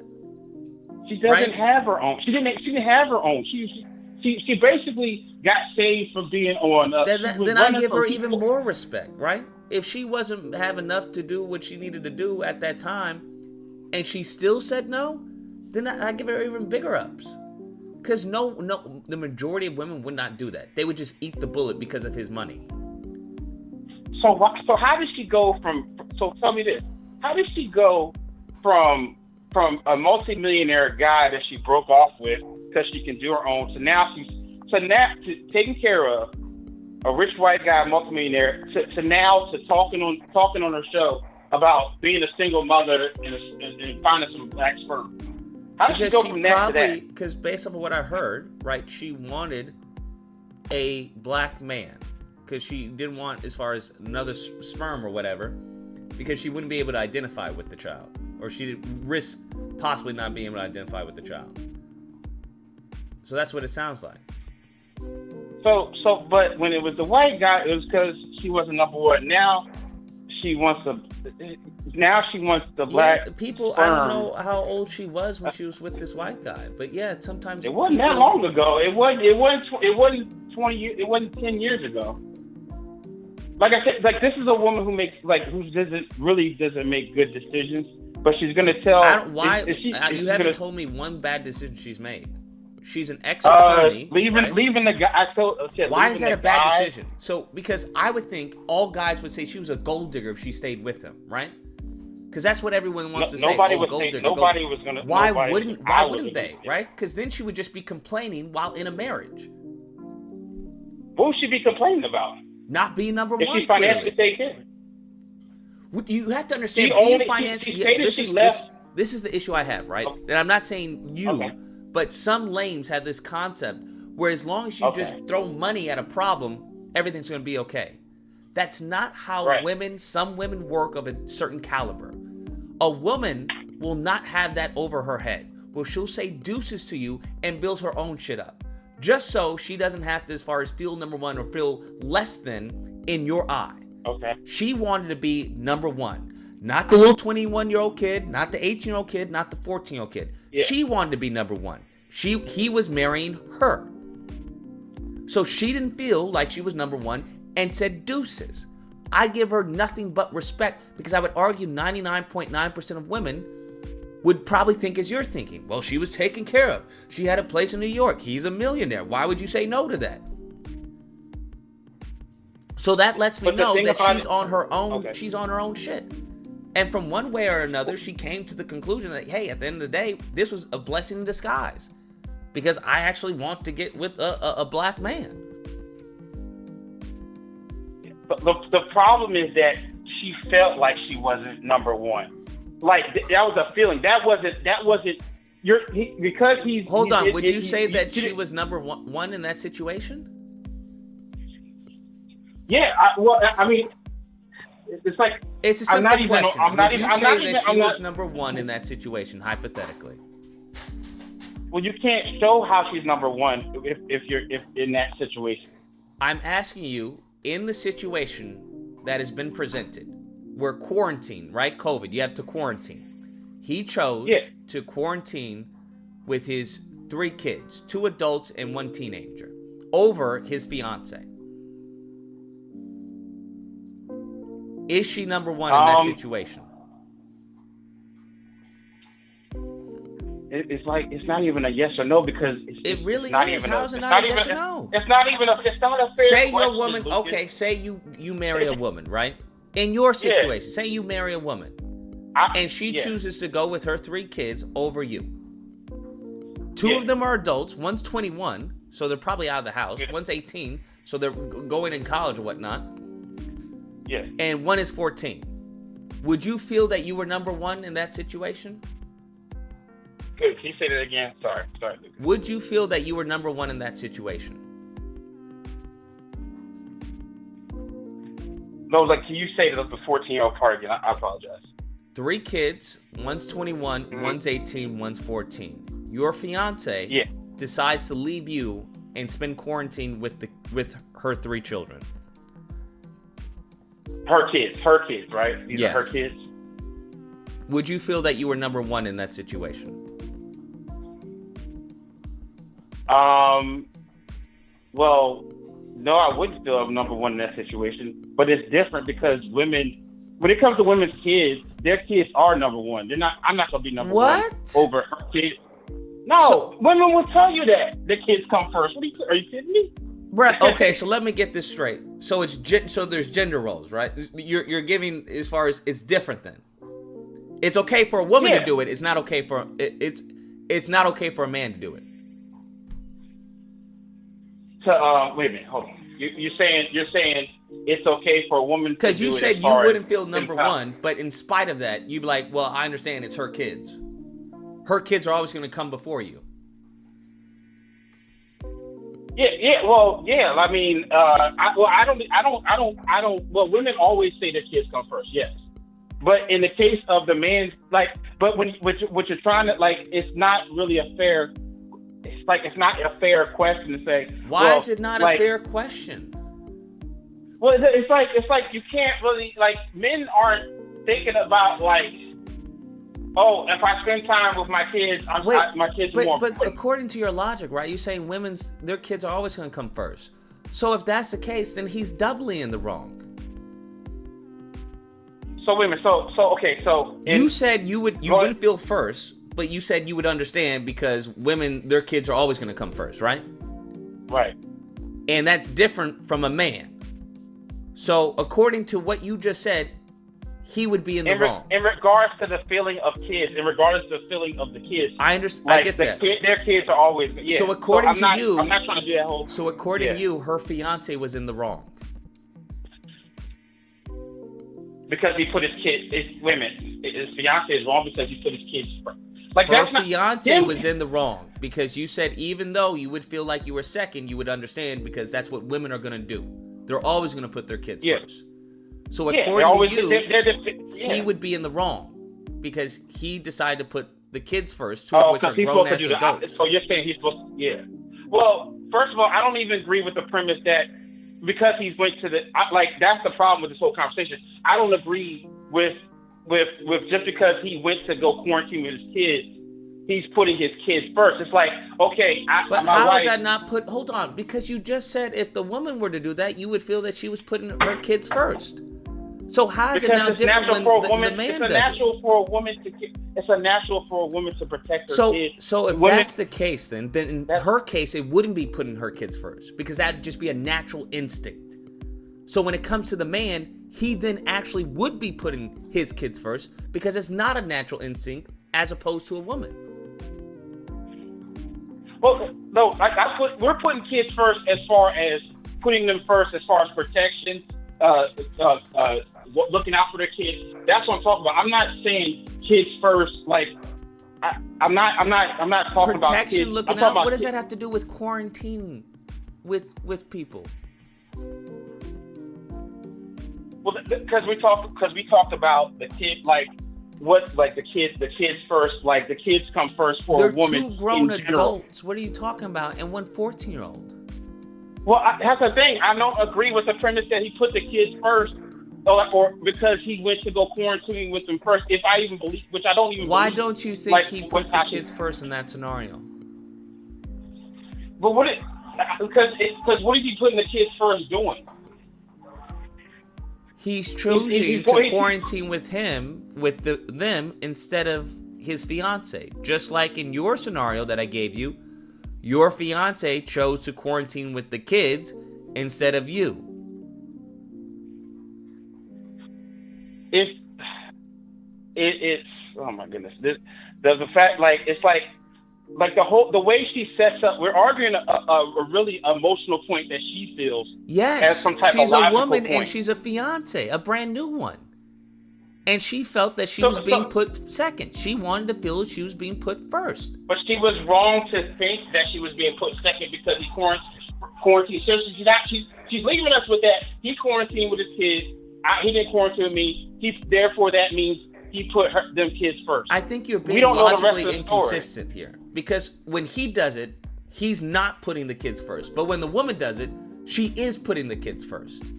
Well, I don't believe that it's nothing about putting the kids first and her second in this situation. But that's what you just said. When it was the woman who was doing that to you. Well, because women are naturally regardless of whether they're naturally, that's what they're prone to do. But that's what I'm trying to get to. You're trying to like say, oh, because the kid. Say, wait a minute. So she it's fine when she does it, but when he does it, there's no problem. I mean, yes, I'm you're not being a like hypocrite, right? And then you're trying to rationalize your hypocrisy by saying, well, that's what they naturally do. What? Okay, do you believe that women put their kids first above all? Husband, everything, right? Do you believe that? No. Wait a minute. So they don't? It depends on the woman. I'm a mother. There are a lot of women who put their kids second to the bum dude that they're with. 100%. Oh, no. Here we go down this road. What are you talking about? It happens all the time. Do you believe... I'm not talking about the bum dudes. I'm really trying to like talk about what women actually do. Women. That's what women actually do. First. Are you saying what they should do? The women. So wait a minute. No. What women naturally do. I don't care about the bums. I don't know what you mean by what women naturally do. Because if you're saying, hold on, because if what you're arguing is that they're naturally doing that, then how do you explain the women who don't naturally do that? Is everything 100%? Is it like, well, if we got some bum dudes that women are picking that are choosing over their kids, that just deflates the whole argument that women are natural caregivers for their children and protectors of their children. They protect the children. Or because there's some ones out here or because possibly, right? They're making a choice despite their natural instincts. Okay, so what are the natural instincts of a mother towards their child? That's what I don't know. You're telling me. You told me they have a natural instinct to put the child above, everyone else. Yeah, women protect. So if that's what, say we go off of that premise, right? We go off of that premise. That's what they naturally tend to do. That means that the women who don't do that are making a choice not to do that, despite their natural instincts. Yeah. Okay. Yeah. Okay. I think so. So when it comes to a man, right? So when it comes to the woman, she could have made a choice to stay with you, but she chose not to, right? And in doing such, she made you second and the kids first. Now, men don't have that natural instinct based off of this premise. So, wait a minute, you're talking about, you said, wait a minute, so... In the hypothetical where the woman was with you, right? Your fiance was with you and she chose to stay with the kids. She made a choice to stay with the kids in line with her natural instinct. Now, she could have made a choice to stay with you, but she didn't. She made a choice to stay with the kids, thus putting the kids first and you second. So now, this natural instinct isn't present with this man under that premise. And in spite of that, he chose to put his fiance second and go with the kids.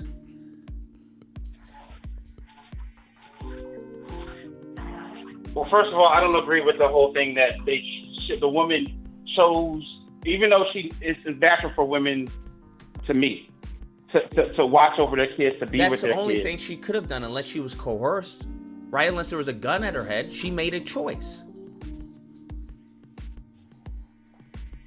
Okay, so I'm not trying to really the choosing to do something versus naturally doing something. Is that what we're trying to? Is that the conversation we're having? Those are two very big things, right? You may have a natural instinct to punch someone in the face upon them saying something to you, but you make a choice not to, or to go with your natural instinct. Okay, so what? That's all. Okay, so if we get back to the conversation of him and her and him. So he chose, despite any instinct, right? Because he doesn't have that because he's not a woman. He chose to put those kids first over her. But like I said, it's not about the problem is we're going. She's flawed in what she's saying, because it's like here's the thing. If my wife's at home and I go to hang out with my friends, by the logic of her, I'm choosing my friends over her. That is correct. If your wife wants you to stay, that is correct. If your wife wants you to stay at home and you make a choice to go out with the friends instead of staying at home, you are choosing them over her. That is correct. Well, wait a minute. No, we're throwing in that she wanted me to stay at home. I'm talking about. Well, that's what she's saying, right? If you're saying you chose the kids over me, that implies that she wanted him to stay with her. But the problem with that logic is that where do we draw the line? It's like, okay, so if I don't, it has nothing to do with drawing lines, because the lines are arbitrary. You got to draw the line. You can't just say that's between the husband and the wife. That's between the fiance and the fiancée. That's between them. So he should have spoken with her to communicate what the issue was, or why he was doing that, or invite her to avoid this conflict. Clearly, that didn't happen. First of all, we're taking all her stuff at face value, but she's already kind of flawed in what she's saying about. She's not flawed at all. That's what he did. He chose the kids over her because he chose to be with them over her.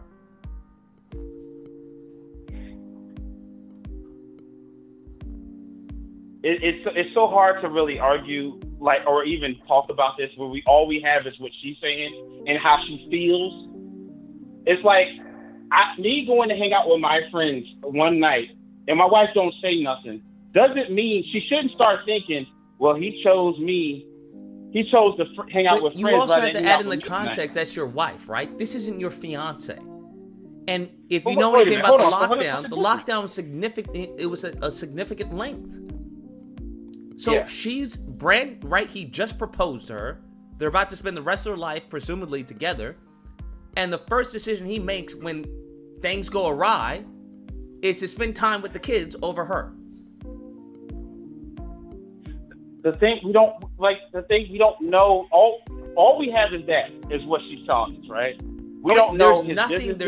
There's no contradictory of narrative that's coming out. Well, that's not true. He did this. He did that. Nobody's disputed what she said. Well, I get nobody's disputing what she said, but it's like you can say, okay, so he spent time with his kids. Not even spent time. He was up there with his kids who are grown. Doesn't mean he's like, we don't know what else he's up there for. He's clearly, that's where his main of his business and stuff is. But none of that matters, my guy. She didn't realize. It has to matter. He can't just say, well, I got to spend time with you. Or you're making excuses for him. And that's something that she didn't do. That's what you're saying. Well, we don't know what he's doing. I'm not saying we did. What we do know is that he made a choice. And that choice involves spending time with the kids. I don't care if he had business there or whatever it was. But that's even worse if he chose business over your fiance. But nevertheless, he made a choice. That's the end of the day. And she didn't agree with that choice. She felt she wanted to be first, and he didn't feel that way. So in your eyes, you would advocate for this if you had like a sister. I give her or something. I think she deserves even all the though praise no in the woman world. would do this. Even though no majority of women would not do what she did. I don't want, but And once again, who wants a majority of women?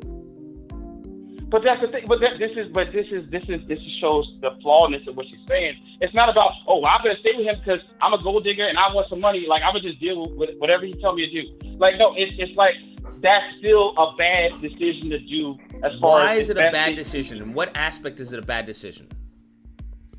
Well, you're making an emotion. This clearly was an emotional decision she made. It was like, well, man, It seemed if he fairly does this, logical to me. What was logical about it? She was provided for. Okay, so She take had out provide. Okay, I want you to remove the money aspect.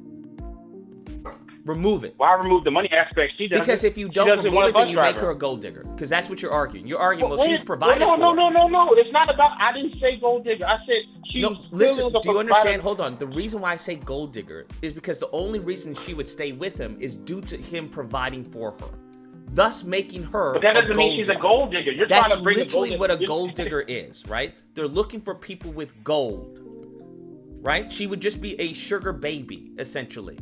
She's in a dead marriage where she doesn't care about this guy. He clearly doesn't put her first. She's just in there for the finances. That's it. That's a gold digger. Well, she clearly is not there for the finances because That's precisely my point, which is why I give her credit.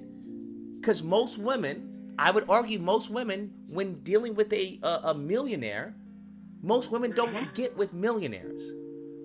So they'll take a lot more disrespect, a lot more abuse, a lot more things that they'll make concessions on due to this man's providing for them and the resources that he has.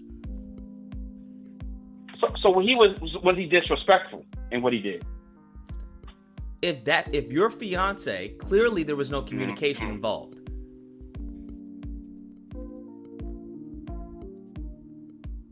So he did. So if there was no communication involved, and he just said, "I'm going to go up to Jersey." I know there's more to the story, even though we're kind of having this conversation and just cut and dry. I don't believe there's just, he wanted to go up to Jersey, and I wanted him down here to quarantine, so I broke it off with him because he didn't put me first. As I know women, I work with all women all the time. There's definitely more to the story. And I think she did make an emotional decision. And now she's talking about being a single mother and we just need to prepare ourselves. But I left a multimillionaire guy because he didn't stay in quarantine. Even making an emotional decision, default isn't a bad thing. There's nothing wrong with that, depending on what the decision is. And based off of this decision, I don't think she made a wrong decision. But the thing is that, like, she's about to be 40 years old, and this is not. I'm not, like I said. This is really being logical about her decision, and she's on there talking about eggs. It's like it clearly was not a good decision because look where she's at. Why? What's wrong with where she's at? Wait, do you think it's a better decision to be in a marriage where the man doesn't put you first, or do you think it's a better decision for you to be in a marriage where your wife doesn't put you first? Well, it's under this, but that's the problem. I don't believe. That's where we're saying. So I don't you just don't believe her. No. I don't believe that because he went there that she's all of a sudden in this first or second thing. It's not about that. But like it's that's not like that's literally all we have to go off of. So unless you are just gonna make up a story, that's all we have to go off of. Well, like I said, I'm going off the same thing. I'm just saying that she made an emotional decision that was a poor decision. You're saying no, she did but you can't explain to me why it's a poor decision other than she was provided for, which then would make her a gold digger. That's it. Well, aren't most women looking for a man that can protect them and has? There is a difference, right? For looking for a man that can protect and provide for them, as opposed to solely being with a man because he can provide for you. That's night and day. So 100 women in a room, they said, "Hey, how many of y'all want to date the multimillionaire guy that she dumped?" How many women raising their hand? Probably, I don't know, All of them. So let's not. Well, no, it's not about all the of them. money. Hold on, because it's not so simple. Some women, right, that won't impress them. Oh. That's what you need to understand. Once you deal with a certain caliber of women, they don't care how much money you make because they've been with billionaires, they've been with millionaires, and they've treated them like shit. So now they get an understanding that it's not how much you make, but how you treat them. How, in many cases, how you make them feel. As illogical as you may think that may be, how you make a woman feel is supersedes nearly everything. But the problem is that it's like trust me, if there was abuse or something, she would have definitely brought it up. But all we got in the middle of all this stuff about how people are, the rich guys are manipulating them and all stuff, cheating. All she had to say was the reason she left is because for quarantine he chose to be with his kids, and I feel like I was number 2 and they were number 1. That's what she said. That's literally almost verbatim what she said. I know, but the problem is you started talking about the rich guys, they want to do all this stuff. But the simple thing of her situation though. If your woman doesn't feel like she's first, yes. No woman wants to be second. No woman wants to be second or third string in a marriage. What? Well, wait a minute. Now you're saying in marriage, but then when I talk about marriage, like, well, they're not married yet. So I'm trying to figure out with her. Bro, when I say marriage, I mean a ring on it, right? Because a ring on it is saying that you're going to marry this woman, right? Right. So if you want to play semantics as, well, they're not technically married, you can, right? But in a reality, she's your wife and you're her husband. It's not official, but that's where you're headed. Okay. Look. It's something like, I don't know. I'm on phone, but like, as much as women talk about these men ain't providing and all this stuff, like this is what women tell me. But you have to understand, these women, I don't deal with those women, right? Those women are usually in a lower tax bracket, right? They're usually struggling, or they're not happy where they are. That's a different mindset. That's a different mindset entirely of a woman who's doing better than you or just as good. Well, that's what the women. This is the women I work with tell me. They say they want a man that matches their money or more, which is usually higher up, at least $70,000. Okay. So I'm trying to figure out where I'm wrong in what I'm saying here. So it's like they're all looking for a man that makes more than them. It's not no, they're not. Yeah, they are. They're all looking for that. Do you think those women have dealt with millionaires? No, I don't. Do you think they can get with a millionaire?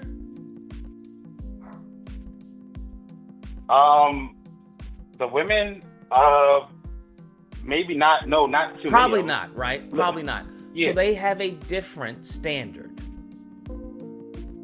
They sound like this. The Ebony K, she's saying the same stuff all the women say. She's not saying anything different than what they're saying. What do you mean? What is she saying that's different than what she's saying? You said what? Those women that you're with would not have done what Ebony did. So wait a minute. So Ebony is a different caliber of woman. Yes. Which she's really not, because she's in the same predicament as the other women are right now. She still has the same outcome. Her outcomes aren't better. The reason why she's a different caliber, she chose to be in this situation due to the integrity that she wanted from a marriage. So she's in a different caliber, but she still chose to leave the multimillionaire, and now she's in the same predicament as some majority of women. Ebony K is a millionaire herself. So she's not in the same caliber of women that you're referring to. Because the women who are making $70K and that, they're not going to be able to have a child on their own and have the lifestyle that they want. That's going to be a struggle. But the thing, you're not showing me her outcomes that show. It's like you can't say this. She's different. She's different, but the reason why she's different from the women, right? I know they may be on the same track, right? They may be on the same track, but she's a different caliber of woman due to the fact of why she's on that track. The reason why is because she did not feel comfortable being second place in a marriage, or she felt that she was being placed as second place in a fiance who she was planning on spending the rest of her life with. The reason why she's different is because the women you're talking about that want a man who is making just around 70K or whatnot, is that they would never in a million years do that. Because they would argue, just as you're arguing, hey, I'm living in a nice place, let him deal with the kids, that's fine. I'm set for life. That's the reason why. So,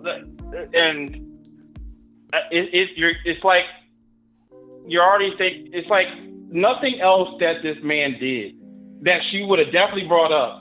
Other than that, because I don't want to. Hold on, because I would argue, right? If you think this is too extreme, then I would argue this probably maybe isn't this is probably the straw that broke the camel's back. But I don't know. I don't know. But nevertheless, that's the thing. But that we don't want to ask it. So well, it's going to be like that in the marriage too, because it's going to be this, and who knows what's next. Like that's already fear, so already then throwing that's fear a in win it. for everyone. He doesn't have to deal with it, and she doesn't have to deal with it. I don't understand what the problem is. The problem is that, like I said, you're saying that she's in a different caliber, but like the outcomes are the same.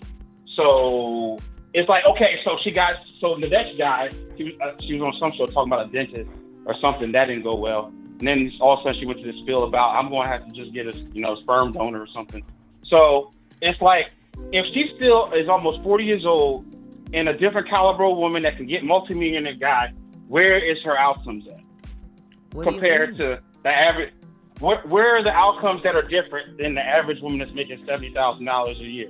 Where are her outcomes different now at almost 40 years old talking about eggs and black sperm? She's a millionaire. So I would argue that her outcome is already the money? Different. Yes. So just the money. I don't know her personally, but right off the bat, I would argue But that's what I'm talking about. Outcomes of our relationship stuff. Relationship-wise, it's the same outcome. The income don't matter. The money don't matter. It's the same. No, it does matter because we're talking about her. We're not talking about the women that you work with, right? So her status of who she is, despite whether or not she chooses to be a mother, puts her leagues beyond every other woman.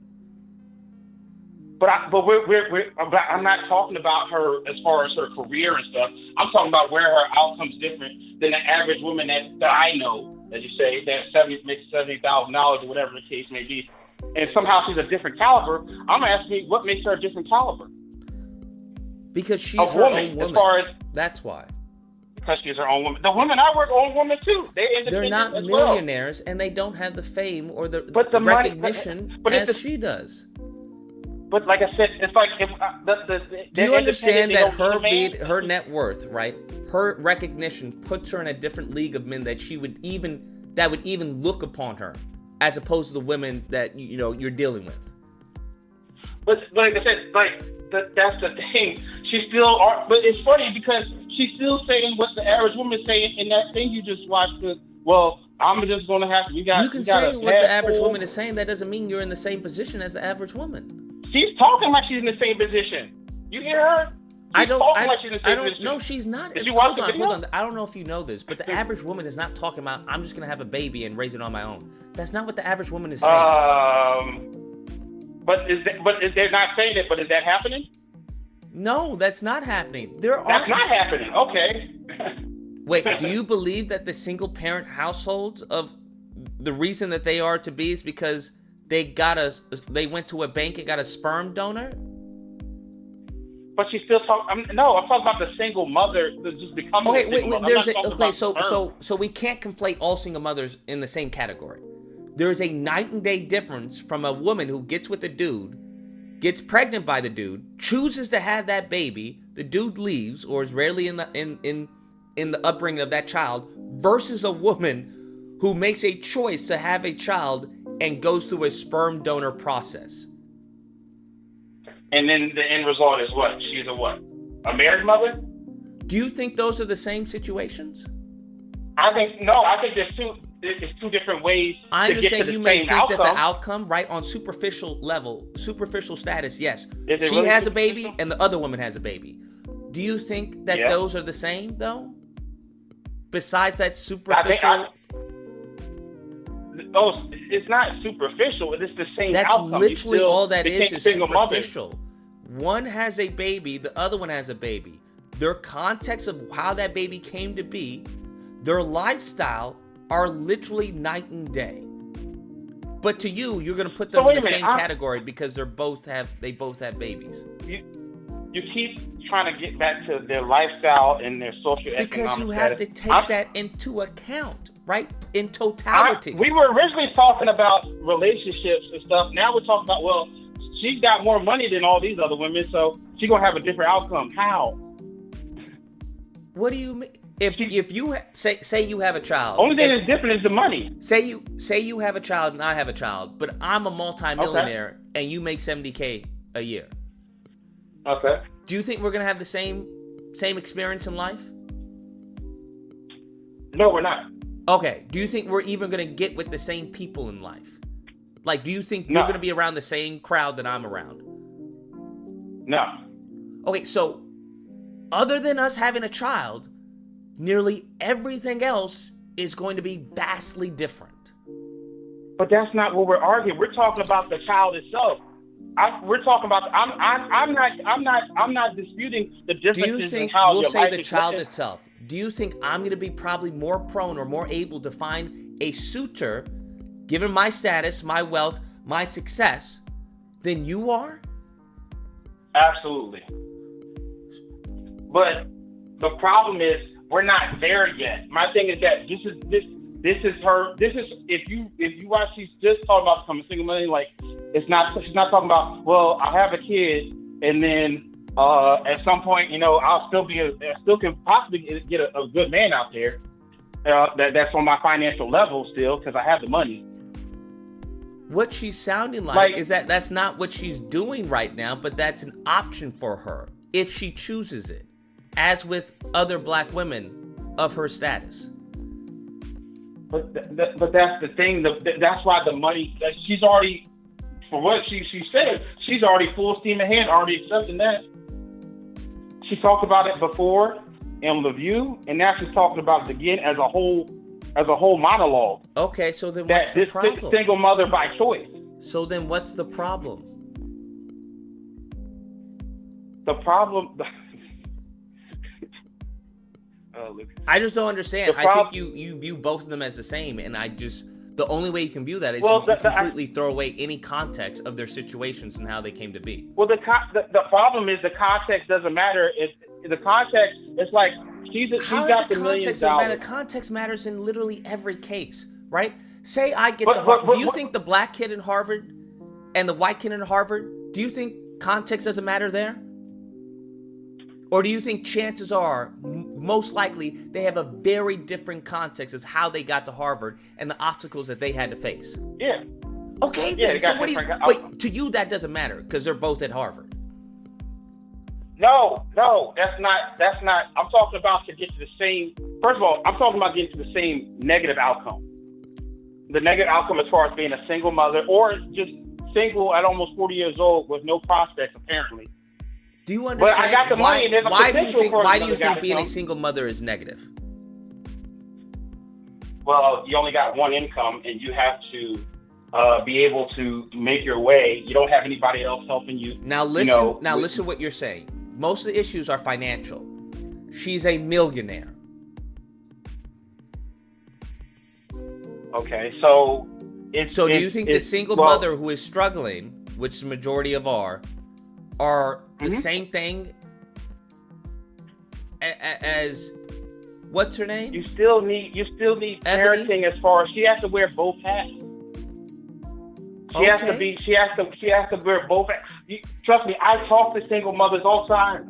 They don't like it because they want help. It's not about the money. I understand, but who is more likely to get help if she actually wants it?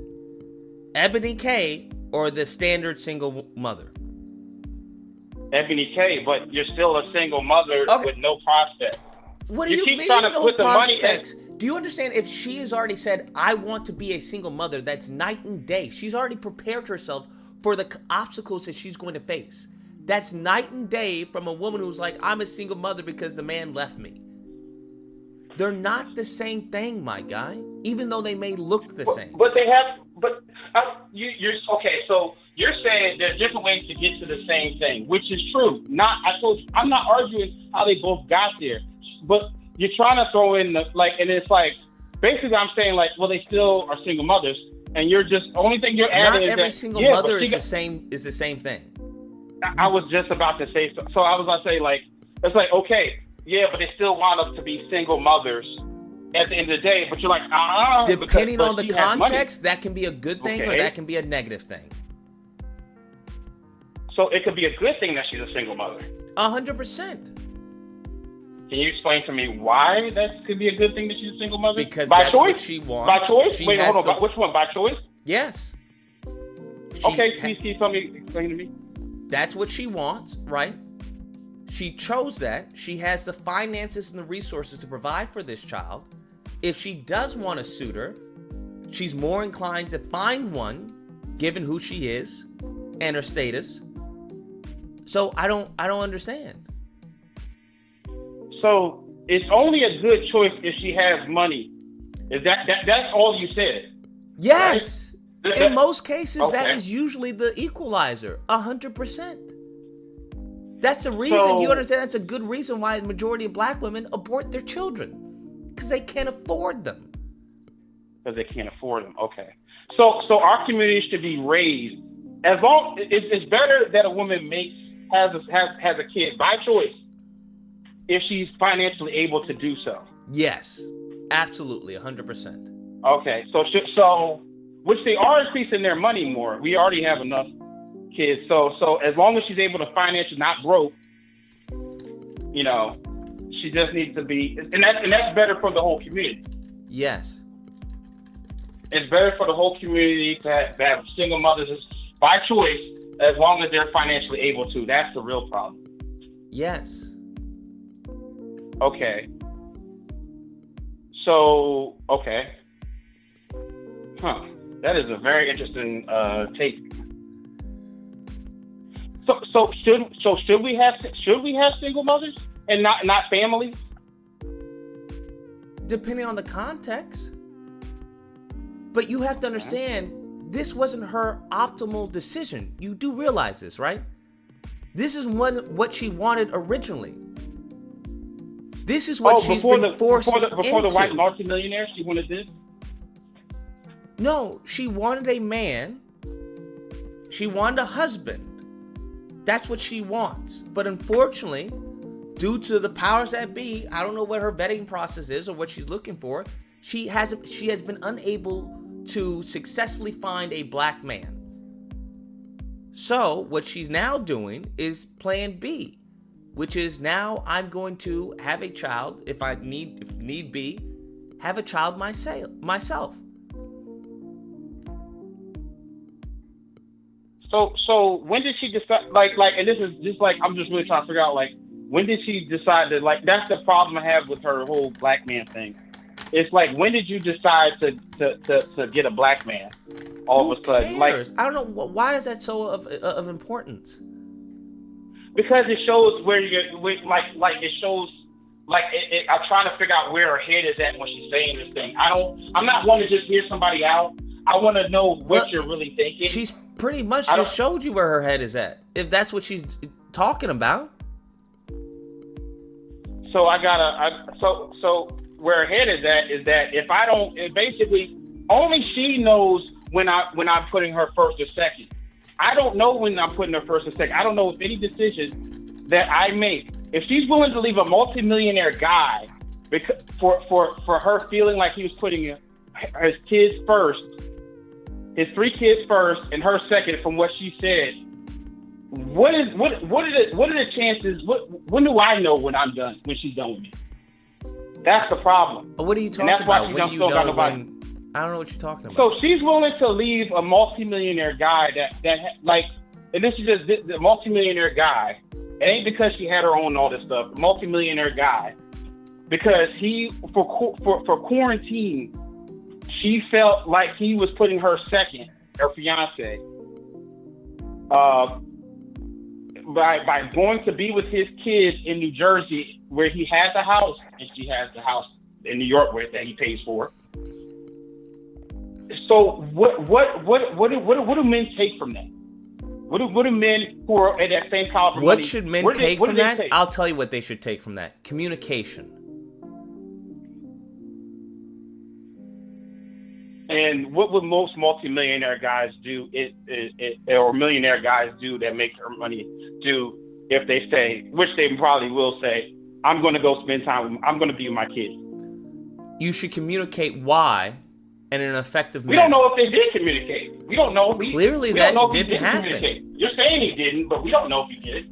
There's nothing that leads me to the conclusion that he effectively communicated to her why. Because she felt that she was... What? Well, wait a minute. It said there's nothing that showed that he didn't communicate. Well, we don't know his side of the story. We're just saying, well, we're now... Okay, so if that's the case, there's nothing I can do about that. All I can go off of is what's available.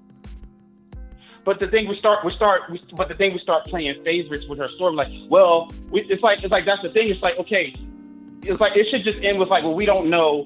Well, it's not about playing favorites. It's about what's plausible. Now, if you believe it's plausible that he communicated to her, listen, you're not second, you are first in my life. But my kids right now, they need me. You're more than welcome to come with me, back to New Jersey and, in quarantine with us. But I have to go to my kids because they need me right now. But you will always be first in this situation, my yada, yada, yada. Now, which one do you think is more plausible? That happened and she said, no, you're putting me second. Fuck you. Or there was probably some failure in communication, which is really usually the majority of why marriages and relationships, in most cases, right, after finances and whatnot, and abuse or adultery or infidelity, is usually why they go kaput. A lack of communication. I think what you said, the first thing you said happened. So you think she was just, fuck you, no, you're putting me second. You think that's more plausible? Absolutely. Okay. Absolutely. Well, I would argue that's a bias on you. Bias? How? Because you believe something that I would argue the average reasonable person who would find that to be unplausible. You find that to be realistic, a realistic scenario that actually happened. Absolutely, because first of all, Based off of what? Based off of how I've seen her, first of all, in the Griot when she was talking to Yana Van Zant. What did she say that leads you to believe that? Just her demeanor, how she was getting criticism for what she said on there, and then she doubled down on what she said. And then she started basically being passive aggressive on towards black men in her comments. So it kind of sounds like your feelings, right? That sounds like how you interpreted what she did. No, it's not feelings. Actually, it's me interpreting her feelings. You said her demeanor. That's how you feel about how she presented herself.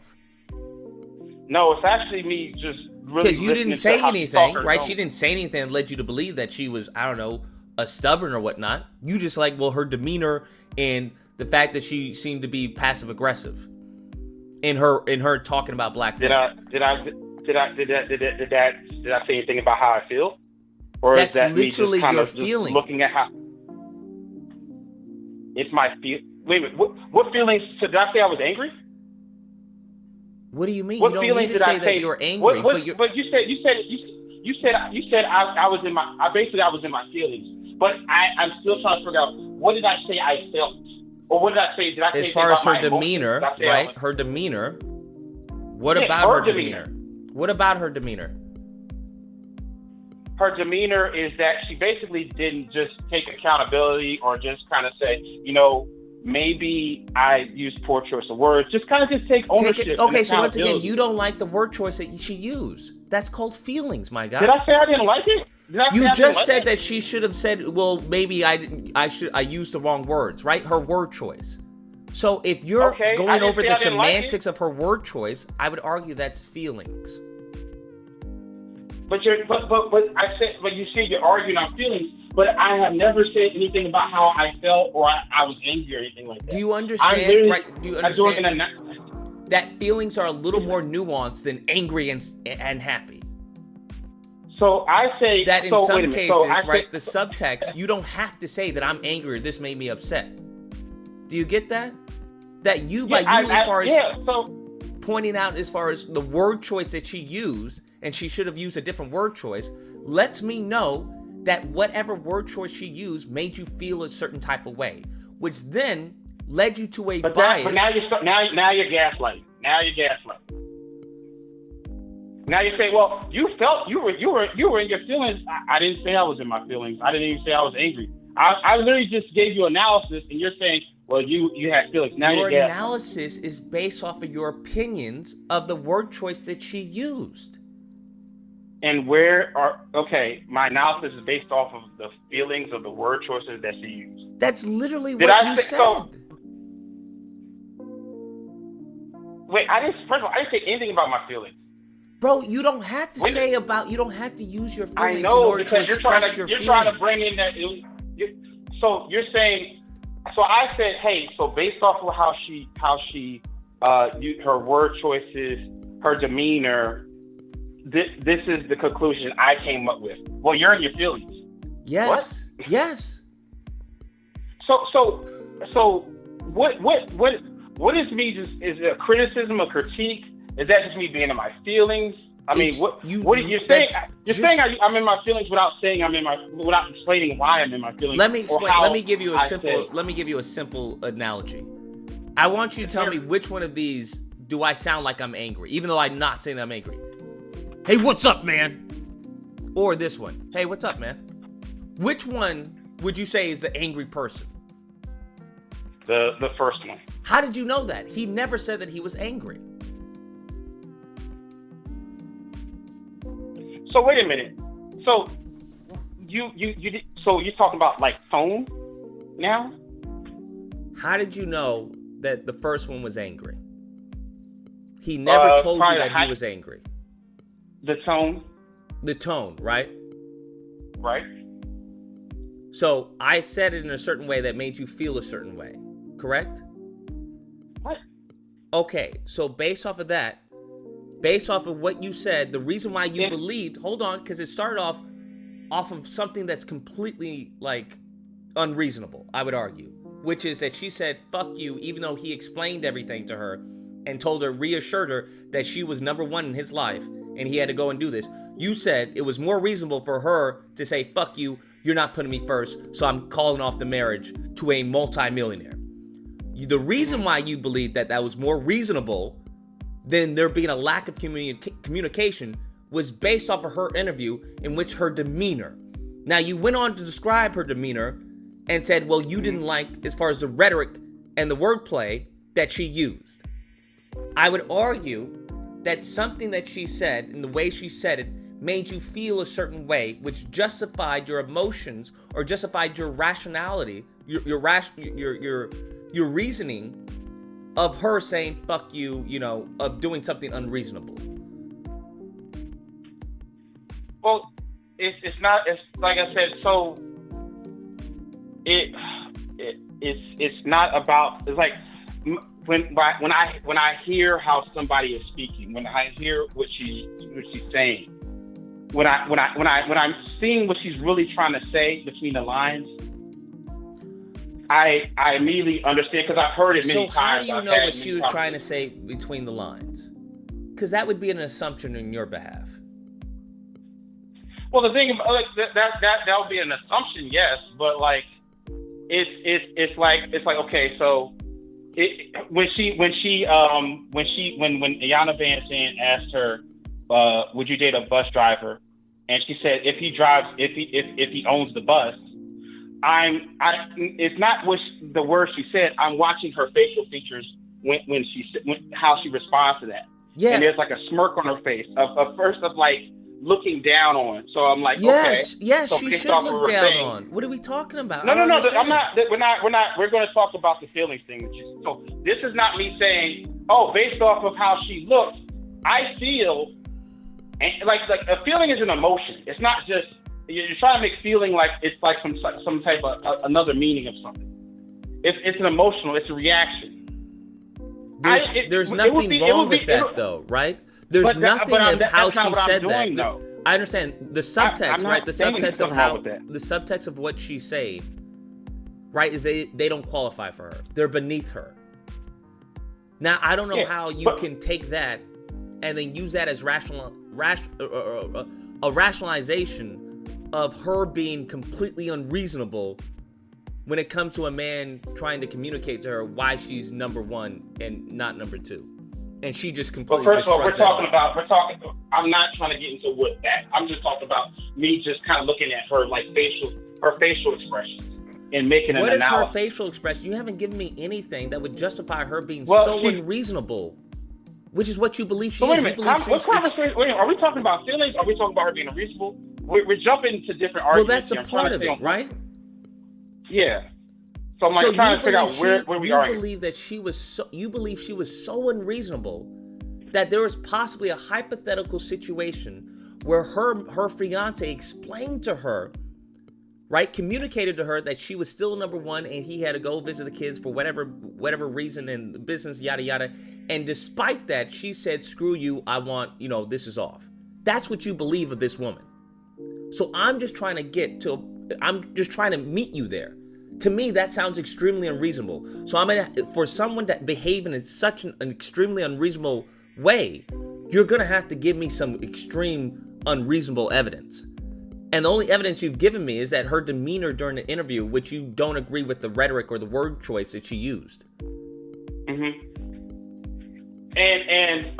So first of all, we're going off of literally like one statement, and we're having like a macro argument. That's what about you said. Really... That's why I'm asking. Why do you believe she's so unreasonable? I haven't come across anything that would lead me. Like I said, I'm going off of literally what she did was unreasonable. First of all, I don't think I even said unreasonable. I think that's kind of what you're doing. But I think it's more so. But wouldn't you consider someone doing that unreasonable? Like I said, I can't consider it unreasonable until I know everything, but just well, that's the whole point, right? Is that we don't know everything. But despite that, you came up with an alternate scenario where she was unreasonable, where I just base it off of, what is given to us, possibly what was the case, which is probably a lack of communication there. But that's it, like the saying, we're like, what I'm basing everything off of, I think she made an emotional decision that was not correct as far as, like, just from what we know, just from the one sentence that she said about the breakup. You're saying she didn't. But like, what I see, you keep saying I would say your reason for believing that it's unreasonable is unreasonable. Because the only reason that you disagree with her decision is because he was a millionaire. He was providing for her. Well, it's not about the millionaire. She was definitely taken care of. She never said anything else. I understand. She never said anything. So I'm letting you know that that's not enough for some women. That being taken care of, provided for, living in a lavish house is not enough for some women. That they need more. But is that correct for how women should conduct? Like it's like they need more. They need 100%. That's exactly how every woman should behave. She is a role model to women, I would say, because that is exactly how every woman should behave. Because what you're advocating for is a woman to just eat crow because she's being provided for. Despite she may not like how her husband treats her, she may not even be truly in love with the man. But because she's provided for, she should just, okay, I'm gonna stay here and stick with it. No, that's not. First of all, I'm talking about this one instance. First of all, I'm not even going into that whole thing where you're trying to talk about like women saying this stuff because of money. It's the decision she made and what we know, haven't what given we me have. any other reason why she made a poor decision other than she was taken care of. That is resources. That is money. So, what are men naturally supposed to be doing? I'm not saying For their providing woman. for your fiance is a bad thing. I'm just saying if that's the So only... why are you saying it's a bad thing in this case? I'm Why are you not saying it's a in bad this thing. case? I'm saying that that's not enough. So it's not enough, but also at the same time, you're trying to use it as a negative thing because the men are gonna, control these women with their money and all this stuff. Let me give you an example. Say you have a woman, right? And she's beautiful, but that's all she is. Is that enough for you? No, it's not enough. Okay, then. So so follow me. I'm just applying that in this same scenario. That even though he's providing for her, that wasn't enough for her. In this one, like the thing about it is, and I get that women need more, but I'm talking about in this one instance, she made an emotional decision in this one instance. Trust me, this is a woman that would, if there was other stuff, negative stuff going on, she would definitely talk about it. But she just said in this one instance that she felt an emotional decision she made that she didn't talk about anything else he did. I understand, but why would you want her to talk about other things that she did? So that lets me know that not only is she classy, but she's a woman that stands by her decision. Because would you approve of her saying, well, this man did this, he also never flushed the toilet, he also did this? Would you want her to air out the dirty laundry? She did aired out the dirty laundry in that instance. She said, oh, well, he spent time All with she kids. simply Is said not is that dirty he put the kids, two of them were grown adults, before her. She wants to feel number one. She didn't feel like being number one, so she called off the marriage. So, your daughter, I'm not gonna, that's not my business. But would you advocate, hey, a man or a sister? Yes, I would advocate for my daughter to do the same thing. Anytime you feel that he's putting you second in any instance, leave him. This isn't any instance, right? This isn't any instance. She didn't say anything else. All she said this one instance. She didn't say. So then it's not any instance. It's this one specific instance.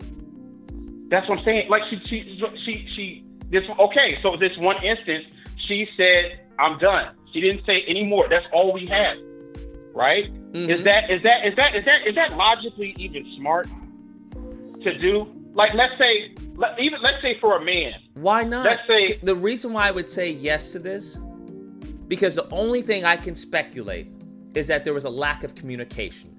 Because I don't believe, personally, based off my experience with women, that upon a man explaining to her why he has to be with his kids and the decisions he's making, and even though that reinforcing that she is first, I don't believe, from my experience, that any woman, unless she's completely just cuckoo for Cocoa Puffs, would be like, well, fuck you, I don't care.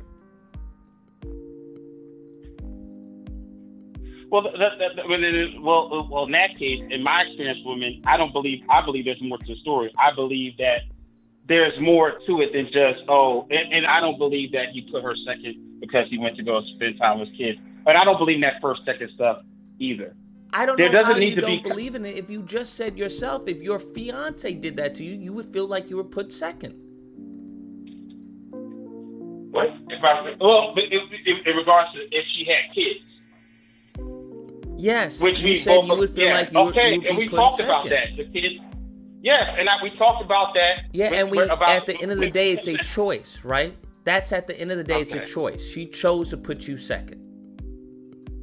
Just like he chose to put her second. And I wouldn't be offended by that. I wouldn't be offended by that. Okay, so then your threshold is a little bit higher than her threshold. Some people, you have to understand, don't have second chances. That's what you have to understand. Some women don't have second and third and fourth chances. You slight them one time, that's it. They're done with you. But the thing about it is, how is a man supposed to conduct themselves with women of a certain caliber. Communication. And it's not one thing that I've noticed as far as a men of a certain caliber dealing with women of a certain caliber is communication. Okay. That's the number one thing I've noticed. So, and but then this also goes in. You don't even believe he communicated, so we just kind of like let that go over there. Like it's like you don't even believe that he communicated. You're right. I don't believe that he communicated. You think he just kind of like packed his stuff up and just left? If he did it poorly. As simple as that. Yeah, but we don't. But also we don't have evidence that he even communicated. Not that she would even tell us that either. Which I don't believe she would. By even all really. means, she just doesn't strike me as a woman who would not listen to a man who would communicate his reasoning. She's an ex-attorney. I don't understand. There's nothing about her that would lead me to believe that she wasn't logical in her decision making. Well, the thing about her is, I don't believe she's. First, I don't believe she's a good faith person. I don't think she really speaks in good faith. I don't think she really goes into a relationship with positiveness.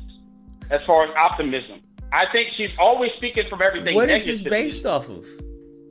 Based off of how she's talking on there. Did you just hear the conversation? She's already talking about things in a negative light. And it's just, so even I didn't when hear she her finds speak the of right anything guy, in a negative light. All I heard her say is that, hey, ladies are down having more freedom, right? To be solo, to be single mothers, and some of them are making that decision. So I said she's not. Like I said, that's already talking in a negative light. It's How not is that about a negative light. So wait a minute. She's talking. So that's a positive conversation she's having. That's what she's saying. It's unfortunate that women are put in this situation where they're not where they can't find suitors. That even though they want to become mothers, they can't find suitors. So now they're taking it upon themselves to become, single mothers themselves. It's okay. I mean, that's a whole other conversation about the suitors thing. That's the argument she's making. That's the only reason why she's advocating for women to become, as far as single mothers, because they can't find a man. I really don't want to go into the can't find a man, marriageable men, and all that stuff.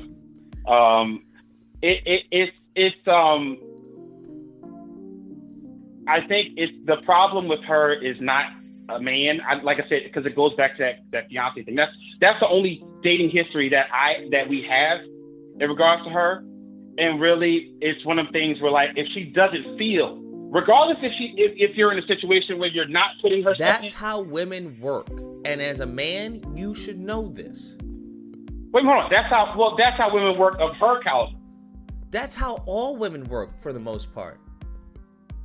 But that's the thing. You can't. The thing about it is, women are emotional by nature, but they're going to have emotions, whether like about something where they could be emotionally right or emotionally wrong about something. And then there'll be some clarity moment later, maybe, because I'm married. So you believe she shouldn't have felt that way? That's what you believe?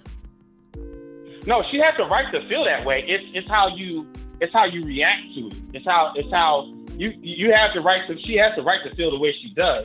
And I can see where she's coming from, where she could feel like that. Trust me, I have a wife. I know she has emotional things that she feels emotionally, because and she could be right or she could be wrong in it. It's about something I'm doing. But my thing is that you're making. How do you rectify feeling second in a marriage before you're actually even officially married? You say, how do you rectify being feeling second? Yes. Sorry, I'm bad with words. What is rectify? I'm really bad with words. How do you resolve this? So you have to. First of all, you have to have trust in your partner. First of all, you have to have trust in your partner, and you also, like I said, I agree. You also have to have communication, and then also there has to be reassurance, because not constant reassurance. Like, there should be a time where you don't have to constantly keep reassuring your partner that you're first for them. That's tiring. That's exhausting. And you have to have trust in your partner, which also comes with communication. That's correct. So, given everything you said, it seems that you're coming to the same conclusion that I am, which there was a lack of communication.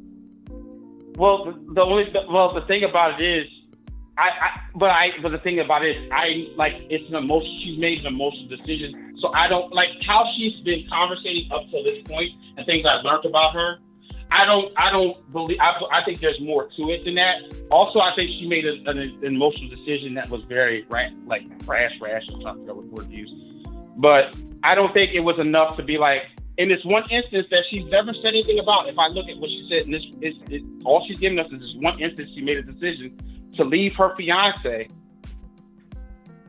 where she was even she still had her career and stuff. It wasn't like she was just sitting at home or anything either. So it was like she was in the ultimate position that not many women get a chance to have. That wanted. She made an emotional decision, and that meant nothing to her. His money meant nothing to her. We don't know that. Well, we do know that because she called off the wedding.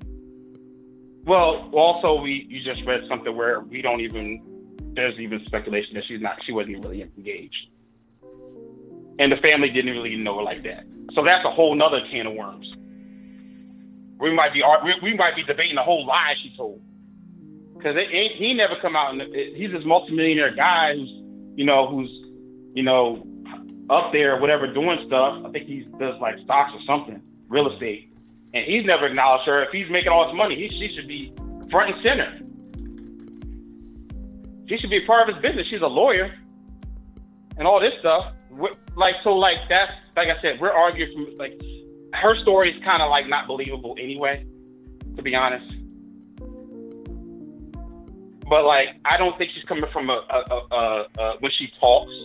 But like I said, if you can watch the conversation y'all have been saying, not trying to change your mind, just like obviously watch, how she talks. It started with Deanna Van Zandt. Then she did I guess she was getting flack, which I'm surprised she actually got for her statement. How she responded to that, and then she went on the Breakfast Club to kind of double down on it. And then when DJ Envy and them were giving her pushback, because he was talking about how his father was a bus driver and all this stuff, she kind of they kind of had some contention there.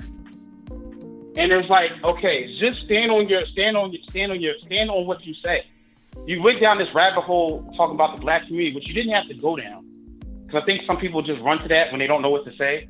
They go, black community, and I was just saying that because I'm concerned about black men and reading at a 4th grade level and all that stuff. That's not the conversation we're having with you and Leon. Now you're talking about black people now?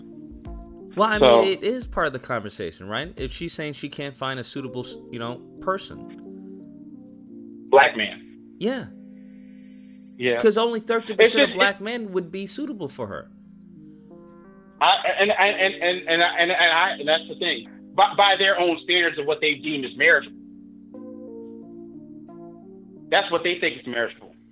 If that's what she's used to. A man that makes the same. If you're used to supermodels, why should you have to downgrade to, I don't know, a Chipotle chick? But the problem is that it's kind of a flawed logic, because she'll say, standards level, like you said, 50% of the men because of their income. But then when she gets guys who makes way more than her, in one instance she leaves them because she felt that it's like, so wait a minute. So what is it? So it's the money? Is it you gotta have the money? You gotta feel first or you're second? You gotta have. Yes, you gotta it's have all income that, bro. Yes, women are complex creatures. You just can't come to the table with money, fam. You just can't come to the table, well, I love you or I make you feel number one. That's great that you make me feel number one, but what about this bills? The children need food. The children need, the tuitions are here. The gaslight is here. So yes, you have to be multifaceted as a man. Well, do you honestly, and this is not me straw man, but do you honestly think like most multimillionaires are really in a position like where they're putting their wives and stuff first over like just kind of like what they have to conduct for themselves? Do you think they have to put themselves first? I think they're in a position where if they're still married, their wife doesn't feel second. She is content at where she is. Okay. And like let's say Savannah James, LeBron James' wife. Uh-huh. Who comes first, him or what he has to do with his family, or her? Who comes first? What? who comes first? What he has to do as far as his job or her? I would argue she probably comes first, depending on the severity of the situation. So let's say, hey, I'm going to the Lakers. I'm taking this deal to go to Lakers. So I want to stay in Cleveland. So that's something that you would have to communicate with your wife and come to a conclusion. Okay. And but he's the moneymaker. He's the protector of the family. He's the one that provides for his family and protects. That doesn't mean anything, bro. That's good. That doesn't mean anything? That's standard, fam. If somebody gives me a car, like, well, look, it has rims, it has wheels, it has a steering wheel. I expect that, bro. So I'm sure she expects him to be all that. So now we're dealing with things as a family, as a unit. So LeBron James, this is in this hypothetical, obviously. LeBron James should go through his wife first in regards to what does she want to stay in Cleveland versus him going to the Lakers. Yes, because she may bring something to the table that he may have slipped, right? He's thinking it from, well, this is my job, this is, such and such. She may be thinking it from an entirely different perspective. Well, what about the kids? Now we're uprooting the kids from the family. We're close to here, such and such and yada yada. So there has to be a meeting of the minds. But is he leading the family or not? Is he the leader? Or is it 50-50? Do you understand that the leader, in order to be a good leader, you have to listen to the people that you're leading. Otherwise, you're a dictator. Which we didn't say. Which I didn't say he wasn't going to do. I'm just saying as far as the final decision. Now, I'm just saying, does he have to go through her and then make this? Does he have to like? I don't know what his family dynamics is, but I would assume he would have the final decision. But that doesn't mean his final decision is a good one. Yeah, that's also true. I agree with that. But my thing is that it's like, so you would, basically, wow, that's very interesting. Like, he would have to go through his wife as far as, to uproot the kids. I get all that. But ultimately, what would be the better decision? Would it say, if you were in LeBron James' situation, would you say, okay, you're right? I would have to weigh things. I would listen to my wife and weigh things. And then as far as persuade her or her persuade me based off of, the strength of our argument. But I would argue this isn't the first time of them doing that, right? Because they probably had to do this multiple times. Oh, yeah, absolutely. So once you start doing things multiple times, you start to get into a groove of it. So I would argue that their first decision that they had to make as husband and wife didn't take the same amount of time as the next decision and the decision after that. That time significantly became shorter and shorter. Okay. That's interesting. Because you work as a unit. And work after as you know a unit, your wife so long, you probably know as far as what disagreements she's going to have with moving and yada yada. And so you come up with rebuttals. So you're like, yeah, I know, baby. I know you're going to say this, but hear me out. Blah, blah, blah, blah, blah, blah. Absolutely. Okay. I was interested to see what you were going to say to LeBron James. Okay. But to good old Ebony K. Williams, if you could just watch those videos though. I'll check them out. Wow, I didn't think I was gonna have this whole conversation. It was a good conversation. Definitely enjoyed it. Yeah. Now I will. Here's the points I will say I agree with you on. I don't want to just be like, well, I disagree with everything. F you. So my thing is that I agree that a woman should have her own standards as far as what she wants, whether they're, they have the right to their own standards, whether they want to be a single mother or not, whether by choice, whether they want to, whoever they want to date or whatever the case may be. We had differences in regards. We talked a bit about like the whole like how they got there and all that stuff, and I argue from the point they have the same outcome, but I think you brought up another situation where she has more money and she can fend for home other than the women who have average pay and are on WIC and everything else. I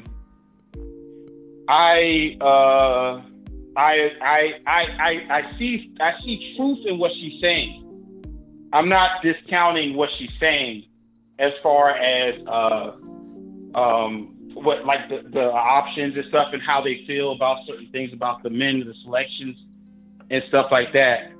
I think what I disagree with is just who's relaying it and what the intent is. Like there could be things that, you know, certain representatives or politicians could say about, you know, our community, right? Mm-hmm. There could be some truth in there, but there's some you can sense there's some ulterior motive why they're talking about it, right? So I think with her, I just think there's just a little bit bad faith. Not, like I said, based on, you know, how I've seen her and her tone, how she's responded to criticism, kind of, you know,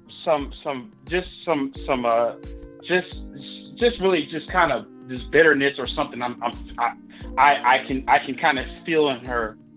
Now, see, I used that word feel. I did use there. Feel in her tone. And that's the main thing. I said I didn't know it was going to get like this, Lucas. I don't know. You have some. I got to watch your videos where, you know, BGS and them. I didn't check it out. There's so many videos of them just trying to get on you, man. So it is what it is. I gotta check it out. I started with the Black Manosphere. I was listening to what they say, and then I started seeing some political stuff get in there, and I was like, wait a minute, we're getting political now. And then it's I don't know if you noticed, we watch a lot of Divestor videos. No, I haven't watched a lot. I've seen about 2 or so.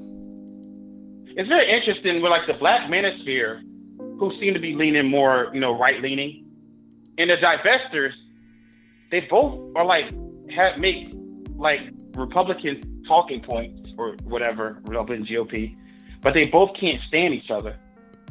Or they'll say like they're both anti-liberal, but they both y'all have the same political at least ideology or whatever, but then y'all hate each other, so it's very interesting. Like Pink Pill and all them, so she likes Ted Cruz. Yikes. I know she's talking about, well, maybe Ted Cruz is there was a guy who was like there was a guy talking on, he was talking about men need to stop you know, complaining about women on here. You know, we need to work with our politicians. And I was like, okay, okay, fine. I feel you on that. Now, what politician you work with? Ron DeSantis. I was like, oh Jesus. This is my brother too. I was like, Ron DeSantis. Oh Jesus. Yeah. So what I figured what happened was black men picked up on that I don't know if you saw, there's a whole new education system they got going on down there. Oh yeah, I saw. Yeah, so brothers was like, Ron DeSantis said like he getting rid of our African American history because there's LGBTQ stuff in it. I agree with that. Then all of a sudden they talking about, well, we're gonna start putting in there stuff that black people did to other people too. I don't hear a peep from them yet. We gotta put all the history. We gotta put what was done to black people and and also what they did to other people. I don't hear Black Manosphere saying nothing about all that. So yeah. All right, Lucas, man. Appreciate it. All right, man. Take care. Stay safe. You too.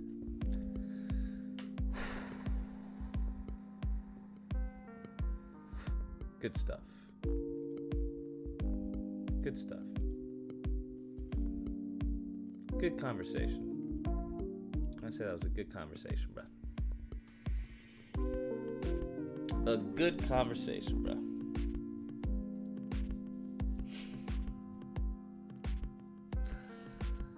A 100%, bro.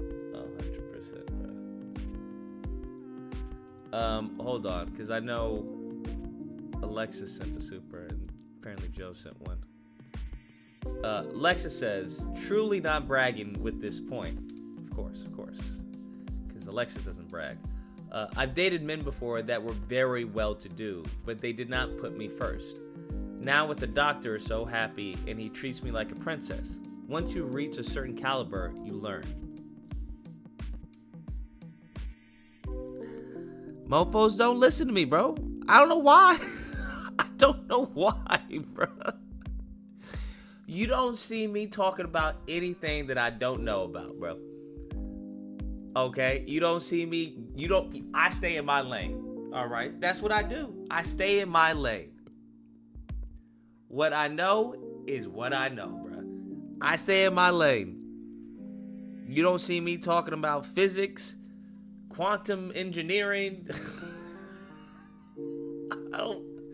Bruh, you don't see me talking about any war in Afghanistan or geopolitics. That's not my thing.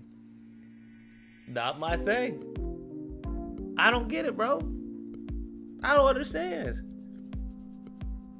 I'm telling you this from experience. Based off of what I've personally dealt with.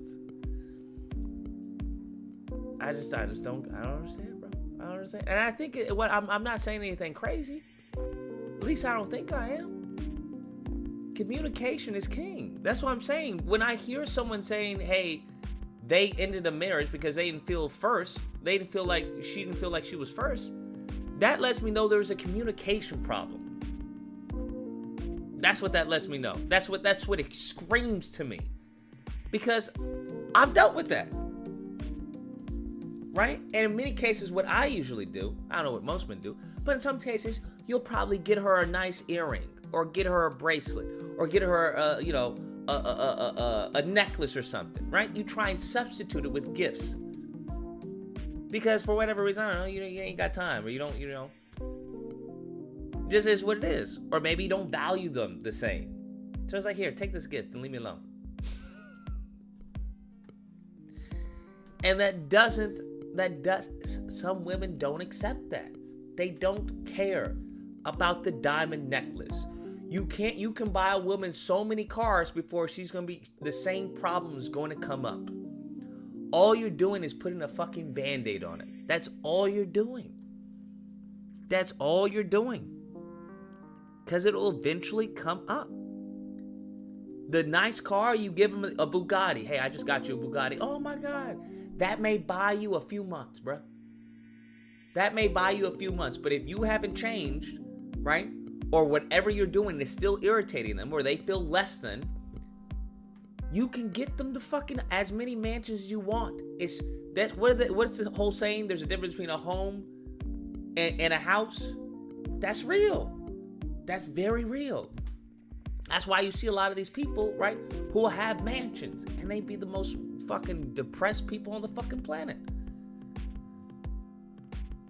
That's why I'm saying, when I had, you have friends who are wealthy, you thinking, man, I would kill to have that. And these kids were fucking just, they were going through problems. I don't think mommy loves me. I don't think daddy loves me. Blah, blah, blah. It's like, nigga, you got an N64. Right? You thinking your mom, they're always on my ass, bro, telling me to come home. Where am I? Right? And the meantime, between time, that kid would kill to have attention like that from his parents. Would kill for it. So it's a lot of nuance there that I don't think a lot of people have, unfortunately. Or it seems to be that many people don't have. Or the people that clearly, not to have anything against the caller, but other individuals may not they don't have that, bro. And you don't know how important that is, bro. You don't know how important that is. And unfortunately, what it seems to be is that a lot of these dudes and women make really just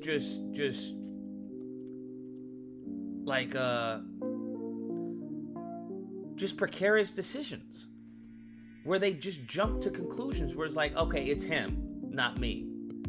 Or it's her, not me. It's like, no, mofo, you don't know how to communicate. Or God forbid you get with someone who doesn't know how to communicate. God forbid you get with someone who doesn't know how to communicate, then now you're really living in hell.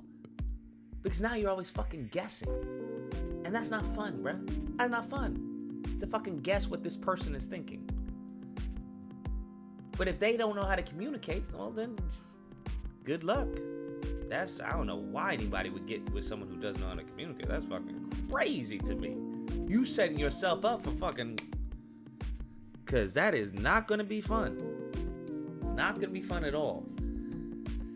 The Orange Pill Nurse says, thanks for the time, Lucas. Enjoy the combo. Hey, I appreciate it. I enjoyed the combo as well. Appreciate the support. Let's hear what she has to say. Bro, it's 121. Are we still gaming? Do have to contend with the reality of a dismally small supply of black sperm. Because most black women on this journey, we want to create children that look like us, and that look like our families, and that means we want black sperm. And as we heard from Reese Brooks, it's the definition of slim pickings, and sometimes that means compromising on this aspect of your journey. Now, I am extremely... Wait, is there a lack of black sperm in sperm banks? Wait, is there a lack? Hold up, now I'm curious. Nigga, I'm about to become rich. This is called supply and demand. Wait, what? Let me look this shit up, bro. There's a lack of sperm in this fucking what?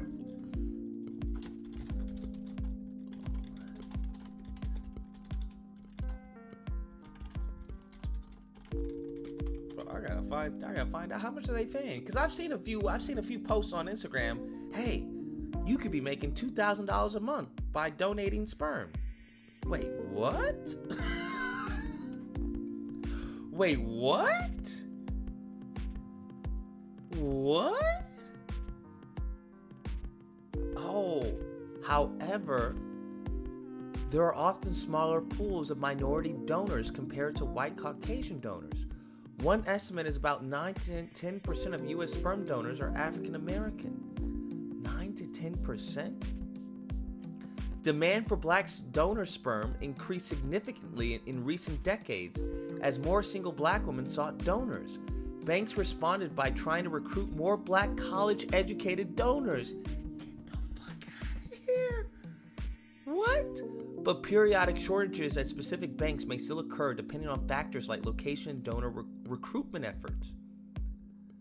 No way. No fucking way. The lead attorney covered this topic. They pay out $70. $70 for like how much? Bruh, what? What? Bro, I think I found my side hustle. Fortunate that I was able to secure 2 vials of black sperm from California Cryobank. Now, for all the black men, for all you black goofies out there, right? For all you niggas on Mount Olympus, I know you got your woman, you happy, nigga, leave me alone. I go up to Mount Olympus and start knocking on your doors. Y'all tell me to scram. Get out of here, Lucas. Leave me alone. I don't give a fuck what they doing. Right? I knock on all your doors. All these niggas in Mount Olympus who are happy where they are. They got their woman or their bachelor or whatever. I knock on the doors. Get out of here, Lucas. Leave me alone. No, I don't give a fuck what they doing. Leave me alone. But you... When the time comes, and it will come, I've been right on the nose. I've been right on the nose with everything so far. When the time comes, and these women are pulling out the strap and say, give me your sperm, nigga, don't come to me, because it's going to be too late. Don't come to me, it's going to be too late. I'll already have a bunker and everything. I'll have like a, you know, what the white people do, have like a bunker just in case of a nuke. I'll have that shit already ready. I'll have that shit ready. I'll have it up like in The Last of Us. I'll have the lasers, I'll have booby traps and everything around my place. It'll be like, what's the movie with Will Smith?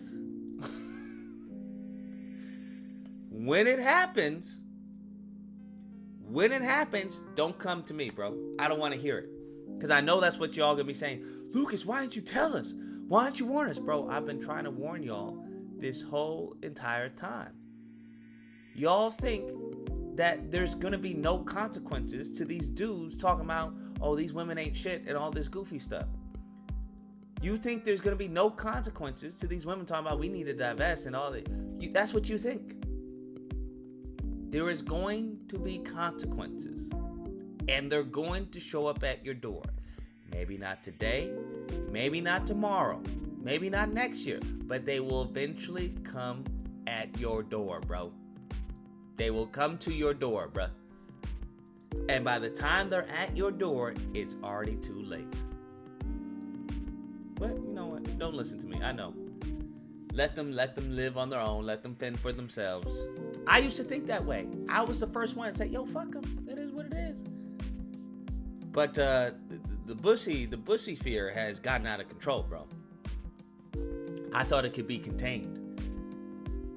Can't be stopped.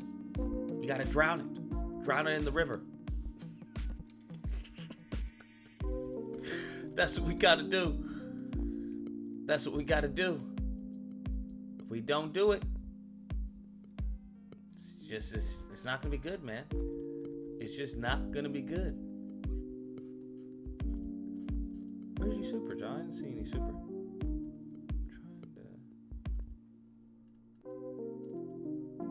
Was it like a what do you call it?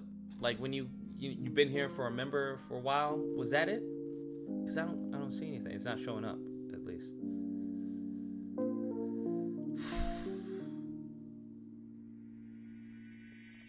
I'm just letting y'all know, bro. It's not gonna be funny. It's not gonna be funny. Y'all laughing now. It's not gonna be funny when it happens. It's gonna be real, bro. Mofos, men, apparently black men. I didn't know the sperm was that low, bro. Y'all are gonna be forced. Yeah, it's just not gonna be good, bro. It's not gonna be good. From another account, I can't super from this one. Oh, what was the account? It's just not gonna be a good experience. I don't know how many of you are gonna enjoy with a gun to your head, a woman telling you, hey, give me your sperm. How do you expect me to do that? I just don't think so. Joe to Go says it's midnight. It's officially my 26th birthday. Hey, happy birthday, Joe. Congratulations, guy. Well, I don't know if it's a congratulations, right? Do you want to be here? No. I'm teasing. I'm teasing. Happy birthday, Joe.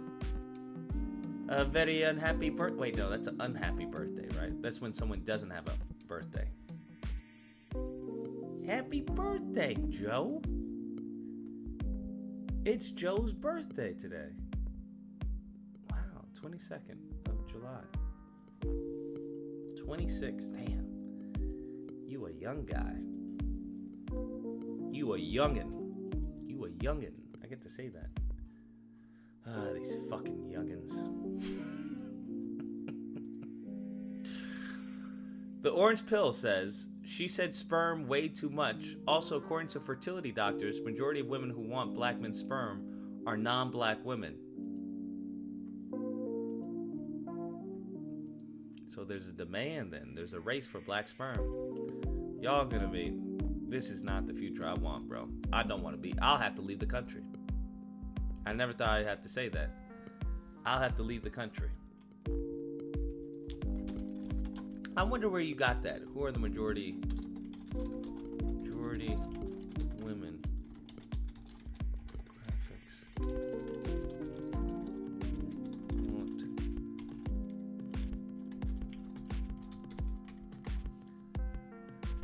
I'm very curious because I'll have to leave you'll have to leave the country, bro. It won't be safe here. It won't be safe here. Roland Martin said it.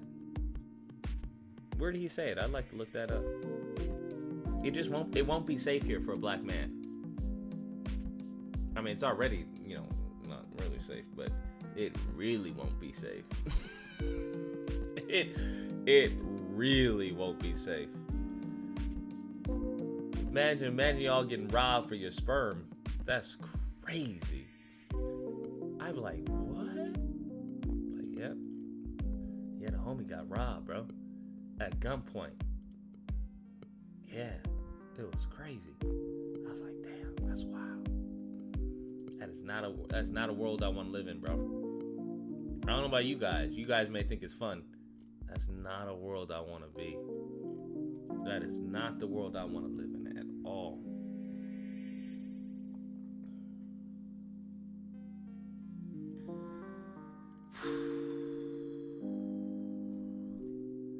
I'm trying to see. Okay, most clients of black donors are believed to be single black women wishing to conceive a biracial child. Wait, most clients of black donors are believed to be single black women wishing to conceive a biracial child. That doesn't make any fucking sense. Hold up. How would they be black donors wishing to conceive a biracial child if they're black, are single black women? How would a single black woman get a black man's sperm and produce a biracial child? That's a fucking new one for me. The vast majority of clients, okay, this is from 2001 New York Times article. The vast majority of their clients are single professional black women paying up to $16,000 for a single attempt at pregnancy with sperm from an appealing donor. A 2013 study in the Journal of Reproductive Biomedicine and Society found African American recipients tend to be single women who consider it important to use an African American donor to reflect their own racial identity.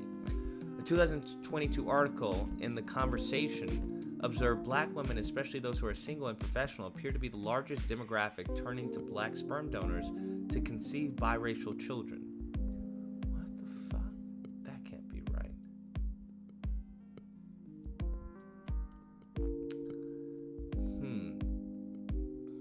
It doesn't make any sense. How is a black woman going to do biracial child with fucking black sperm? Some marriage couples where husband fertility usually black donor recipients include both. Okay, I don't know where does that stem from? That doesn't make any sense. How is a black woman gonna get black sperm donor and get a biracial child? How the fuck does that? That can't be right. That can't be right. Oh, fucking A.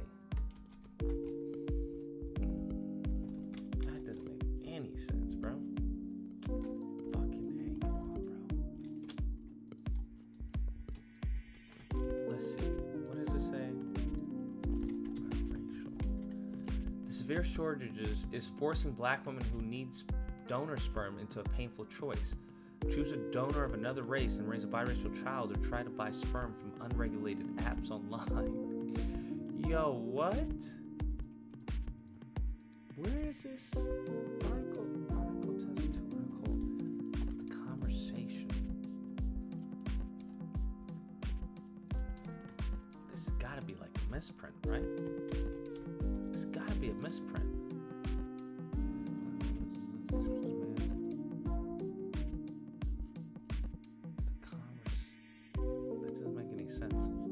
Type in donor shortage, Roland Martin. Okay. Shortage. Okay, black woman forced. All right, black women. Wait, yeah, no, that's the same article that I have up. This can't be it.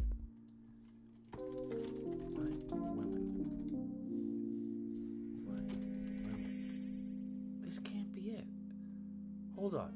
They are more like, okay, black women are predispositioned to other fertility hurdles. They face higher risk in conceiving and carrying a child. They are more likely to suffer uterine fibroids and other conditions that can compromise fertility, and 3 times more likely than white women to die of a pregnancy-related cause. And yet they are less likely to be referred to specialists than white women. Okay. Black women between the ages of 35 and 45 are far more likely to remain unmarried than women from other racial groups, blah, blah, blah, compared to, okay.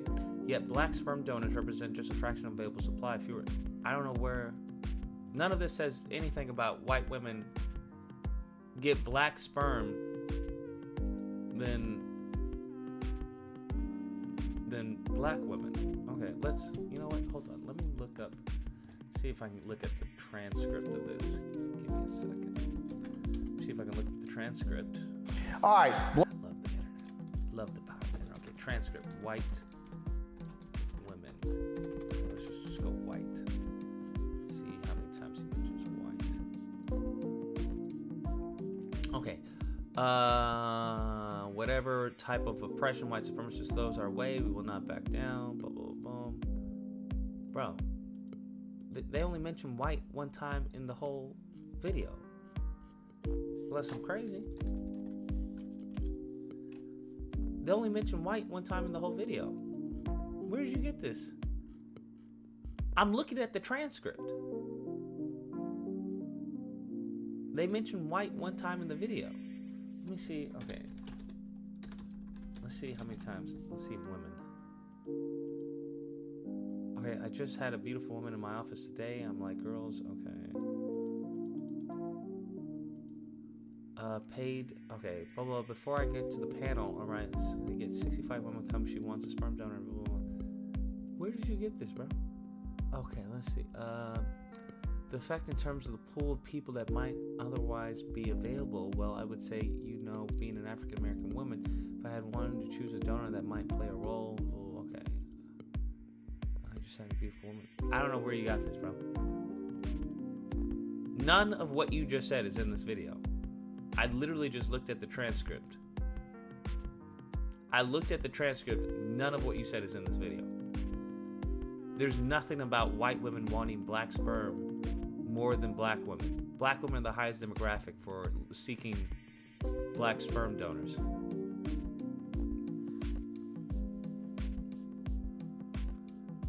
Where did you get this?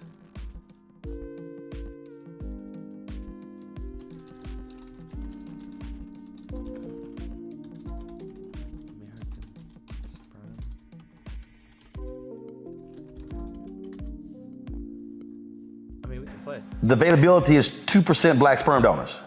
Absolutely. Wow. And you were making the point that women of other races want a black sperm donor. Absolutely. All right. First of all, now how does that work? Meaning, if you got a black sperm donor, Okay, women of other races want a black sperm donor. Okay.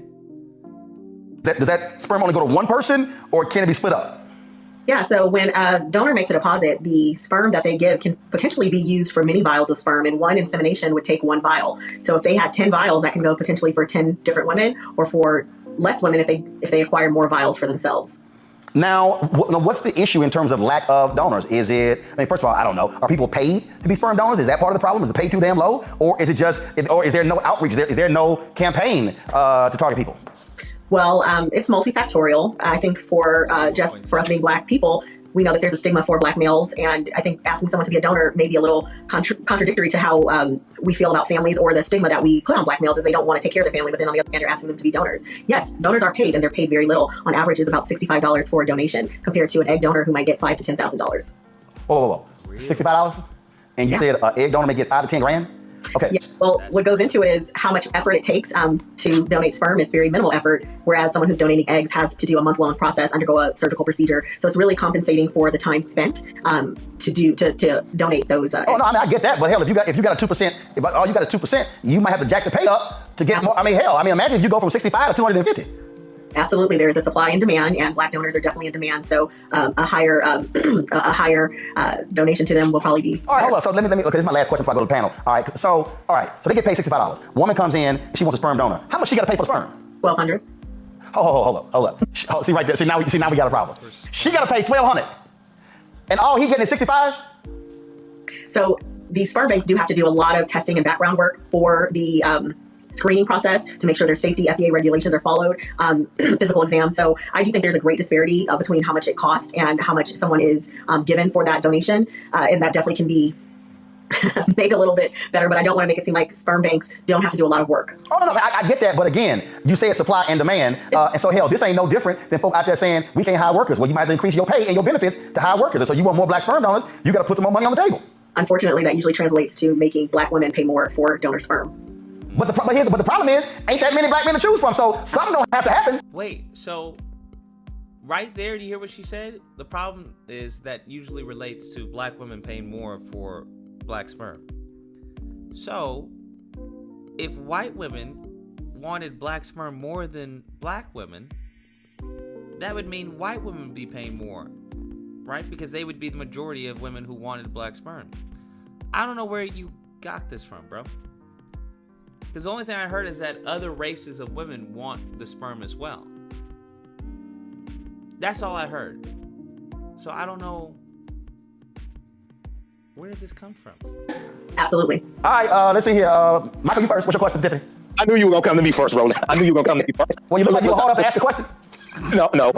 Look, Dr. Tiffany, thanks for coming on and sharing this information with you. I did not know that the issue was this pertinent, that the disparity existed. I saw an article from October 20th from the Washington Post dealing with this topic. I was wondering, are African-American advertising agencies being utilized to craft messages specifically targeting African-American men, trying to recruit them to be sperm donors? Because there could be a lot of... They're only paying $65. because there could be a lot of in our community, there may be a lot of apprehension behind that. Reading information from your website, it talked about apprehension when it comes to medical research involving African Americans, things like this. So can you shed any light on that, please? Yeah, so I would say that using specifically African-American marketing agencies is likely not happening. I don't think that people approach us in the way that we need to be approached. Sometimes you use an agency and they're using these urban videos with rap songs or something that they think is going to be something that we would want to hear, but that's not us. So yeah, using a marketing agency that is from us, by us, or us deciding to make our own sperm bank might be something that is needed as this. Wait, 130, she said it. Okay, 130. Okay, let's see, 130. Let's go to 127. Well, at least 40% of them. So you got 40% of folks, again, you're paid 40% are black women. The availability is 2% black children. There are people who actually go to sperm banks, but 2%. So in the nation, 2% of all available sperm donors are black. Yeah, that's a scary statistic, but it's very true. It's very hard to recruit African-American donors, and black women aren't the only women who want to use black donors. And so with now give me an idea of, do we have a percentage of how many of the people who go into sperm banks, how many are black women? I would say for my patient population, probably at least 40% of them. So you got 40% of folks, again, you're paid 40% are black women. The availability is 2% black sperm donors. That's not what she said. She said the 40% who are going to sperm banks are black women. That yes, there may be other groups who may want black sperm, but the majority are black women. I don't know where you got as far as white women are the majority for black sperm. Where did you get this, bro? Where did this come from? Absolutely. Wow. And you were making the point that women of other races want a black sperm donor. Absolutely. Yeah, okay. Sure. That's not to say that they're the majority. I don't know where'd you get this? Where'd this come from? This is crazy, bro. This is wild, man. This is fucking wild.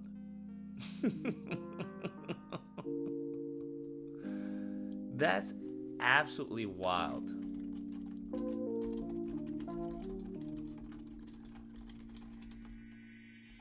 Like, I don't even know what to say. I'm just speechless. I'm just speechless, bro. I'm just speechless. We pulled up the video. I looked up the stats. I didn't say anything about white women. But here we are. Damn, man, you're married? That's fucking crazy. That's fucking crazy. Man, don't ever leave your woman. Because I don't know how she does it. Don't ever leave your woman, my guy. Ever. I don't care if you catch her getting dogged out, bruh. Don't ever leave her, bro. Ever.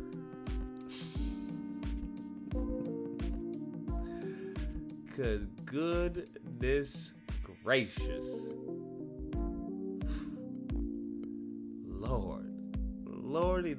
Lordy. Craziest shit ever, man. Cause I was like, wait, what? Where? I thought I was going crazy. I thought I was going cuckoo for Cocoa Puffs, bro. Turns out it wasn't me. Good to know. It wasn't me. I wanted to hear the rest of this, though. See if she when said I anything embarked crazy. on this part of my journey last fall. But I do know that I am an outlier. So I've got 2 concrete tips for single black women who think this may be an option, either now or maybe later. Number 1, please check out Reproductive Village. It's a new black-owned cryobank, and it's designed to help with this shortage of black sperm. It's set to open its doors in D.C. later this year, and it will also have drop-off locations in Atlanta and Houston, Texas. And number 2, be proactive. I say go ahead and start looking right now for desirable black sperm. You register with all 4 of the big cryobanks, and this includes California Cryobank, which I used, Seattle Sperm Bank, Fairfax Cryobank, and Zytex. Then you can scan the current options for black sperm. And if you see some sperm that you like, I suggest go ahead and buying at least 2 vials right now. Even if you do not intend to use them anytime soon, trust me, it's better to have them than to be without them when the time comes. That is true. And listen, if you never need them, for whatever reason, what a wonderful gift to give to a friend or a sorority sister in need. Damn. And also, most of those banks, they allow you to resell the sperm back. That's fucking crazy to give to a friend or a girl in need. Yo, that's wild. Happy birthday. Happy birthday. Oh my God, what'd you get me? So I hope you like it. Oh my God, what is this? Is this sperm? Yep. Got you sperm from 2 great black donors. Oh my God, you're the best.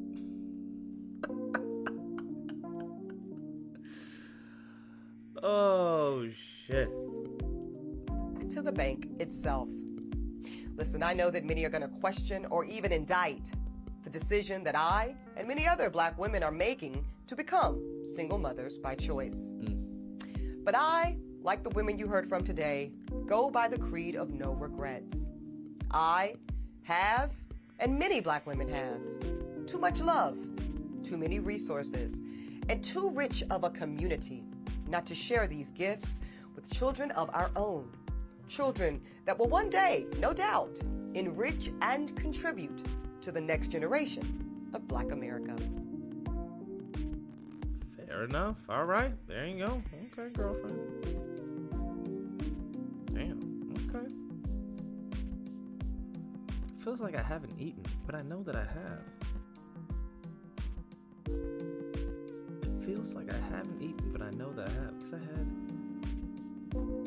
Wait, no, I didn't eat.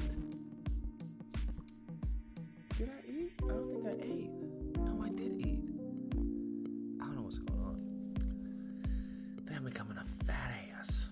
All right. Are you playing COD or another game? We can play COD, bro. Are y'all ready? We can go. We can head over to Twitch. Let me, because I already paid, and I have Twitch Studio.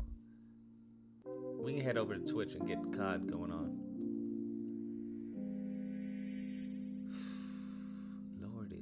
Lordy, bro. What a day to be alive, man. What a day to be alive. Crazy stuff, man. Crazy stuff. Did you play COD yesterday? No, I didn't play COD yesterday. Instead, we watched NPC. 407, you're on the line. What's the disagreement? Lucas, bro, so you don't think that this is just a little bit crazy, what you watching right now? Not really. Really? Yeah. So, all those times those women complained about being single moms, now it's cool to choose to be a single mom. Yeah, because the context is different. So the context is because they're choosing. Yeah, That's well, what you not think only is because they're making- choosing, but they're in a financially stable position to do so.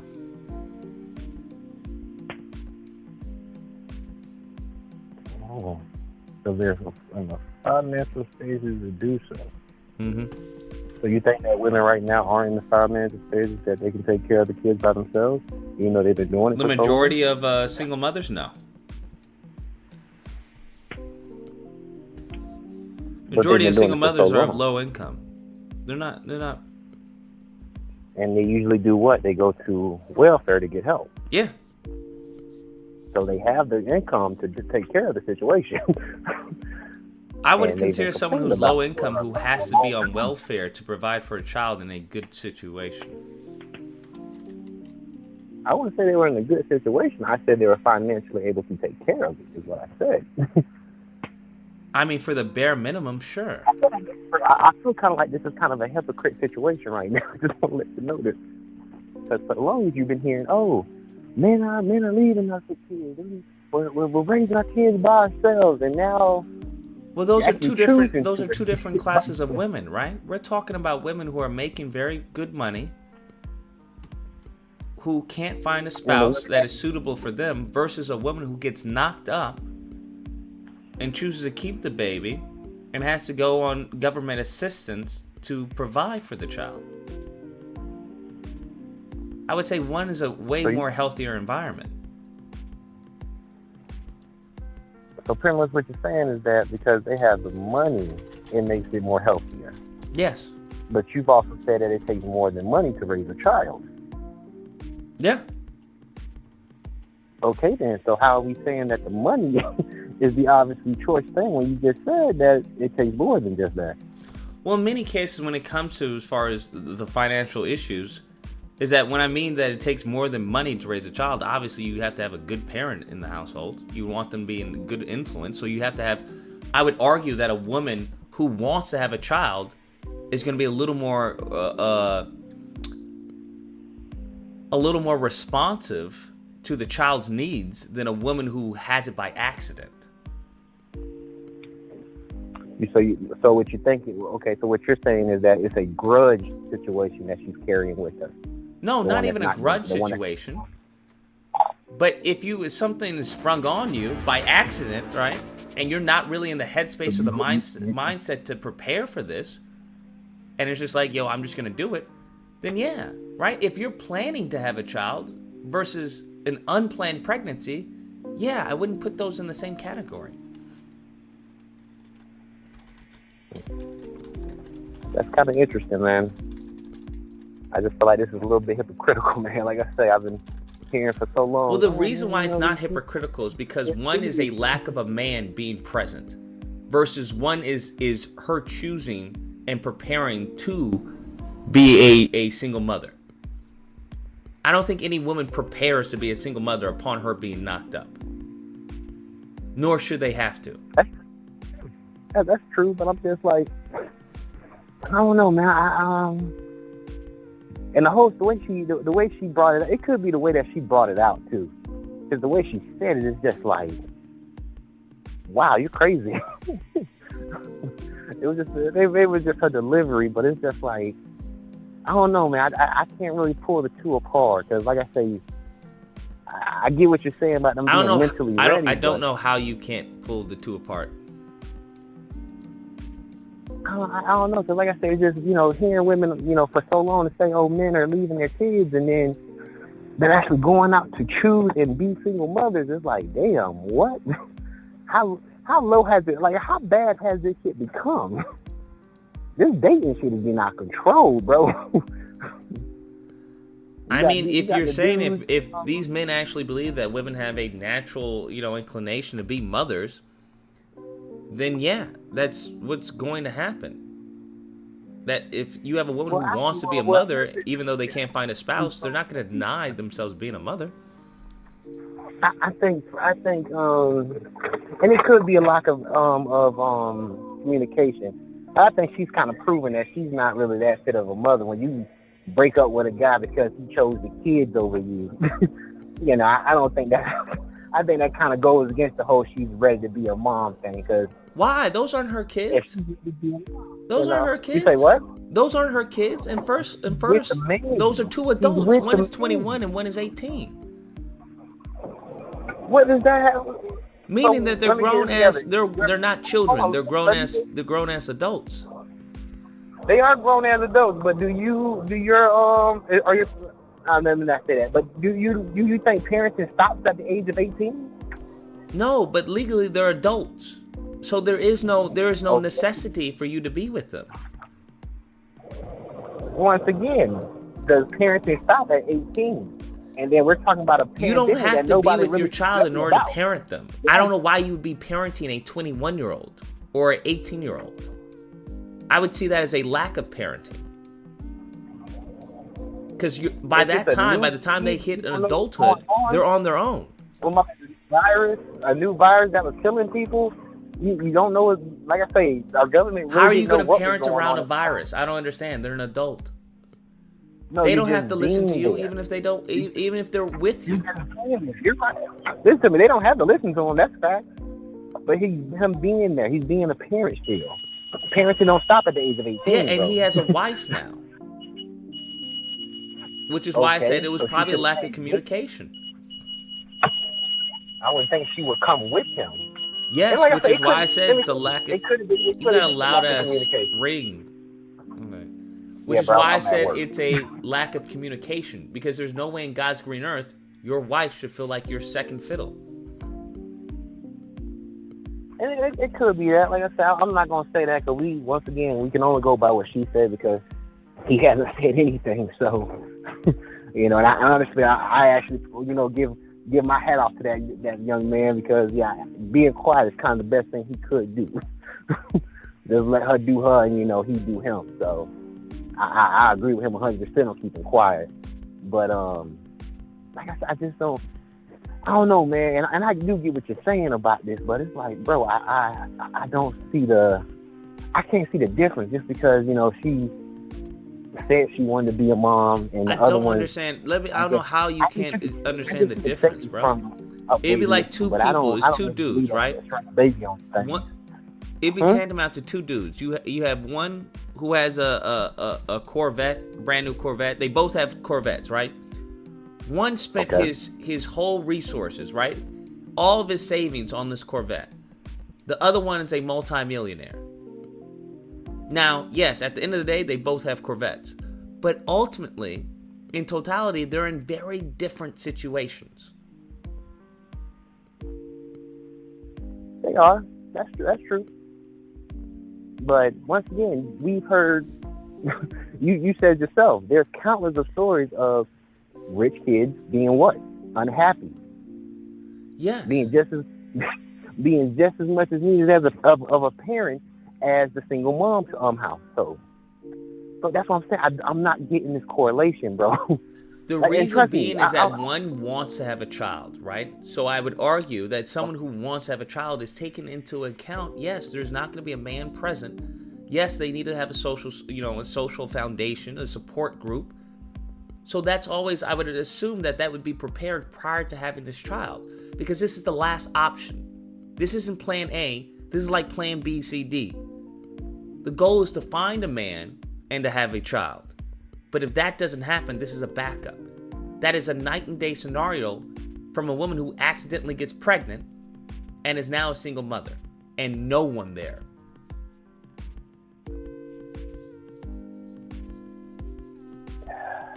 Like I say, man, I see what you're saying, but it's still these little factors that, like I said, it's like because she plans for it, it's okay. Those little factors may not matter. The difference would be between consensual sex and rape.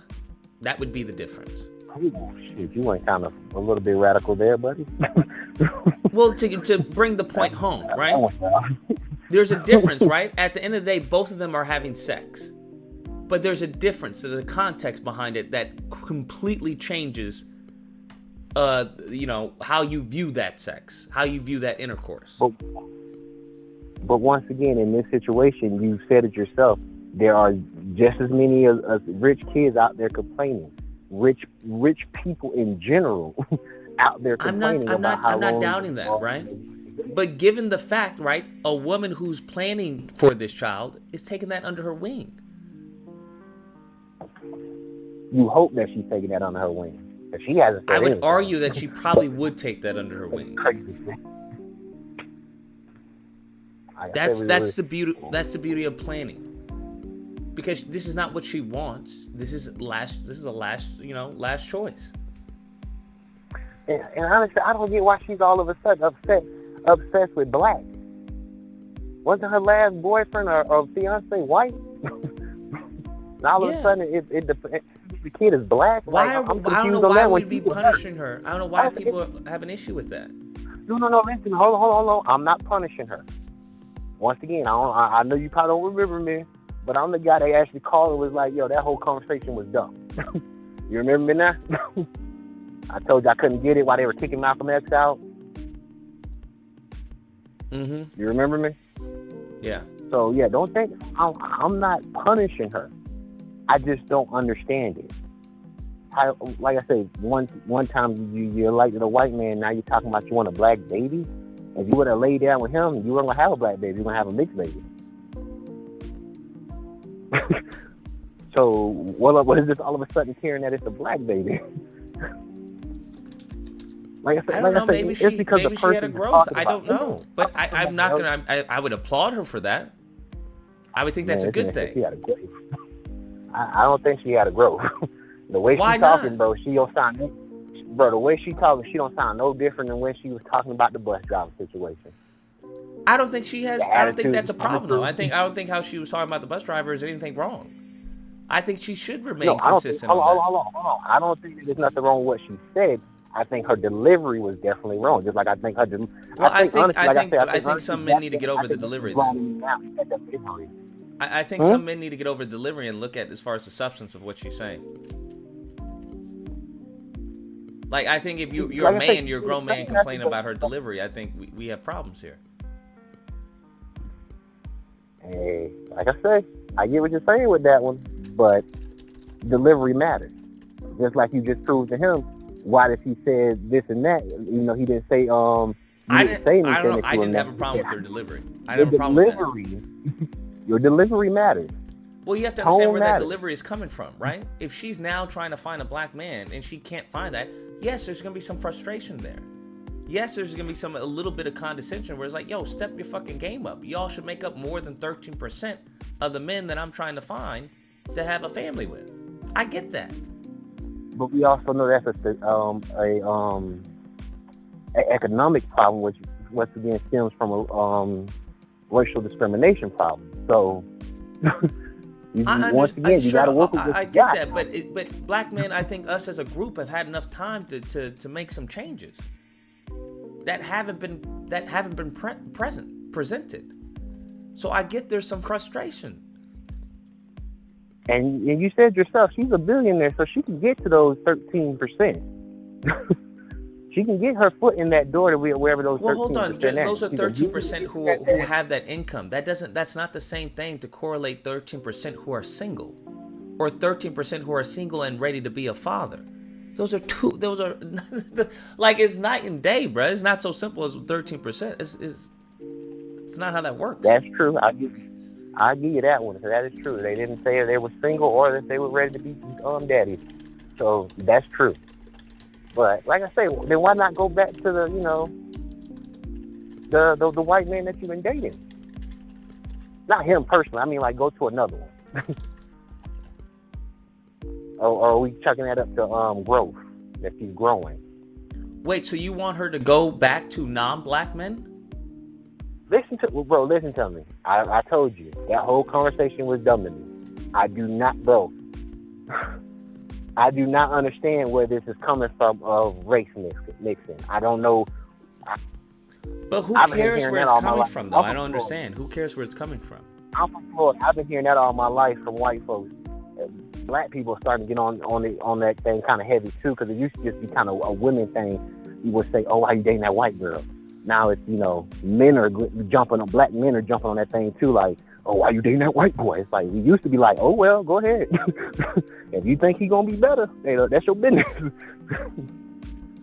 So that's all. Like I say, I don't care about the race mixing, man. I can't understand. I'm a product of that, so I can't say anything about that. That's the reason. That's the main reason why I would never say, "Oh, race mixing is bad." Okay, then I'm bad.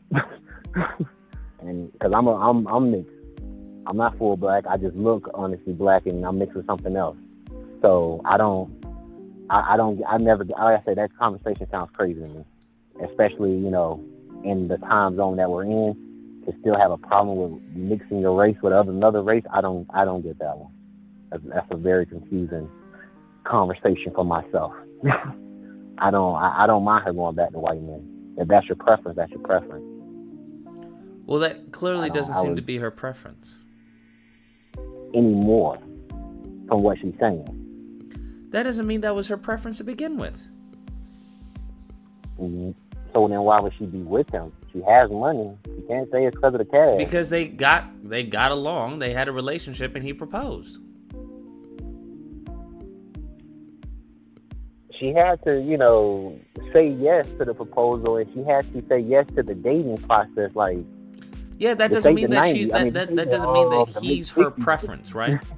Preference just means you prefer something more than others. Okay, so you don't think her dating a white guy would be her preference? No. So you think her preference is just education? I don't know what her preference would be, but from what she's saying now is black men, because she can, as far as have a preference for black men, and there not be any available at the time. She didn't say that she was interested in black men. She said she was interested in having a black child because she wants a kid that looks like her. Yeah, so that would be a black man. Because I don't know any white guy or Asian guy or Hispanic guy who can produce a black baby.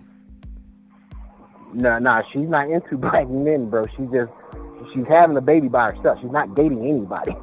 Yes, she's not doing this with another. That's the last option available. Yes, that's the last option available. But she would prefer to have a black man.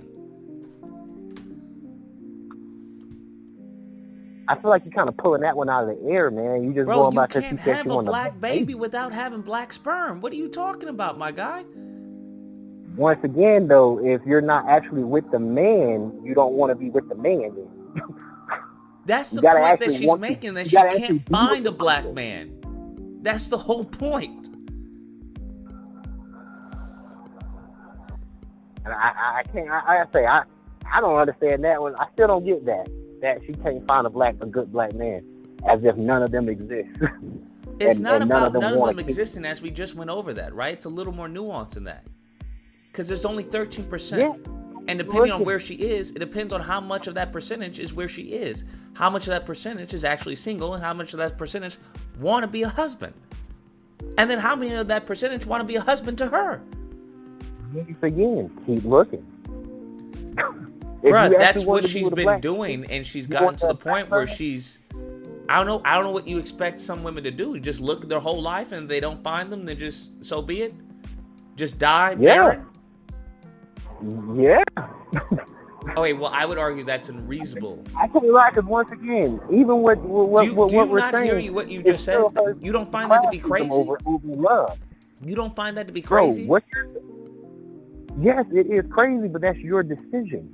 No, that's not her decision. That's the whole point of why she's getting a sperm donor. Once again, bro, she's got a... once again, from what you are saying about what her prospect is still a classism situation. She wants a certain class of black men. Once again, yes, there's a lot of bus drivers out here.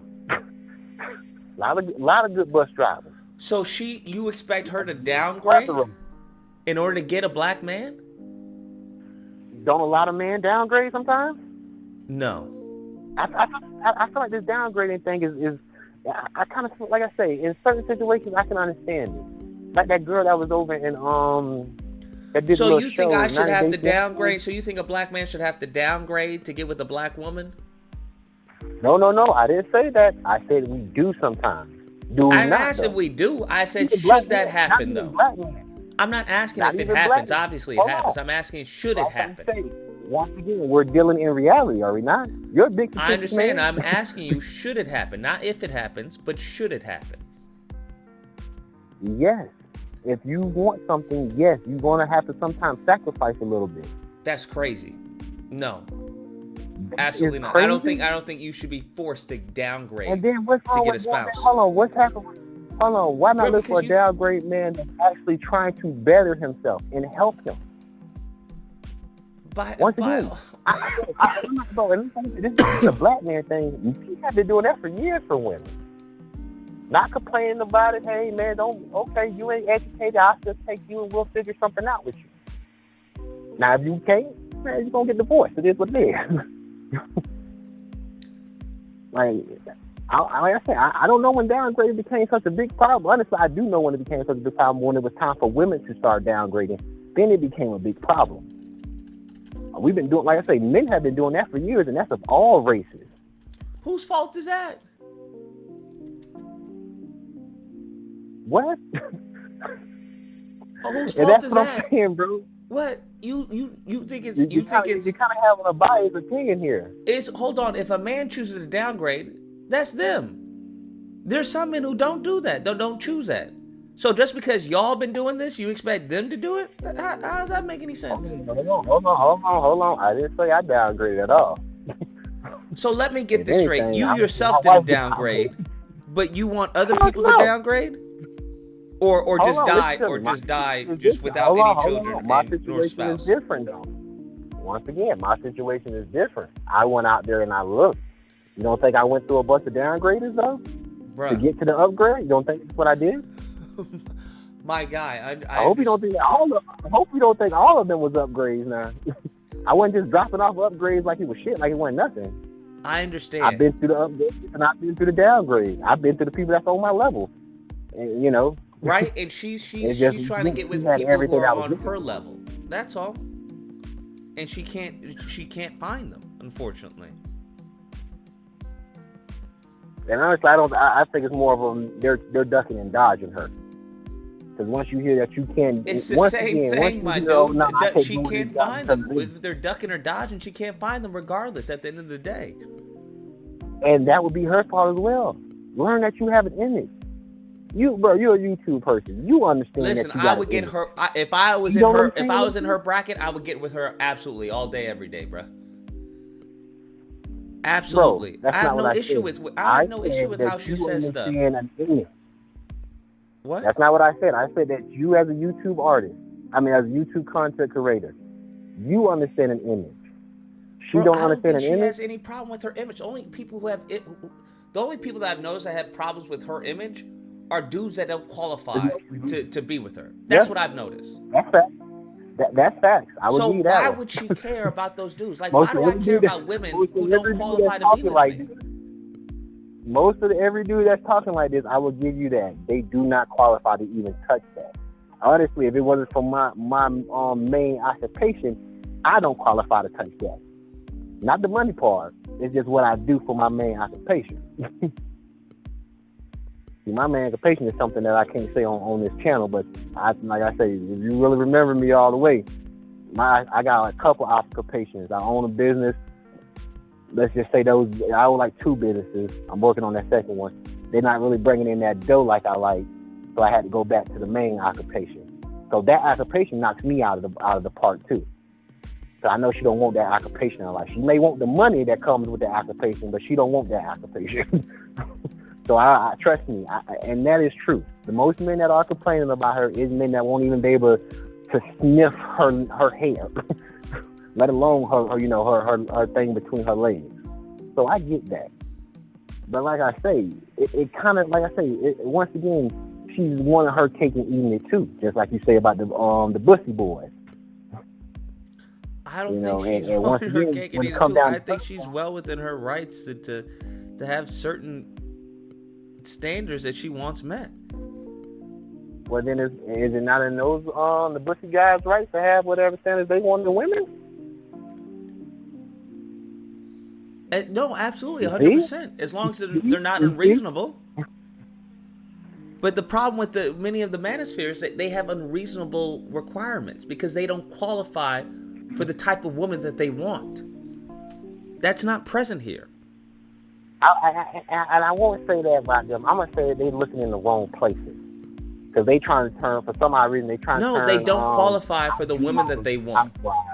Because even if they were to look in the right place, those women would reject them.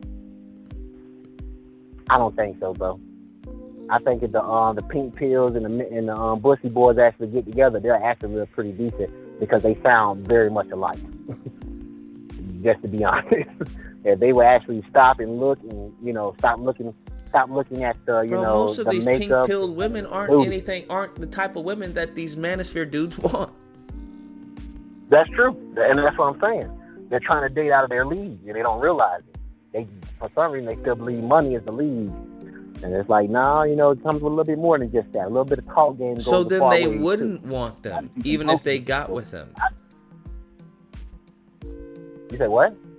So then the Manosphere dudes wouldn't get with the pink pill chicks. Yeah, they would. They're not. Trust me, they're looking over them. Like I say, for some reason they want to. But you said if they got together, they would get along. I'm saying that they wouldn't, and you just agreed. I believe they would. I believe they would get along. How would they get along they if they're found looking for something completely different? Honestly, do they really sound like they're looking for something different? Yes. I don't really see that one either.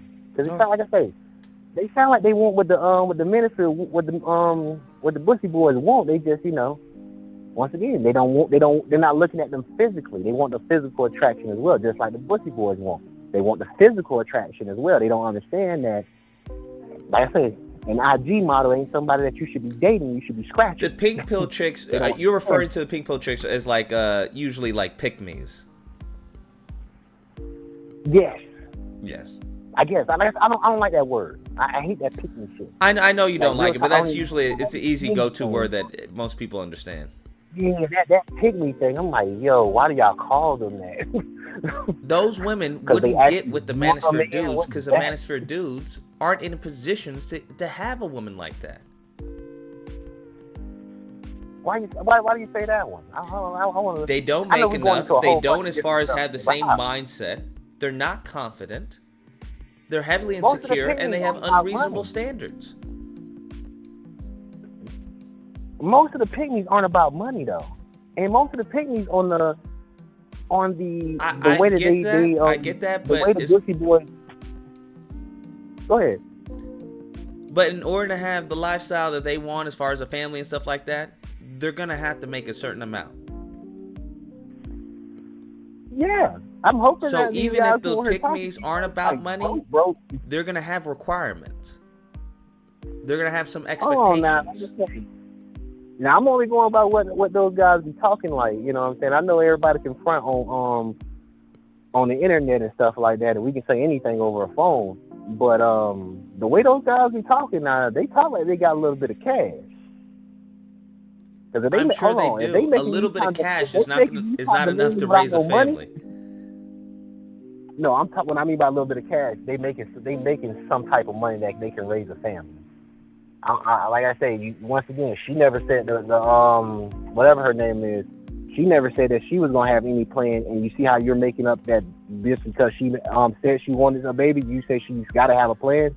She shouldn't be going this. Well, the reason why is because that's logically consistent, right? If you're the reason why I'm saying that is because it's logically consistent. It holds. That Once if she again, weren't to I'm do hoping this, it would this be is your component. it would be inconsistent with the logic she's already put forth. She's making a plan to have a baby as a backup in case she doesn't find a man. Now you want me to believe that a woman who's going to go through all of this is going to take into account as far as the dynamics of a man not being present, as far as not worrying about as far as a social foundation, a social circle for the child, is going to just completely, just throw that to the wind? I doubt that. It doesn't make any sense. And once again, do you think that these men who are doing the exact same thing, just in reverse, who's complaining, you don't think they're going to have money to be able to take care of the kid that they seem to want? No, they don't. That's the whole point. Is that most of these Manosphere dudes are talking about requirements that they don't even have. Now, I don't know, because like I say, I can only go by what I'm seeing on this one because, once again... Because here's the thing, if people they like were me, making money, then they would their women would actually go after them. Not the right type of woman, but there would actually be a presence of women there. Yeah.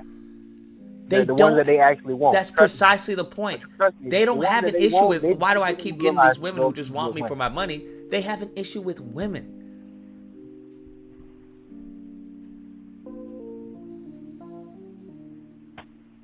That one I can't talk on because I'm only going by what they're saying, and I'm not trying to put a stigma on them. When was the last time you heard a Manosphere dude that says, "Oh, these women just want me for my money"?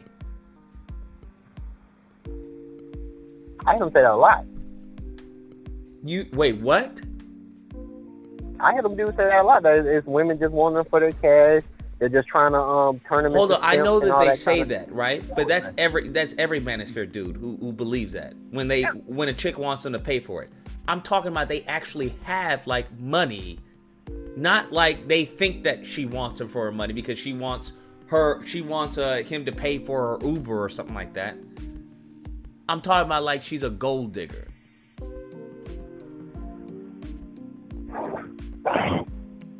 I haven't heard that one because I keep honestly the stuff that doesn't exist. That's stuff why that they do play is a bunch of petty shit. They do because a girl asked for an Uber because it doesn't exist. Or a girl asked for him to pay for the date. It's like that's she just wants for my money. That's not what a man says. That's true. I can give you that one.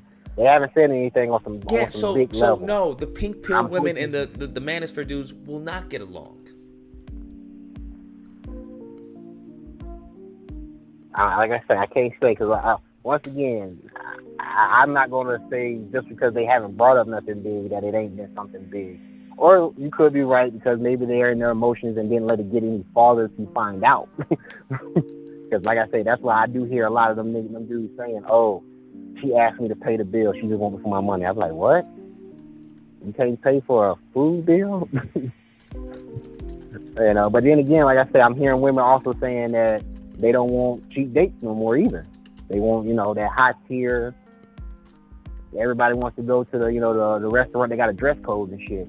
So, Nothing wrong with that. Honestly, you like qualify for that. Like I said, I'm just taking everybody on their word. I can't. Once again, I'm not trying to make any assumptions about those guys. Because, like I say, trust me, the way they talk, it still sounds bussy to me. Trust me. Because before I got my wife, it was this thing called, actually getting out there and making it happen. Had to go through, at least 2-3 dozen of them to get to that one. And I never complained about paying for a date, taking a chick home and not getting none. Because, like I say, it is what it is. You win some, you lose some. So I get that, but I'm like I say, I don't know, man. It just seems like she's being a hypocrite, man. It's like, or we can complain about these guys, but now I want these babies by myself, though. And like I say, a single parent household, man, it's not really that good for a kid, man. Like I say, I was raised up in a single parent household.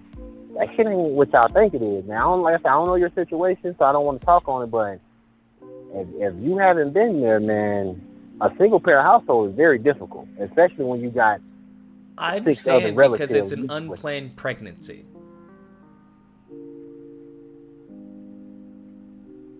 Now, what happens when you plan for that pregnancy? Do you think that maybe the outcome is a little bit different?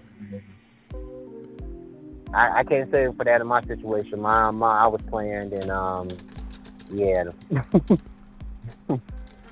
it didn't come out the way they thought it was going to be planned out. So I can't say that one. Just because it's planned, that don't mean it's going to go out the way that you planned it. A plan is for just in case there's no guarantee, but the whole point is that you set yourself up for success. Yeah, just in case shit happens. Like I said, if you can't roll with the punches, then you're still gonna get knocked the fuck out. So sure, but that's night and day from an unplanned pregnancy and a planned one.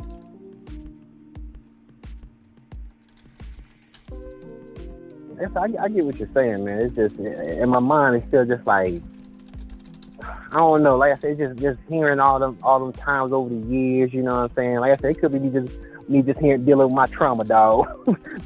just hearing that all over my mind is just like, and now you just like literally choosing to be a single parent.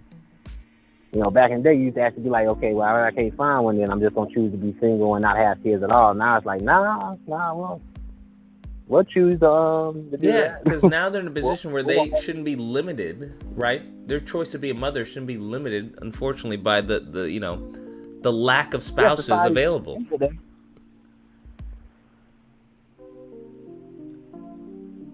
I get that. I can see what you're saying with that. I see what you're saying, but it's just, I don't know, man. Like I said, I don't know if it's just her delivery. I don't know. Like I say, it's just maybe because the person we're talking about is just kind of like, wow. And then now all of a sudden you want a black baby. You want to have the black baby, you would stay with the white guy. So, you know, what you want the black baby for now? So my thing is go back to looking at other races, dog. You don't think, bro, that's my thing. Like I say, I don't mind the mixed races. You don't think I went to some of the different races?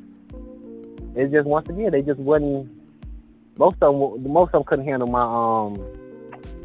my jokes, honestly. They thought I was a little bit too dark, and I thought it was funny, and they didn't. So most of them was kind of crybaby type situations. It was like, why you crying? That wasn't funny. Oh, okay, my bad. You could just said that. So I don't know. Like I say, I don't mind a race mixing, man.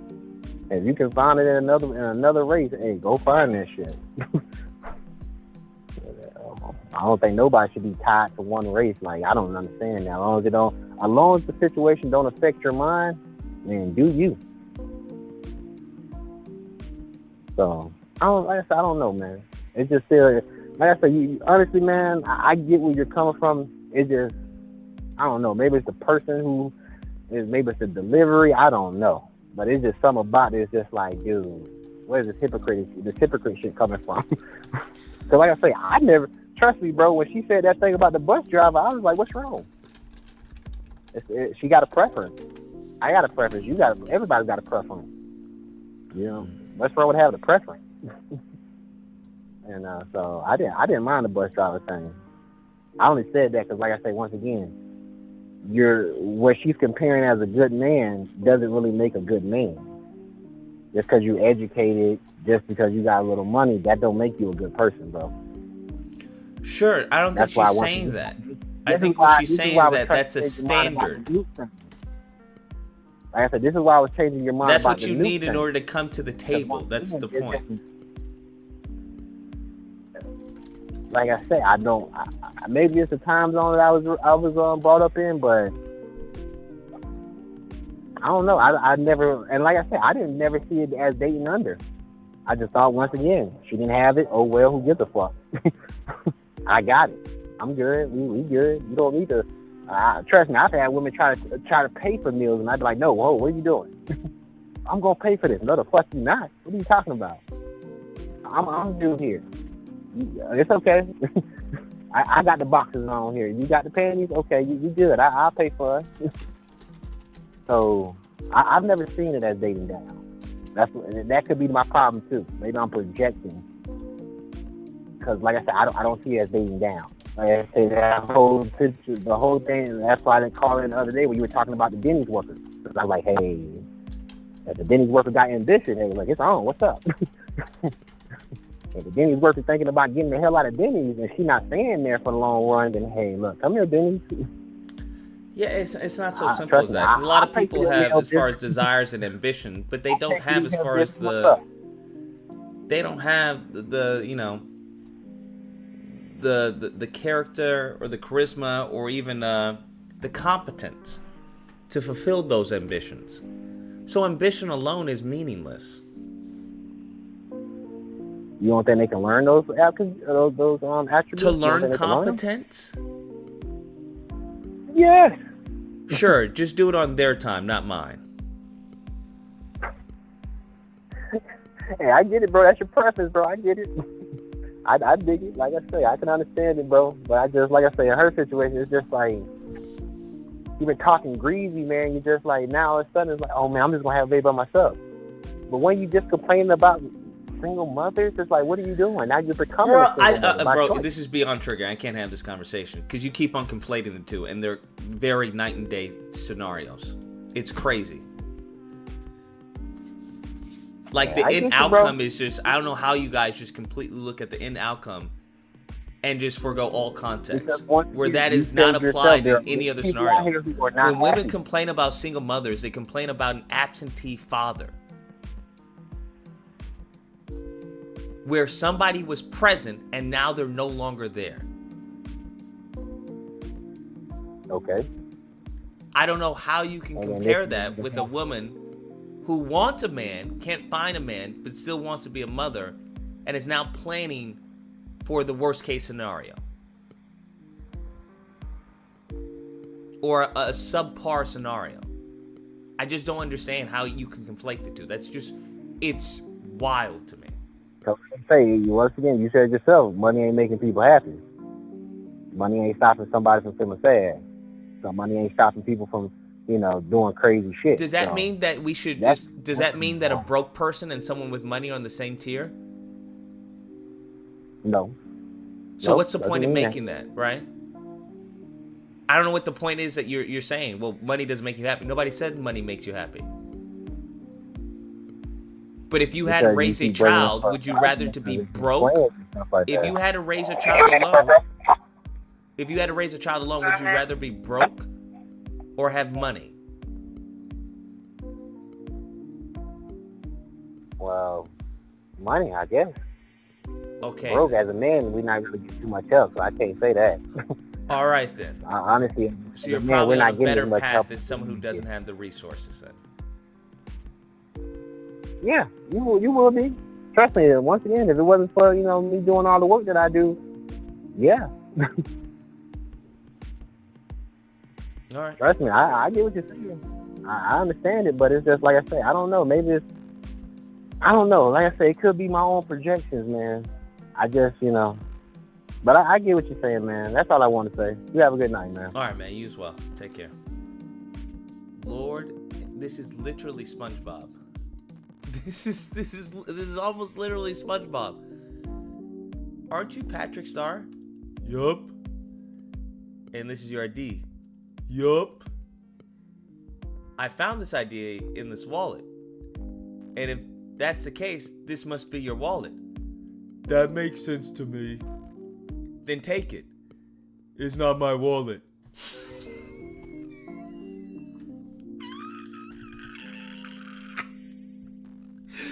Oh my God. Holy shit. Holy shit. Holy.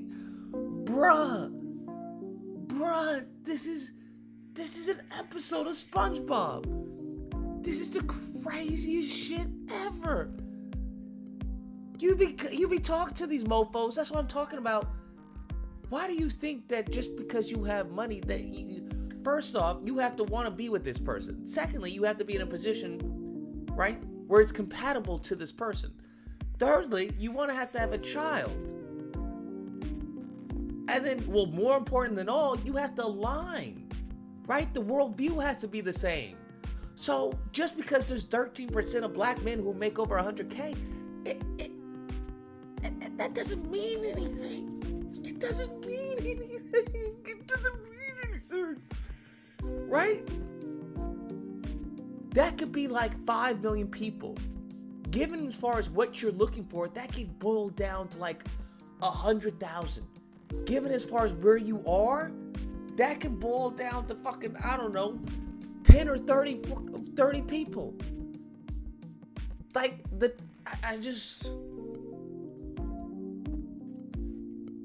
I don't know, man. This shit is crazy, bro. This is hurting my soul.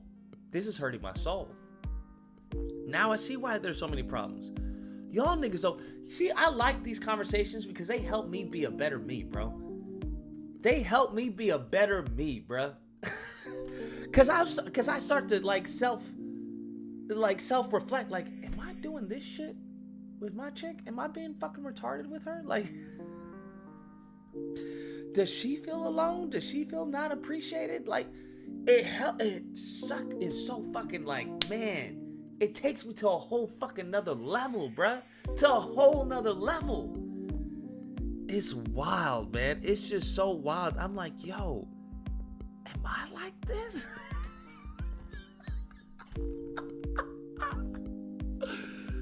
Because there's just certain things where it's just like, why would you be so...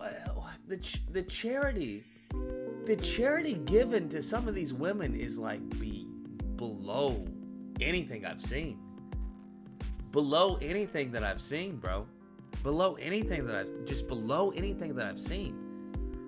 Like, for you to say, I believe that the man, her fiance, came to her and explained to her, right? She explained to him that, hey, I feel like I'm second in this marriage. And he was like, listen, baby, you're not second, okay? You were always first. That ring signifies you are first in my life. However, it is COVID right now. The children are scared. I know they're adults, but they're scared right now. I'm the only person they have to depend on. The mother isn't present, yada, yada, yada. In response to this, she said, well, fuck you. I don't care. I still feel like I'm second. And I'm calling off the marriage. I'm calling off the wedding. Like, that seems crazy. Like, you have no charity given to this woman. Like, if that is your interpretation, and you believe that's a more reasonable interpretation than there being a lack of communication between him and her, that's so wild to me, man. I don't know. You must really look poorly, you must think very lowly of her. Like, very low of her. Crazy low of her. Because I think even the most average woman wouldn't do something like that. Like, you would have to be like cuckoo for Cocoa Puffs. You would have to be like just a ratchet, like, crazy woman. I don't know. In my experience, that doesn't seem to be the case. It doesn't seem to be the case. In most cases, you can get away with murder if you just communicate with her. If you just let her know what you're doing and why you're doing it. Now, she can disagree. Well, I don't know why you disagree on that. But at least she has something to work with, bruh. I don't understand, right? And as like an intelligent man, you will at least have something to work with yourself, right? Because now you've given her, I've laid it out. Hey, this is why I was late. This is what happened. Yada, yada. I'm going to be late. Yada, yada, yada. I already explained to you, listen, I'm going to be running late. Now, if you want to behave unreasonably, well, now I get to have some wiggle room because, like, I communicated with her. And she wilding out. Now, that gives me information that I need to make my decision, right? Because now I have information that I need to make my decision of, okay, she's unreasonable. Because I relayed to her, this is why this is happening, this is what's going on. Either A, she doesn't communicate back, which sometimes happen, right? Sometimes women are horrible communicators. I mean, not in my experience. They're more vocal when it comes to something they don't like or they don't approve. But sometimes you may have someone who's a little more hesitant or shy or whatever, depending on their their experience or how comfortable they feel with you, that you may have to pull it out of them. But that's your job as a man. If you want to be with her, if you don't want to be with her, right? If you don't want to put yourself in that position, then let her go, right? If she's not communicating in a way that's, effective, right? Then don't deal with it. I don't know what to tell you. Don't deal with it. Done. Because there are women like that. That'll take fucking 5 hours for them to just simply say, I don't like that. I don't want to eat here. Then it's like, then fucking say that. It really depends on how much time you want to spend. How much time you want to spend. Now, that mofo was talking about, I practically have to raise a fucking woman. I don't have a green thumb. I'm sorry, I don't have a green thumb. I'm not raising a fucking woman. That's not my job, bro. My job is not to fucking raise a woman. That was your daddy and your mommy's responsibility. If that didn't fucking happen, so be it. I got nothing to fucking do with raising a woman. Okay? The only woman I'll be raising is if I have little Luca, and I'll raise her to be a woman. I'm not raising some random woman, right, who should have known certain things, and now I have to teach her all this shit? For what? Now I'm investing all my time in this woman. There's no ring on it, so there's really nothing, no loyalty she has to stay with me after she becomes a woman, right? And now the next Negro gets to have all the fruits of my labor. I'm not doing any of that.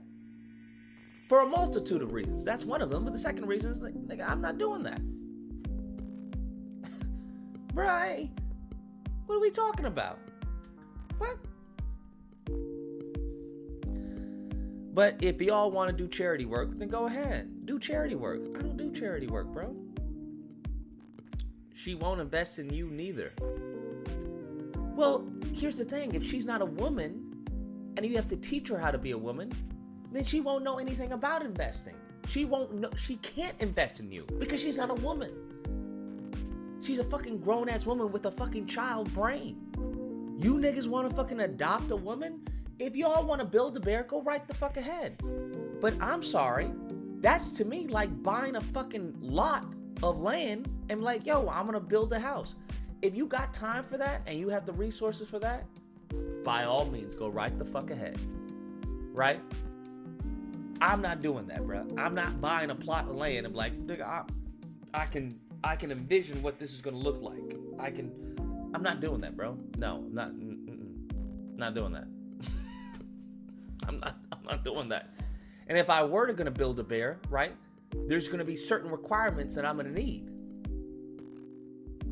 Right? Just like if you were to get a house, you're going to be certain requirements you're going to need. You're going to need a stable foundation. Like, that's the bare minimum you're going to need is a stable foundation. If the foundation is weak, well, the house is weak. You got to tear it down or reinforce it, something. Regardless, it's going to take time. I don't know what to tell you. You niggas get with these Build-A-Bear women and they complain about having to build them. Nigga, you chose to do that. You chose to do that. Right? I'm not building a woman from the ground up. I'm going to meet you. You're going to have to be damn near 85%. Okay? 85% here and there. Right? Because I'm not doing that. I'm just not doing that. I'm a little too selfish with my time.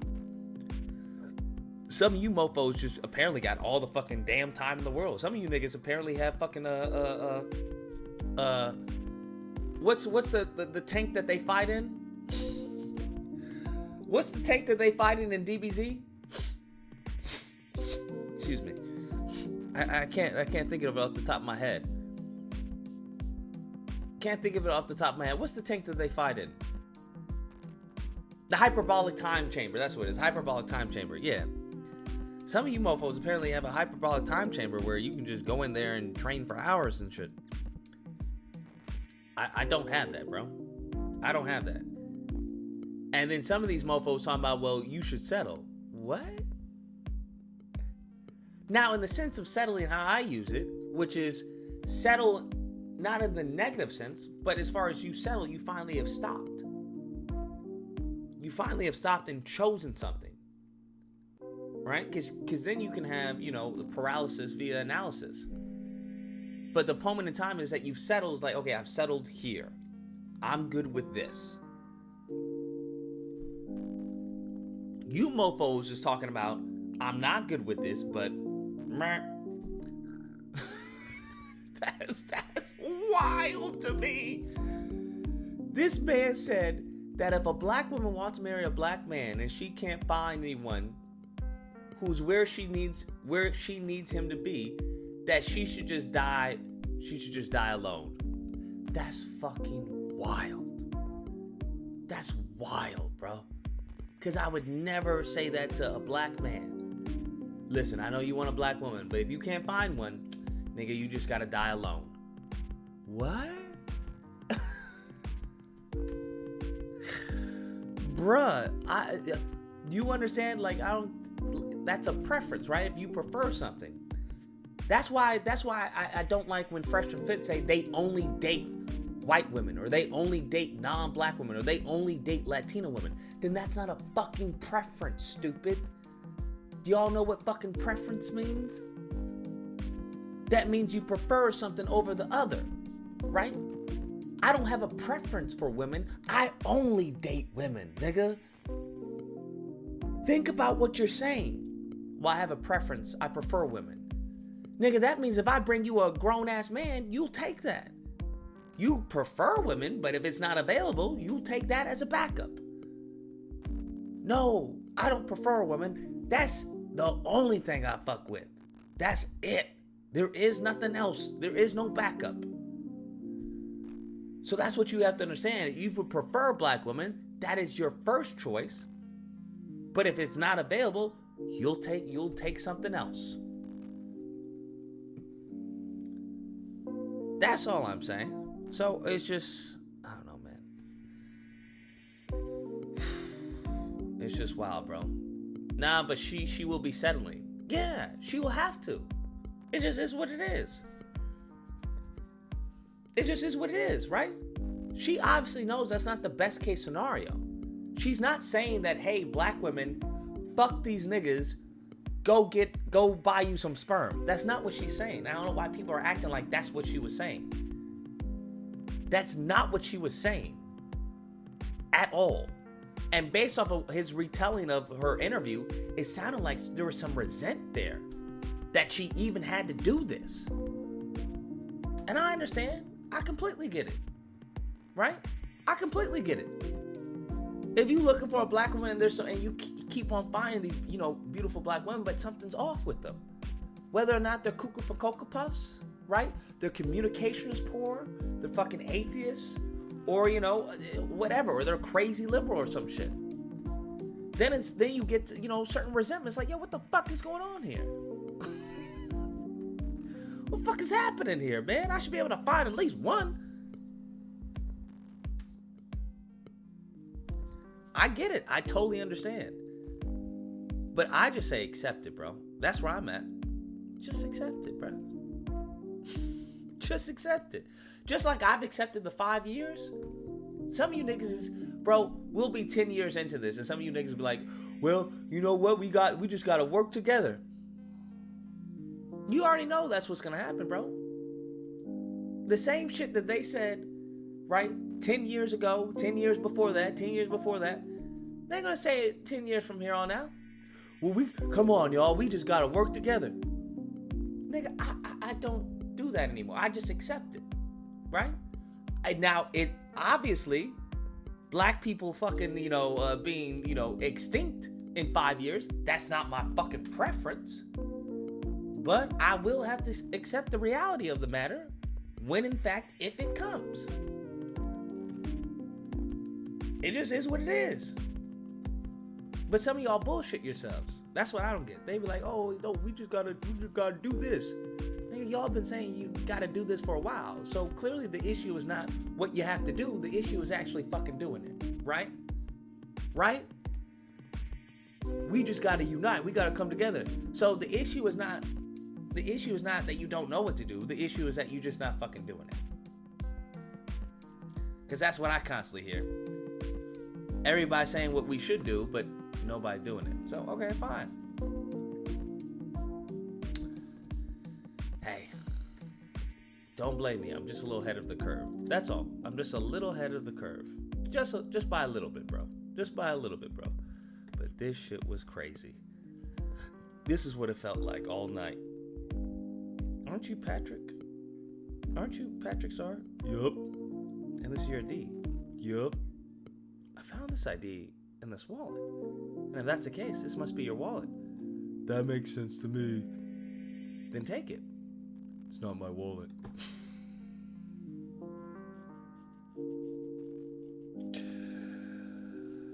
Oh, man. You know what I'm working on? $770K in the bank is $28K a year in interest. Although the best place is not probably to put it in the bank. You probably want to put it in a high yield. Never mind.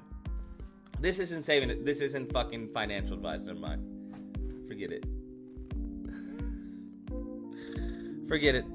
Disregard what I said. But yeah, bro. Building an estate. Well, good for you. That's fucking awesome. Build that fucking estate, bro. Absolutely. Absolutely. All right, are we still going on Twitch? Are we still going on Twitch? Yes or no? We still going on Twitch? I will buy MC now. It's too low. Well, I mean, that's on you, bro. Because I already have AMC. I got AMC 2 fucking years ago, bruh. I've been in the AMC game for 2 years, bruh. So this little $7 boost, that brought a tear to my eye, bro. It brought a fucking tear to my eye. The apple fritter is the most liked? Really? Okay, sweet. Bruh. I saw that. I was like, oh my God, please. Please. Please. Because God dog, bro.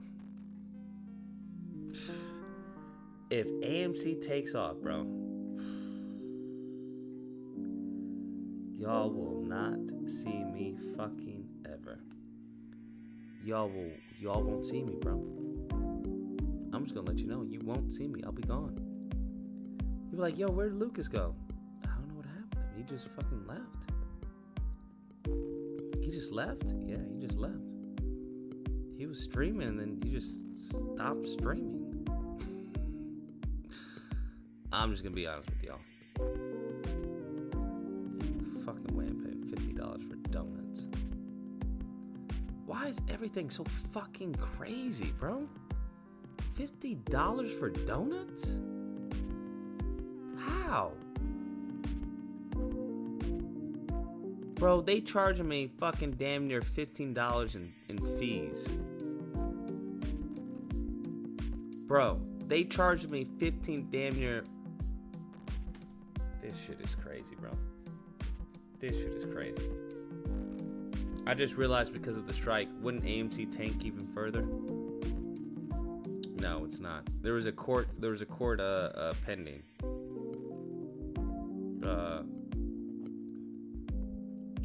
That lost. Well, I think they said, well, essentially they're not doing a reverse stock split. From my understanding, I could be wrong, but that's what I got out of it. They weren't doing a reverse stock split. But yeah, bro.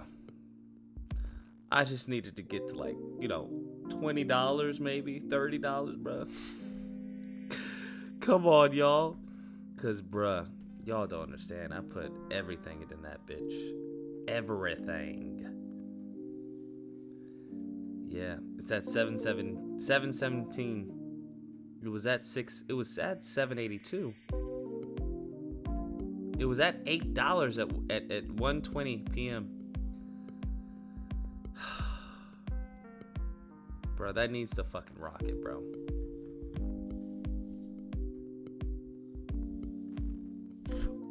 Been in that stock for 2 years, bro. 2 years. Damn it, pumped. I didn't see it.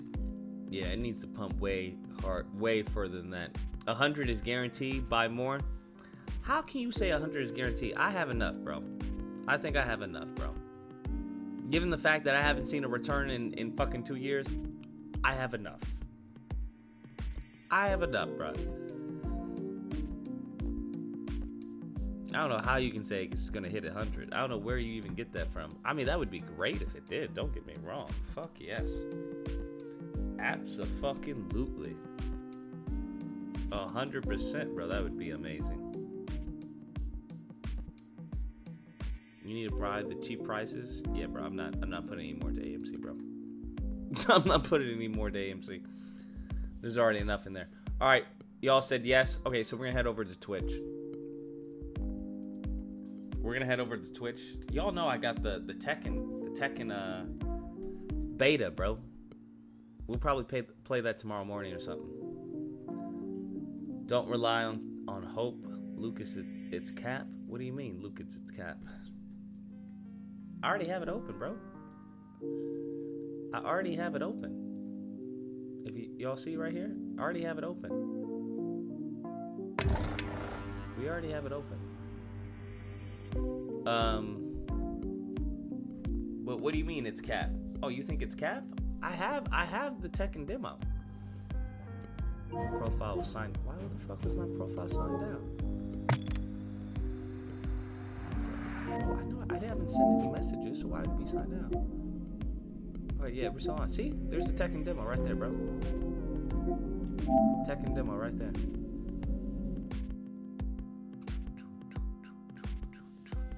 Yeah, bro. I wanna try some law. I wanna try some law. Get prepared, baby. Get prepared so you can get that work, boy. Get that work. Get that work, boy. Then we got the beta access to MK1. Ooh, y'all about to feel some pain. Y'all about to feel some pain. Because y'all saw how fast I picked up Tekken, bro. Y'all saw how fast I picked up Tekken. And I was winning matches. Oh yeah, bro. Y'all about to feel some pain, bro. Y'all about to feel some pain, boy. Ho, ho, ho. It's not going to be good, bro. It's not going to be good for a lot of y'all. We're definitely going to do a Tekken tournament. We're definitely going to do a MK1 tournament. I got to figure out how all that shit works, right? Like because they have tiers, right? I don't know how all that shit works. Like the losers bracket, the winners bracket, and all that shit. I got to figure out how that works. But yeah, I definitely want to do that. Isn't there a thought community on Twitch? There's a thought community everywhere, my guy. You can't avoid them, bro. There's no avoiding them. There's no community where you're not going to have them there. Anyways, everyone take care, stay safe, be amazing. I'll catch you all on Twitch in like 5. Adios, muchachos.